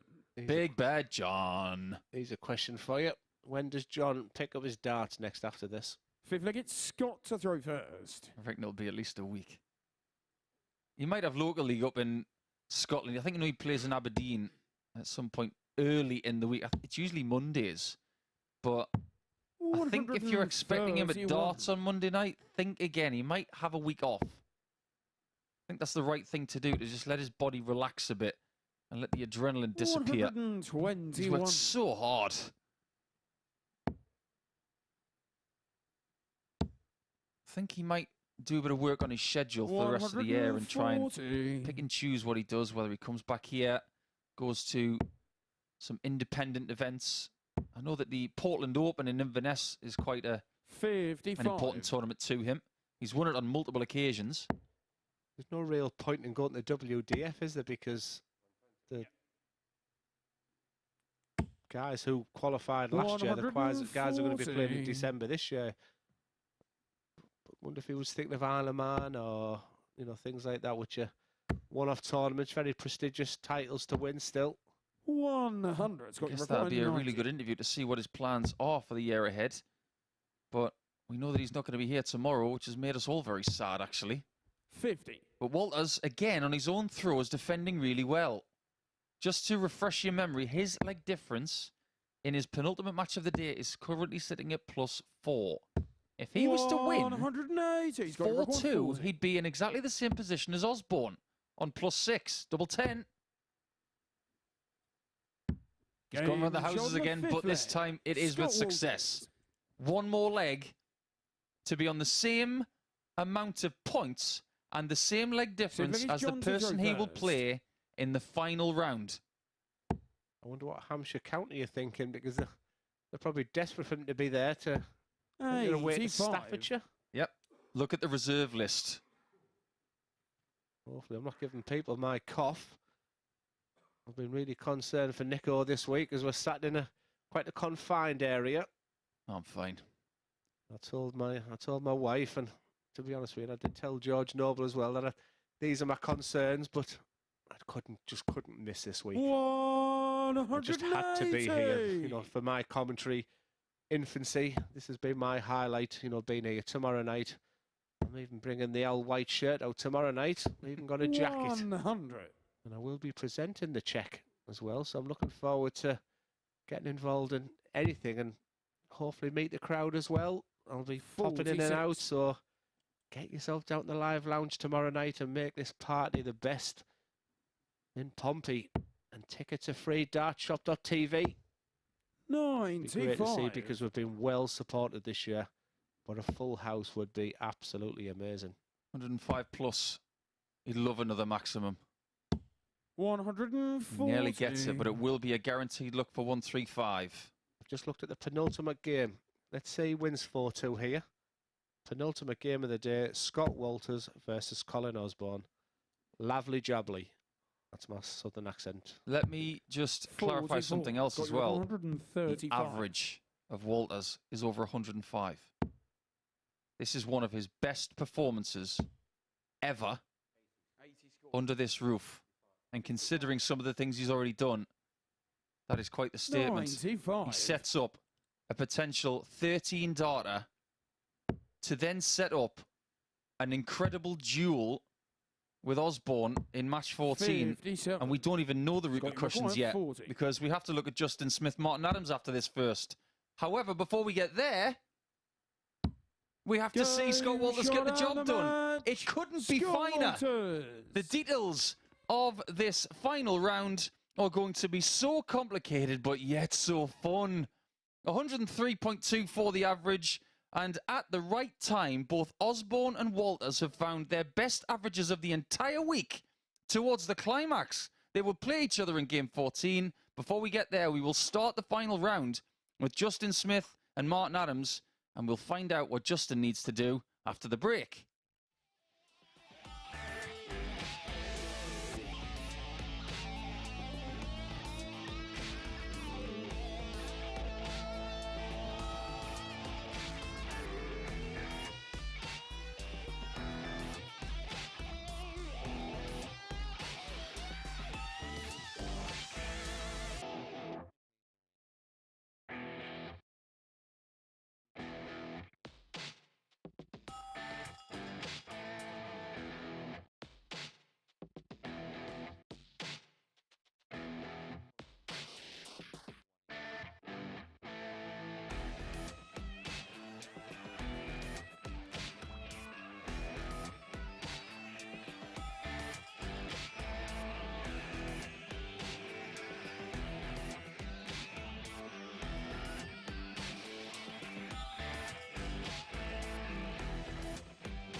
What a performance from Scott Walters, and what a time to pull out a 4-2 victory against John Henderson out of the fire, doing so with 103.24 average, 3 maximums and 4 out of 9 on the doubles. John Henderson with a 1-2-2 finished 95 average, but not enough for him. So this is the table going into the final round of matches in Group C. Matt Clark, Scott Walters, Colin Osborne all on 12 points. Justin Smith himself can get to 12, but he cannot qualify now. So it's a 3-horse race, 2 players in it. It's him against Adams. This is the first game of the final round. And here's Paul and here's Glenn. Oh, what a final round it's going to be. But we've just done the numbers, as Henry just confirmed there. And he does know, because he poked his head around to see whether he could still qualify. And now it is a rematch of the final of week number 3 in qualifying. And it means that both Martin Adams and Justin Smith will not be here on Saturday night. But what we can confirm at this early stage of the final round, first leg is Justin to throw first. Game on. Is that your second qualifier for Saturday is Matt Clark. He cannot be displaced from the top 2. And it means, very simply, Glenn Durrant, that match 14 between Osborne and Walters is an eliminator. The winner goes through, the loser will not. And that's what it's all about. And Matt Clark, I think, knows as well, because he just something, his glint in his eyes. We walk through the players area there, but what a finale we have. Scott Walters, who's bouncing around in the players area, against Colin Osborne, who's just calmly, probably using his experience just to get himself ready. And I think as Justin walked out, I think he knew he can't qualify. The disappointment, the colour drained out of him. So if you're ever wondering, does this competition mean anything to the players? I think in the last 4 to 5 minutes, I've just sort of witnessed the highs and the lows, the ecstasy and the despair. 59. That's darts, that's sport. And that, more specifically, that is individual sport. You can't really find a shoulder to cry on in this arena, because all of the other guys are in a very similar boat. I think Justin Smith should use this to say, look, MODUS Super Series, I want to be back. And this is what I can do. And this is what, what's my body like? How do I play when I'm a lot more relaxed? Because any tension that he had in that body will have been evaporated when he realised and worked it out. Because the league table's in there. And a lot of experienced players there, a lot of winners, and they knew exactly the situation. The calmest person in there was Matt Clark. He was just like, yeah, okay, see you tomorrow night sort of feel. It's incredible, really, when we just gave him the news and I said, would you like to know? And immediately, Osborne, Walters and Clark all wanted to know. There was none of this. Can we just play and see what happens? They all wanted to know. And Clark, the poker player, barely even flicked an eyebrow. Oh! That is leg buys, Martin. 36. That was caught in just the slips. Require 150. I think even Justin Smith thought that one was quite amusing, but I don't think Martin will. What do you think Justin Smith is going to have learned about himself most this week? And it's something I'd love to hear from the 3-time world champ Glenn Durrant about in the next leg, because it's just about to start. Martin Adams. I think he'll realise that he's a very, very talented player. I think he'll have heard the commentary, and second leg is Martin. He's had the pair of us talk so positively about him, but he's not mentally there just yet. And I think he needs to, believe it or not, look in the way Matt Clark conducts himself, and maybe someone like Colin Osborne, because I think the pair of them have gone on really well this week. And not to give too much away, because the game's there, and he has to use the board better. Because he's so good when he's going for treble 19s and 18s. And his setup play can be so much better. So there's lots of positives and negatives, but a very raw talent. Someone who was down in the dumps on, Wednesday morning, picked himself up, and for a long part of this Group C was a potential qualifier. He'll be hurt and he'll be disappointed, but his last two matches, he's been sort of averaging between late 60s, early 70s. So when he was needed most, Paul, he just sort of didn't deliver there. So I would give him a nice solid 7 out of 10.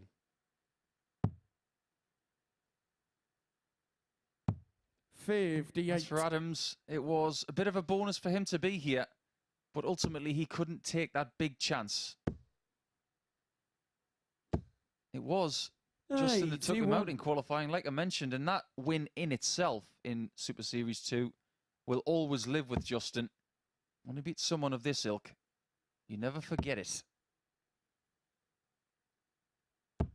95. You'll want to leave with a win, Will Wolfie, and I'm sure we'll see him again.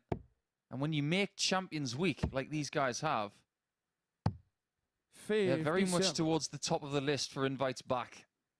I think a lot of them will probably felt that this was a big opportunity. I think Raymond Smith just a stride ahead of everybody. And you've got the Jim McEwens who's just sat in his hotel room saying, hey, Paul and Glenn, you're talking an awful lot about this Raymond Smith. I'm the one who topped the group. I'm here to win it. I don't think you'll mind, you know. I think you'll like the fact that we're talking elsewhere. We can maybe talk about Matt Clark now being a winner and getting his biggest ever paycheck. 26. We can talk about Raymond Smith, but he's not qualified yet. Jim is, and he has been for almost 48 hours. I'll tell you what, tomorrow night won't be a quick night. Jim McEwen, Matt Clark, Raymond Smith, if he continues his trend. 91. It's a lot of people who are extremely solid, and I expect my type of game. And it also tells me that these guys who are full of talent and fling 180s off the lampshades, that there's more to darts than just that.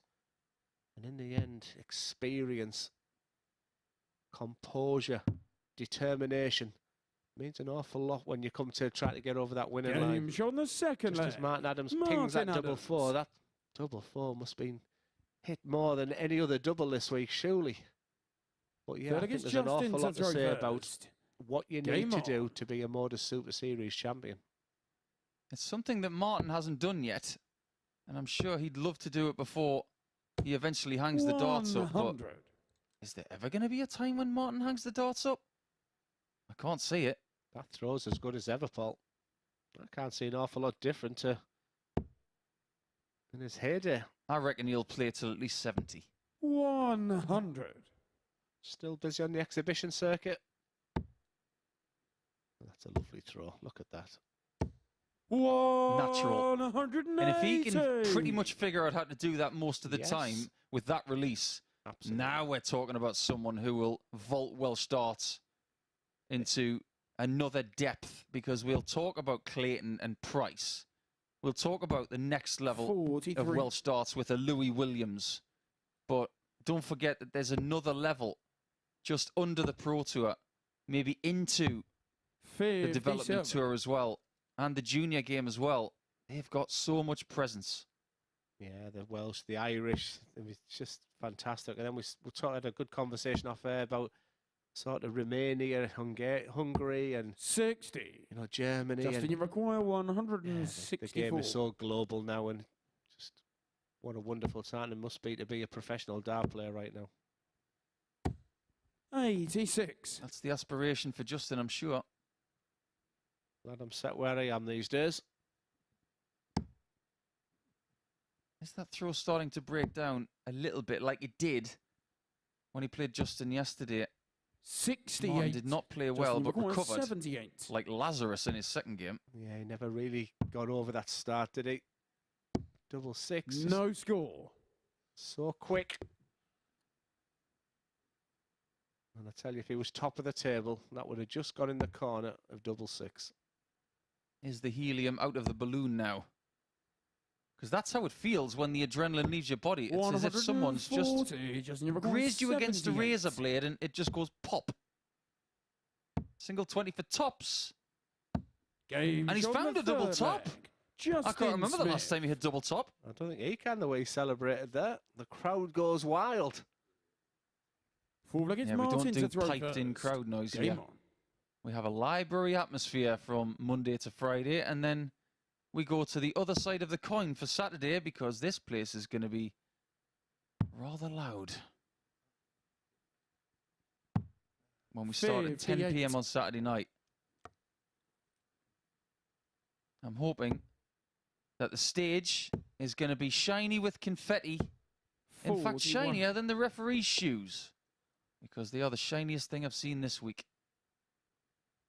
So some serious shiny shoes. Carl Hamilton has already saying congratulations to Colin Osborne, but if you're still watching, my mate, he has to win his next game because it's only 2 from 6 in this group.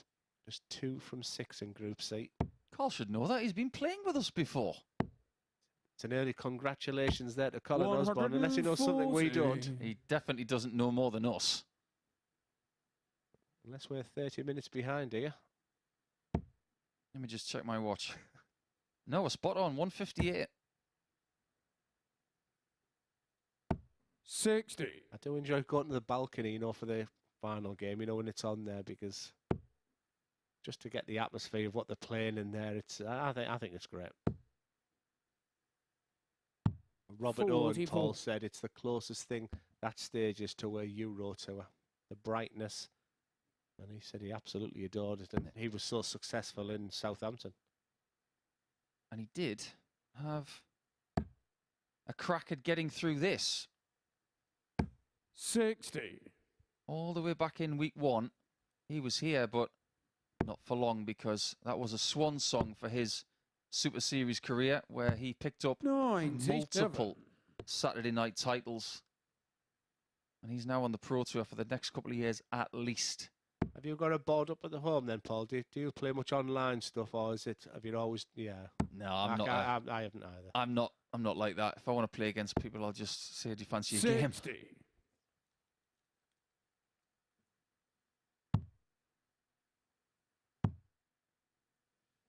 I remember actually when we were doing some testing here, just to see if the lights 96. and the stage were working to the optimum level to get this place ready. I had a test match against Martin and against Mark Webster and Corinne Hammond, actually. And I had a bit of a taste of this place before it was opened. I adored it, and I thought, if I could have a practice area, I wish it was like this. Yeah. Well, I've got the best practice areas. Justin goes for double 9. Shot on the 4th leg. Now to Justin nowhere. Smith. And if you wonder what the arms are flailing for, it'd be, where have you been the past hour? He's had a very, very difficult time. I think it's Justin to throw first. And right now, Game on. The doubles probably feel like buckets. Come on, Glenn, I'm going to put you on the spot because I know that everybody watching along will want you to. 85. Complete and utter social media pressure. Do you fancy a crack at this? No, not yet. I'm not in the right form. I mean, I say I went to an ADC and won it last week, and there was a little bit of fire in the old belly, especially when I played our Jamie in the final. I was desperate to beat him. I showed him the utmost respect by saying, "Look, Jamie, I want to beat you." And I thought, part of me was like, that was how I used to feel and play. But I just don't enjoy being a dart player right now. It's like a boxer who's been punched in the nose, getting beat 6-0 and 6-1s, 58 average at a Grand Prix live on telly. You know, them things hurt. Getting absolutely 0 points in the Premier League. You know, people might just think they never mind, let them brush it off. You know, they stay with for a while. So, you know, the plan this year was just to go and play local league. I think I deserve to sort of enjoy the game again. Why not? But obviously, when World Seniors came calling, felt it was a must opportunity to get there. 180. Let's see how that goes, and if that went well, then absolutely I'd love a go. Well, let's see what happens next week before we 140. draw that conversation to a conclusion. 82. Adams in a big quality leg here, looking for 82 for a 3-2 lead. Who's going to get the win to send them on their way? It could well be Wolfie, because that's a 12-dart break. Adams. Could he get his revenge, potentially? Not just for yesterday, but for that loss in the Week 3 final. To throw first. Game on. One more leg to potentially win by 4 legs to 2. Standard-wise, in this game, 84 for Martin, 79 for Justin. maybe a sign that they are playing at a decent level, but that adrenaline and that urgency that you need to do what Walters and Osborne did in the previous round, it just isn't there. 100. Yeah, a little bit of shoulder came in that first start or two. I think his mind's elsewhere now. I think it's and good for Justin that he's hurting. It's nice the fact that, you know, I've had an opportunity this week. There's 12 guys here going down to 6, and I 100. felt he was good enough to be one of them 6 to get there. And he had a little phase, he had a little purple patch. 100. And yeah, he got my vote as the value for money bet yesterday of getting even top in this group. But it's all about players being really, really solid when it matters. I think Scott Walters has been the guy who, you know, if he's played his best, has been absolutely phenomenal. 190. Colin Osborne's been up and down like a yo-yo. This No, time it's pun up for intended. Wolfie. As far as his 180 count 140. today is concerned, it's very impressive. That's his 3rd of this game, and the 2nd time today he's had 3. And I'm going to put ... against this one, because Look if what he's left Justin again. does take us the distance, he might have another one in the bank. Doesn't want one here. 134. Justin, you've got 161. He's got 11 today as Adams, and that's made to look a bit foolish compared to the efforts of Scott Walters yesterday. I promise you, 11 for the day is very, Martin very required good. 32. But what sounds even better is to finish this game in 25 darts and 2 legs, because that's exactly what he's done. A wonderful display. But for now, it is adieu to Justin Smith and to Wolfie. Thank you for their efforts this week. They've given everything they've had. But now, gentlemen, it's time to put your feet up to see what happens in the next match. That's what happened in that match.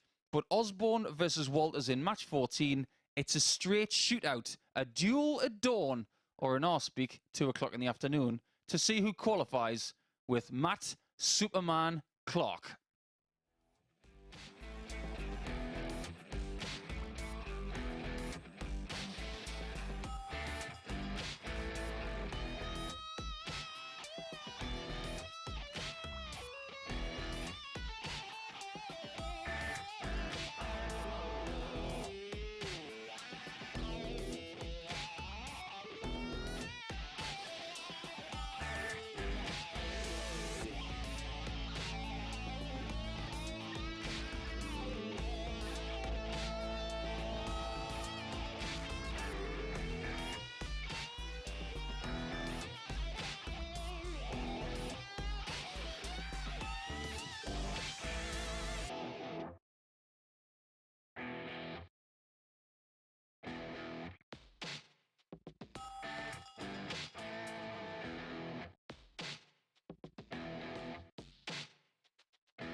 Martin Adams signing out of Champions Week in style, a 4-2 success against Justice Smith, doing so with an 88.83 average, 3 maximums to his name, and finishing with a 13 dart leg. And so it all comes down to this. The winner, Colin Osborne, against Scott Walters, will make it through to Champions Night tomorrow evening. It's effectively a Super Series quarter-final. And watching this one in the commentary box is Paul and Glenn. Thank you so much, Henry. Yes, you've had the hors d'oeuvre. Now it's the main course. Sit back and enjoy, because the pressure will tell. There'll be ups and downs in this game, but the simple fact of this Whoever wins this game, no matter what the score is, will go through to the final tomorrow night and the chance of £20,000. The guy in your picture was just absolutely sensational yesterday, breaking a record of the guy behind him of 18 180s. Colin to throw Today he's first. been absolutely fantastic on his outer ring, and his doubles have been great. Whereas this guy has been up and down like a yo-yo this week. Sensational on Monday, played lovely yesterday, and when he's at his best, he's been very dreamy. So this has all the ingredients 100. to be a wonderful match. Ask me to pick a winner, Paul. I'm going to sit on the fence and just sit back and enjoy. How is that fence? 43. High. Couple of splinters. Let's face it, the averages were high in their previous games, which tantalises the taste buds just a little bit more. Osborne against Adams, 106.85. Incredible, really, when you think he's not really been close to that at all this week. That was an out-of-the-blue, brilliant performance. 81. And then, as if we didn't have enough information about this head-to-head, Walters goes and puts in a 103 against Hendo. That was just as impressive, really. But when it came to their battle yesterday, which is 81. almost not a fair fight in comparing it to this because they played in match 2. Very different body chemistry, different 140. feeling of being awake. That would have been at about 5 to 10 in the morning. This is 5 past 2 in the afternoon. Walters got 5 maximums in that game and still lost. 180. There you go. First one of the game, and it doesn't belong to Scott Walters. Hang on a minute. He gets one, of course. 180. Second one of the game, and it belongs Colin, to you're Scott Walters. But it's tops for Osborne after 12. Wasn't ready. Just resets. Experience. Didn't throw that dart unless he's 100% perfect. Good marker. Big dart already in this match. 20. Scott, you require 50. He needs to break him at some point. Might as well get out of the way, Scott. Double top. Mixed fortunes up here. Can he hit 10s? 47. Oh, this is going to be one of those games. You can just feel it. Colin, you require There's going to be brilliant scoring at times, but there will be nerves. There will be edgy moments. Someone just text me, do you think these two guys are nervous, Glenn? Just watch leg one. That double is getting smaller and smaller. Oh, yesterday he hit a 50. double 5. It went right So in the it corner, required which 10. turned his affairs. Game shot in the first leg. Scott Walters. The frustration for Osborne and the ecstasy for Scott Walters. And that will continue through this whole game. Second against Just Scott to to throw first. Almost Game on. embellish on what Glenn has said about this match and what's on the line. If we try and find situations 45. close to this week, because there hasn't been anything like this, I'm just trying to find anything that will help us to figure out who could possibly win it. I will go back to the very last match of Group A 180. as we get 180 number 3 of the match. It was John Henderson versus Colin Osborne. And in that 60. match, Colin needed to win it to get through to Group B on Thursday and Friday night. He lost 4-2. This is another eliminator of sorts. 140. But boy, is this more important. He'll be hoping he can even the ledger when it comes to eliminators at this time of the week. Otherwise, we're not going to see him again. 180. More of those guys. More, if you please. This is superb. There were 8 180s between these two yesterday, so see if you can beat that, because these two are the biggest hitters of 180s in a day in our history. And there are plenty on the menu. 180. Osborne needs a 101 in 12 darts just to stop Walters from getting a shot for 2-0. Walters is the real deal. Osborne, what a chance. He fluffed his lines in leg one.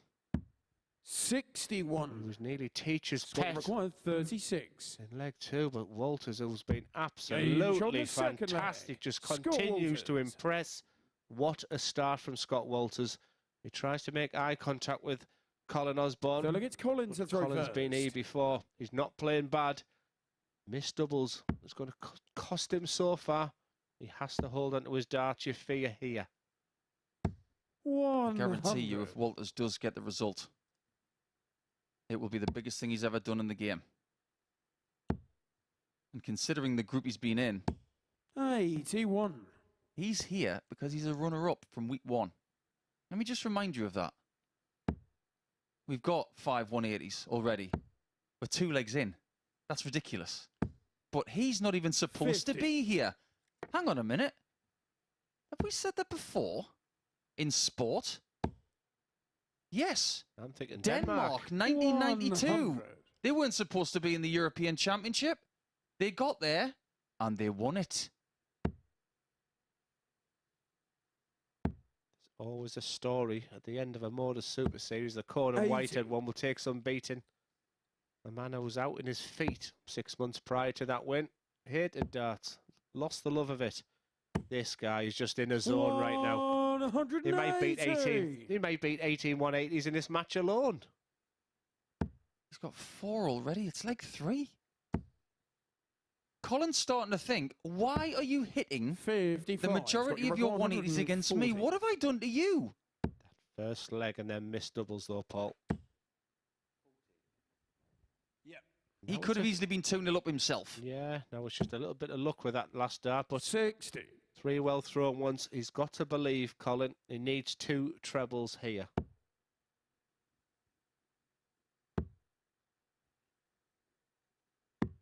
Walters might go high on this 20. 80. He has to.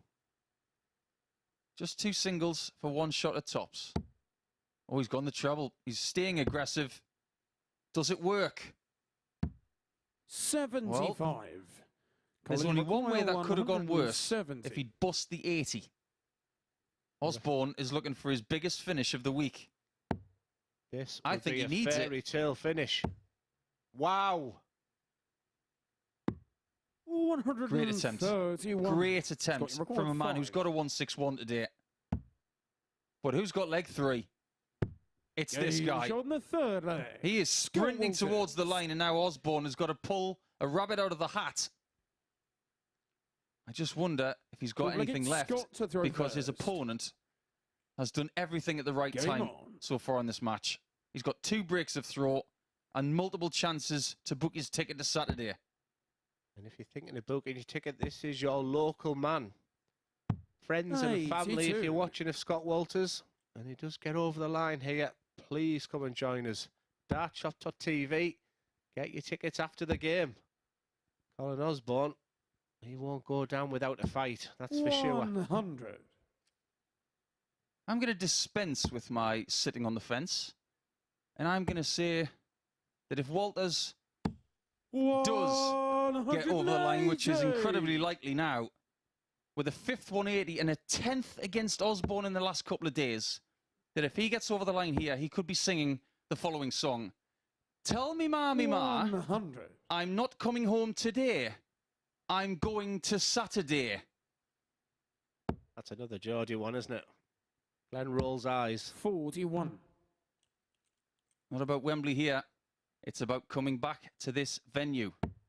Tell you what, it's the equivalent to these amateur dart players. This match hasn't disappointed. 85. You've got to go back to leg 1 for Colin Osborne and then miss dart at a double. A dart at bullseye for the 170. He's had opportunities, but this guy's just on a different level right now. And imagine if he's doing this tomorrow night. All this talk of Jim McEwen, all this talk of Raymond Smith. The local man, Scott Walters, would take the prize. He could have got away with a 6th 180 and left 99 if he so wished. But he had his head on. He didn't just look at route 1. He thought about what he wants. And what he needs right now requires 60. is 60 points for qualification. Double 10. 50. He has to wait. Colin, you require 120. I don't think Colin was thinking he was coming back for this 128. He's had this opportunity for 128 a few times this week. He'll start in the 18s. And that leaves 74. So 2 options are staying there. Oof. think he thought that was over the top and in. He's just slowing the process down, giving Scott Walters time to have a little think about it, assess the situation. As he approaches the Oki on 10, what a sensational performance from Scott Walters. Special, impressive, exceptional. And we'll see you, sir, in the final tomorrow night. And I think the realisation's just kicked in there for Colin Osborne. That is a kick to the stomach. He's done so much hard work going through. But look at the tail of the tape there. Scott Walters was a well-deserved winner. 5 180s against Colin Osborne yesterday. 5 180s today. 40% on the outer ring. That's a virtuoso and breathtaking performance from the local man. Well done, Scott Walters. And the final match of Group C is up next. It's John Henderson against the guy who's already through and going to be joining Scott Walters, Matt Clark. Be back soon.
Welcome back to the MODUS Super Series, where alongside me up here on the balcony is Scott Walters. Scott, Champions Night, how do you feel? Knackered, absolutely knackered, but great at the same time, but achy, very achy all over, but happy. You didn't look like it. Fantastic performance once again against Colin Osborne. Oh, I had to put it in on that one. I don't think my darts were there today. It showed it in a few legs, but they were never there today like they were yesterday. So that last game, yeah, I put it back in there. Was it just kind of, you knew it was your last game, it was kind of a winner takes all, just try and empty the tank and just see kind of what happened? Well, yeah, it was Nico and Glenn come in and said, do you want to know what happened? Do you want to know what the score is, basically? And we were like, yeah, and they said, look, it's a shootout. So with a shootout, you know you've got to put everything into that game, and I did, and luckily it paid off. I suppose for you, this is a bit of a full circle moment. You're into Champions Night, and considering the way your Super Series career started, it's kind of got a bit full circle for yourself. Well, yeah, I feel like I was unlucky to lose week one against Jim, but Jim won it, and full merits to him. He deserved it at the end of the day. He played, what, 12 consecutive days or something, so hands up to him on that. But I'm glad I've made it to this night. I'm humbled to be here, obviously, because certain people got their tour cards, so it put me in. But yeah, I've had to work hard to get here tonight. Well, to get tomorrow night, so I'm happy. Did that give you almost a little bit of freedom because you've come in as one of the players coming in as a consequence of other winners having to withdraw? Oh, definitely. Like I said, I had no pressure coming into this. I mean, all the guys, they deserve their place. They've won their weeks, and fortunate for me and Martin, we didn't win our weeks. We lost, but we got put in on order of merit of highest average. So it was like, for me and Martin, it was like a free run. So we were happy just to be here alongside the guys. And today, like the guys we had in the groups the last 2 days, brilliant. I mean, phenomenal. You couldn't ask for a better bunch of lads. And I'm just glad I come out happy at the end of it all. So tomorrow night, Champions Night, is this the biggest night of your darts career? I would say, yeah, definitely. Obviously, I lost in the Lakeside Finals qualifiers. That would have been probably the biggest moment going to Lakeside, which I've always wanted to do, but I lost out to Johnny Haynes. But yeah, coming here, actually, like I said to you before, being here on our Champions Week Finals night, and when Conan won it. So being here myself playing is going to be a different experience. So I'm looking forward to it. So you get to swap the seats for the actual stage Yeah. itself tomorrow night. And you're bringing a few down with you as well, aren't you? Oh, I've got a few of the army coming down tomorrow. So yeah, now I have. Yes, now I've qualified. Yeah, but they're definitely coming down. There's quite a few of them. So Scott Walters' Barmy Army's going to be there. So I'd recommend getting onto dartshot.tv very quickly. Otherwise, there probably won't be any left in terms of tickets tomorrow night. Scott, we'll let you have a bit of rest, go home and enjoy yourself. And we'll see you here tomorrow night for Champions Night. Well done. Thank you very much, and I will do. Thank you. One final game for us to round off the group. It sees Matt Clark take on John Henderson. Here's Paul and Glenn. Henry, and many congratulations to Scott. We all know how hard he's worked to get that position of prominence. He has been close to big things before, but maybe his story has got a nice chapter on Saturday night here in Super Series 2. Unfortunately for John Henderson, after 3 weeks of really hard work, he comes up just short, and maybe he hit the wall a little bit today, which we can completely understand. But ultimately, Matt Clark, he is going to be in the top 2, and he will be there with Walters and McEwen. Okay, first leg, it's John to throw first. Game on. Yeah, what a fantastic Group C it's been, and fully deserved Scott Walters and Matt Clark. I think them two have really stood out at times. Colin Osborne was brilliant. 42. At times, Justin Smith was brilliant, but I highlight the word at times, and I think consistency is key. And yeah, this guy, no matter if it's a dead rubber, he's not going to change anything whatsoever. And probably, 140. knowing Matt, will want to top the group. If he wins the game, he will. Simple as that. And I guess Because it'll have the implications of the league, the representation of the Group A and B tomorrow. 85. oh, absolutely. We will give you the groups at the end of tonight. We are going to tease you. I'm not going to say who could possibly be with who, because it's better just to leave some things 40. unknown until we know exactly who is through. But as far as Clark is concerned, for just that little extra injection of confidence, a win in this game 55. to be top of the group will make him feel a little bit extra special going into Saturday night. If you think about the fact that he's from Kent, it could be 54. a double, because the first person to win Yeah. a Super Series title was from Kent. Yeah, we're writing our own stories here.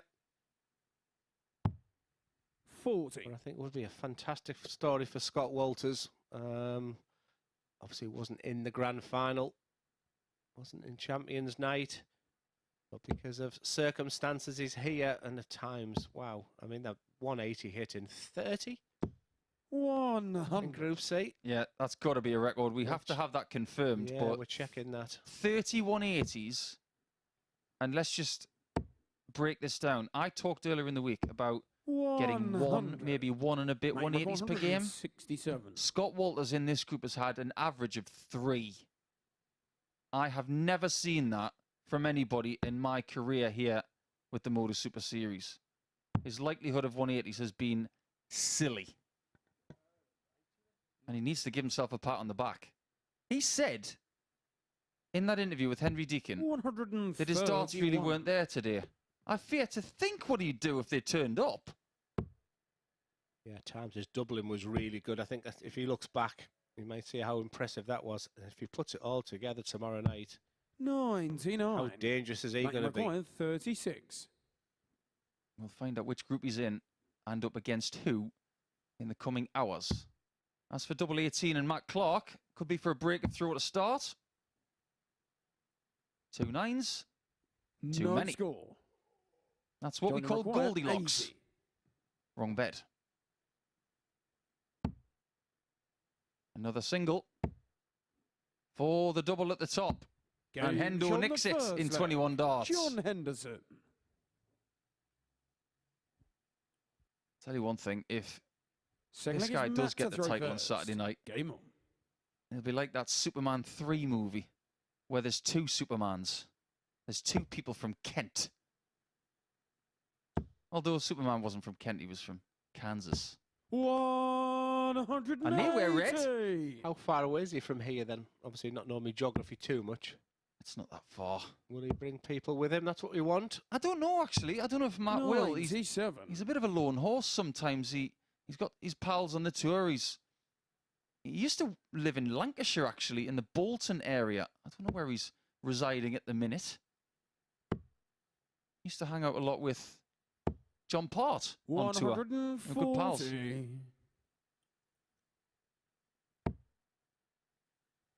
John tends to spend his time with the Scots when he's on tour. 100.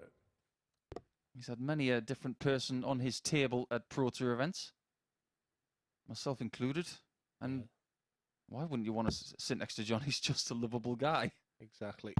Yeah, you can go to a pro tour now and you can see who's going to be practicing with who on what table.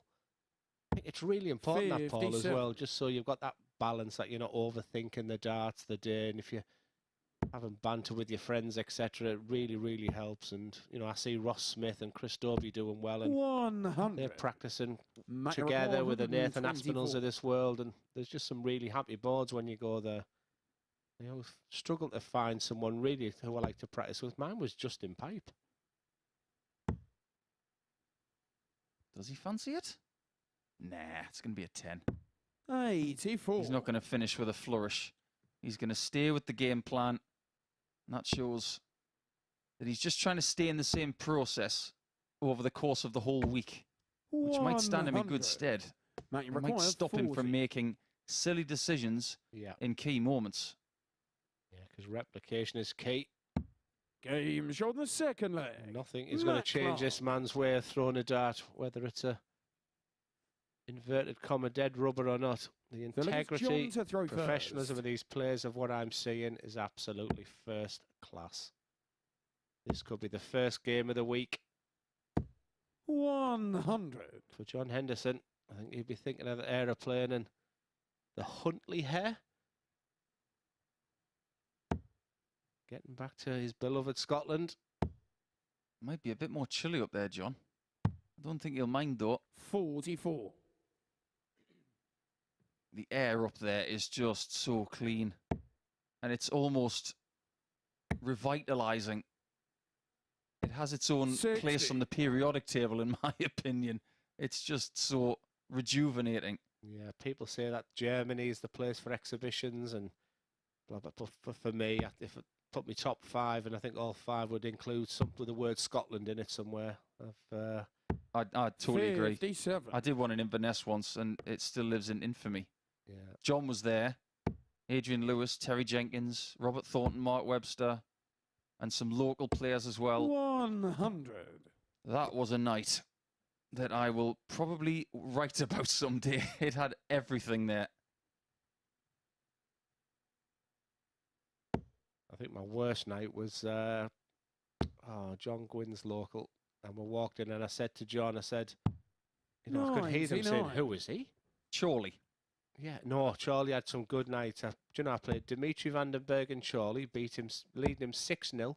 First one to 7, let him win a leg. 140. My wife said, "You'll regret that one day. You should have won 7-0. Doesn't matter." Played him at the Premier League. What's he doing? 6-0 up. Slots the 7-0. I thought, right, my wife was right again. Looks like Hendo might be right in leg 3. 41. He does have the Johnny throw in Maguire, this match. 101. Clark's assault on this group started with a 4-0 victory against Hendo, averaging mid-90s, or mid to low 90s. Good doubling. 93. He hasn't really looked back since. After a small wobble in the table a little bit earlier today, when he lost to Colin Osborne in match 7, it was only at that point did we think that there was a possibility that Superman was not going to Saturday night. But that possibility did not last long, because that possibility turned to assurance. 131. Don't require 8. Double 4. And Hendo will be back in front. Game And he does have something to play for in this match. Because at no point over the last couple of weeks has he had a day where he hasn't won a game. Like it's Matt to throw first. He does not want to leave with a pointless day. It's unheard of thinking of even saying that. Happens to the best of them. It's happened to Wolfie. It's happened to some of the best. 76. It's happened to the Owens of this particular project. It's happened to the Askews, the Monks, all of the different darting dynasties at this level of the game. But Henderson firmly wants to finish the way he did yesterday when he won 4-0 against Martin Adams. Just setting the stall out then. We've already told the story of Group C. So we have 3 people through. The other 3 will come from Group B, which will be tonight from 10 p.m. We will have for you Alexander Mertz, Raymond Smith, Adam Mould, Johnny Haynes and Jamie Kelling. And there's only 4 points between bottom and top. I wonder what story will be told over about 3.5 hours from 10 p.m. tonight, live on Sporty Stuff TV. Yes, I'm just looking at Does tips right now and get myself. I'll be on the Greyhound show 8:25. I was a 180 short yesterday. I was gutted. So I've picked my selections. I think it could be a big night for Johnny Haynes tonight. I don't think he'll play as bad as he did last night. Andy's still in the mix. Maybe JK is just a little bit detached. 96. But that beauty of 3 from 5 still gives lots of opportunities for people. Merckx was the big surprise for me last night. Is he going to replicate what he did? But I think the fan will be a better place for Raymond Smith and Johnny Haynes. That's for sure. I think 4 points tonight for Alexander Mertz, and he's there. 59. I haven't seen anybody score 10 points and be eliminated. So over to you, Alex. If you can get there, you'll be in Saturday night as well. The sole player 91 from the Netherlands here this week. In fact, most of the players are from the British Isles. You've got Raymond Smith from Australia, Alexander Mertz. And you look throughout this group, you've got someone from Wales, someone from Scotland. 140. 4 Englishmen. Johnny requires 76. Majority are or have been internationals. John Henderson is now 3-1 up. Wonderfully done by Hendo. And he might just give a little present to Scott Walters in the shape of group winner. Because if Hendo wins this leg or the next, that will mean that Matt Clark's leg difference will go below +10, which is where Walters is sitting. 100. But vitally, if Hendo does win this match, it stops Clark from getting to 14 points, and Walters would win the group on points and leg difference. It will look dominant, but I promise you, this group has been anything but dominant.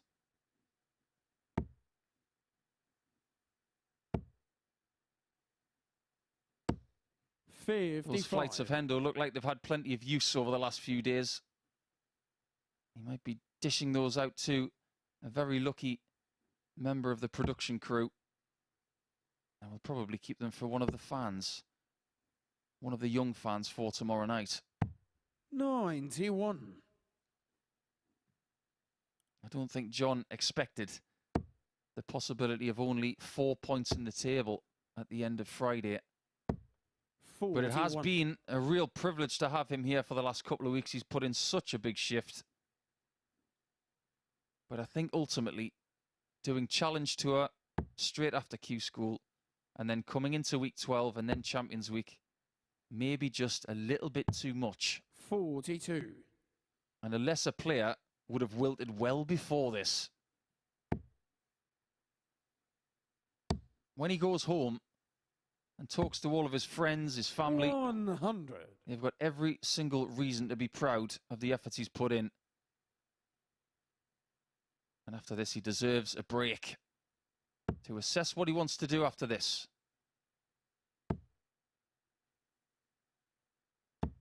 85. But as for the assessment of Matt, that will lie in Sunday morning when the finals are over.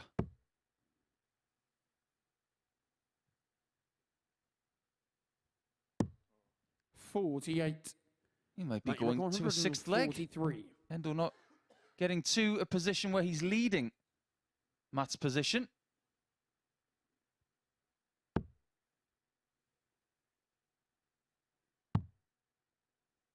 But then again, he might go out with a bang. 93. Johnny Require 157. 155. Best finish for John Henderson coming into today. 82. He's not better at that. 50. But he has had a ton plus finish in every single game he's played today, even though he's lost every game.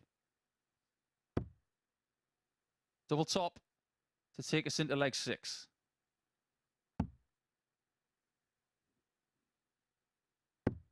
Game He's shot been on the deadly fifth on that leg. double 10. Matt Clark. When he's needed it, it has come up trumps. Now can Sixth John leg is Henderson be Matt the to Lex throw Luthor first. and finally finish him Game off? on. Or will Matt Clark continue to shoot forward for another win? To maybe get 6 points from his day to add to the 8 that he got yesterday. 93. This time last week, Richard North in week 12 was on the cusp of a perfect campaign. 10 wins from 10 he got. 100.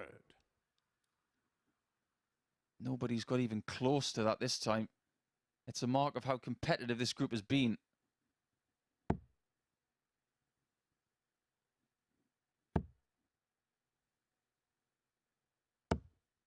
$95. If Hendo is to get through this game, I'll be really interested to see what his reaction is. 100. He doesn't usually give much away. But he's 3 from 3 on the doubles. Matt's had 8 shots at a double compared to John's 3. So the key is very clear. 100. Get a shot, John. And judging by what we've seen, you'll get rid of it.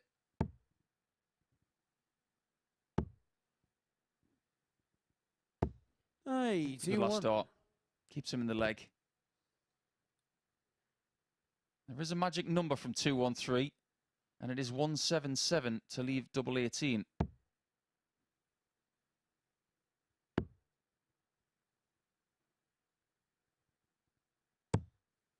59. They are the most transparent flights I've ever seen in my life. It's almost as if they're made of glass, which wouldn't be a very good idea. Magic number is 180 here. 140. If he got it, it would have been 3 darts at tops, given that Matt Clark may not take this 154, which at this juncture he will not.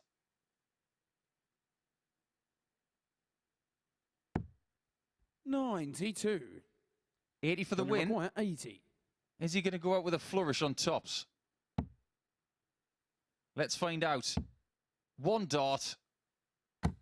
60. And he puts them all together. Matt requires And Matt comes back for one of my favourite numbers. 62. You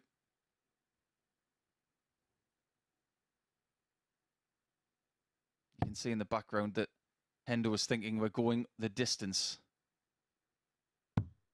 He was right. Clark refuses to go quietly. And John will have the darts in leg 7. 7 from final leg. It's John to throw first. Last leg of the group. Game on. And the averages aren't that different, really. 87.72 for Hendo, 86.06 for Clark. 60. And that 1 miss at tops for the match is the only shot he's missed at a double in this contest.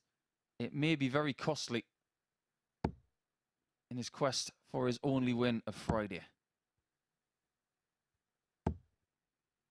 140.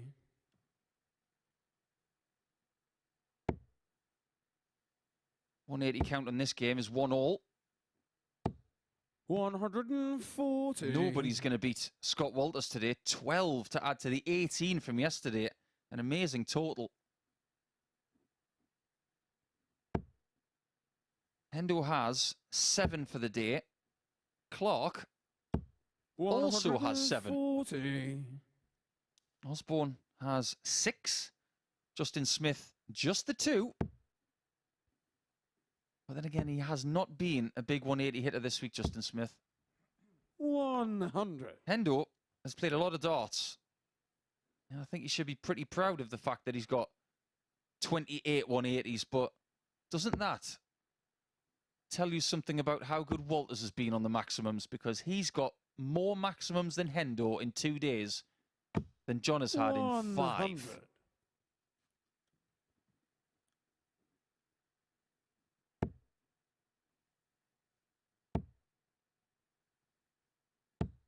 85. That was a tired last start. Matt, you require 121. Not surprised to see it.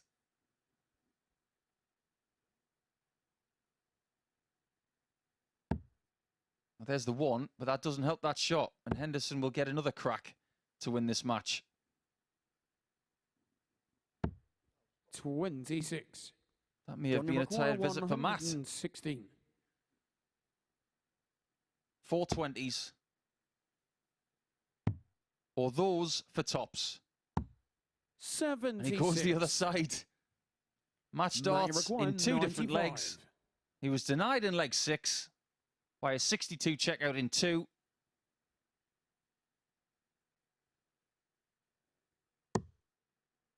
Is he going to be denied on the bullseye? Or double 5? Clark bends the wire of 5s. He thought that was good. John, you require 40. That may be bad news, but at least he's had the good news that he is going to qualify. Double top for Hendo. And he leaves us with a win by 4 legs to 3. Henderson. Matt Clark will stay with us over the course of the next 30 or so hours. But it is a fond farewell to the Highlander on his debut over the last couple of weeks. It's a great debut campaign. Unfortunately, he fails at the final hurdle in Group C. There it is, 57% on the doubles and a high checkout of 80. Clark succumbs to the Highlander, but ultimately he will finish in 2nd place in the table, meaning that Scott Walters wins Group C by virtue of those 30 maximums and a leg difference of +10. Congratulations to those two, and it's over to another 2 on the balcony right now as Glenn is talking to Henry to bring a close to today's action. Paul, thank you very much indeed. The Highlander ending on a high. John Henderson getting the better of Matt Clark by 4 legs to 3. Glenn Dunn with me up here on the balcony to assess what we have seen through this morning's session. And first of all, what a race it was to the line. Yeah, a competitive finale to a competitive group, and at times people hit their purple patches, but consistency was key in this group, and Matt Clark sort of typified that really, and I think he was sort of a deserved qualifier. But the star of the show for me has been Scott Walters. I mean, incredible scoring power, putting together some good finishes today. He now becomes a serious contender tomorrow night. Do you feel with Scott Walters, he was the type of player that as the day went on, we saw better glimpses of him? He's just a bouncing enjoyment of fun. He's just loving the experience, and that's really important in darts. You know, he's trying to gain conversation with people, get eye contact with real legends like Martin Adams and Osborne, who just want to sort of get on with it. Whereas, you know, someone like Matt is just, you know exactly what you're going to get. But has he got the gears to then go on to win it? All intriguing. It's been a fascinating group, but them two shone brightly.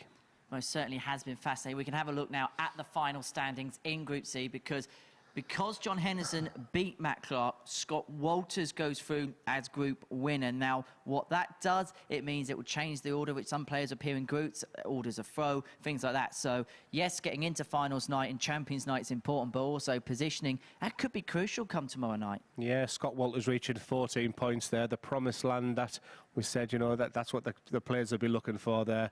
Like I said, I think it gets to a stage tomorrow night. I don't know if the groups are going to be too much of concern for anybody.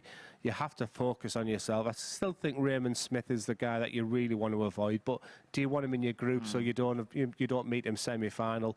I think the best thing I would say to someone is just focus on yourself, because they've all got incredible averages inside them. It's up to them to deliver them under the biggest, the biggest time, and that's tomorrow night, because 20 grand, plus the 5 grand they won, we are talking serious buns right there. And very quickly, a word for Colin Osborne, ultra impressive this week, unlucky in the end. Yeah, it was just like a yo-yo, and sorry for the pun, because of all the things that's sort of been said with his, how good he is with the yo-yo. He was just up on Monday, down on Tuesday, Wednesday, back up on Thursday, and today drifted around, but just walked into a couple of brick walls. And, the match with Scott Walters, that first leg, them 6 missed starts at a double, came back to haunt him, and that was the deciding factor for him. But, on a personal level, very disappointed not to see Colin there. Most certainly. Well, this is the bracket then. This is how Champions Week looks. We are now one step closer to finalising the field. We knew Jim McKeown was the first man to make it through to tomorrow night's finale. He won Group A on Monday, Tuesday, Wednesday. And now we can add the names of Scott Walters and Matt Clark to that list. For both of those players, a win tomorrow night would represent their biggest payday in their careers. Tonight, Group B will continue. It's Adam Mould, Alexander Merckx, Jamie Kelling, Raymond Smith and Johnny Haynes in action. And it's fair to say, following the first night's action, it's Raymond Smith and Alexander Merckx, the two to beat. Yeah, I thought it was thoroughly enjoyable, Group B last night, and I still think there's more chapters to write, and I just think Johnny Haynes comes into the equation tonight for some reason. I just think he can't play as bad as he did yesterday, and he's still sort of involved there. Alexander Merckx was the big success. Can he replicate that tonight? Lots of questions that need answering, Henry.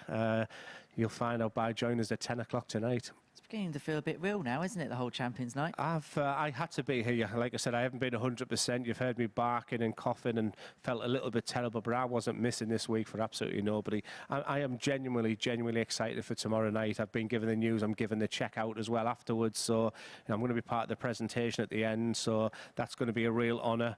And to give someone the life-changing money of 20 grand is absolutely brilliant. And may the best man win.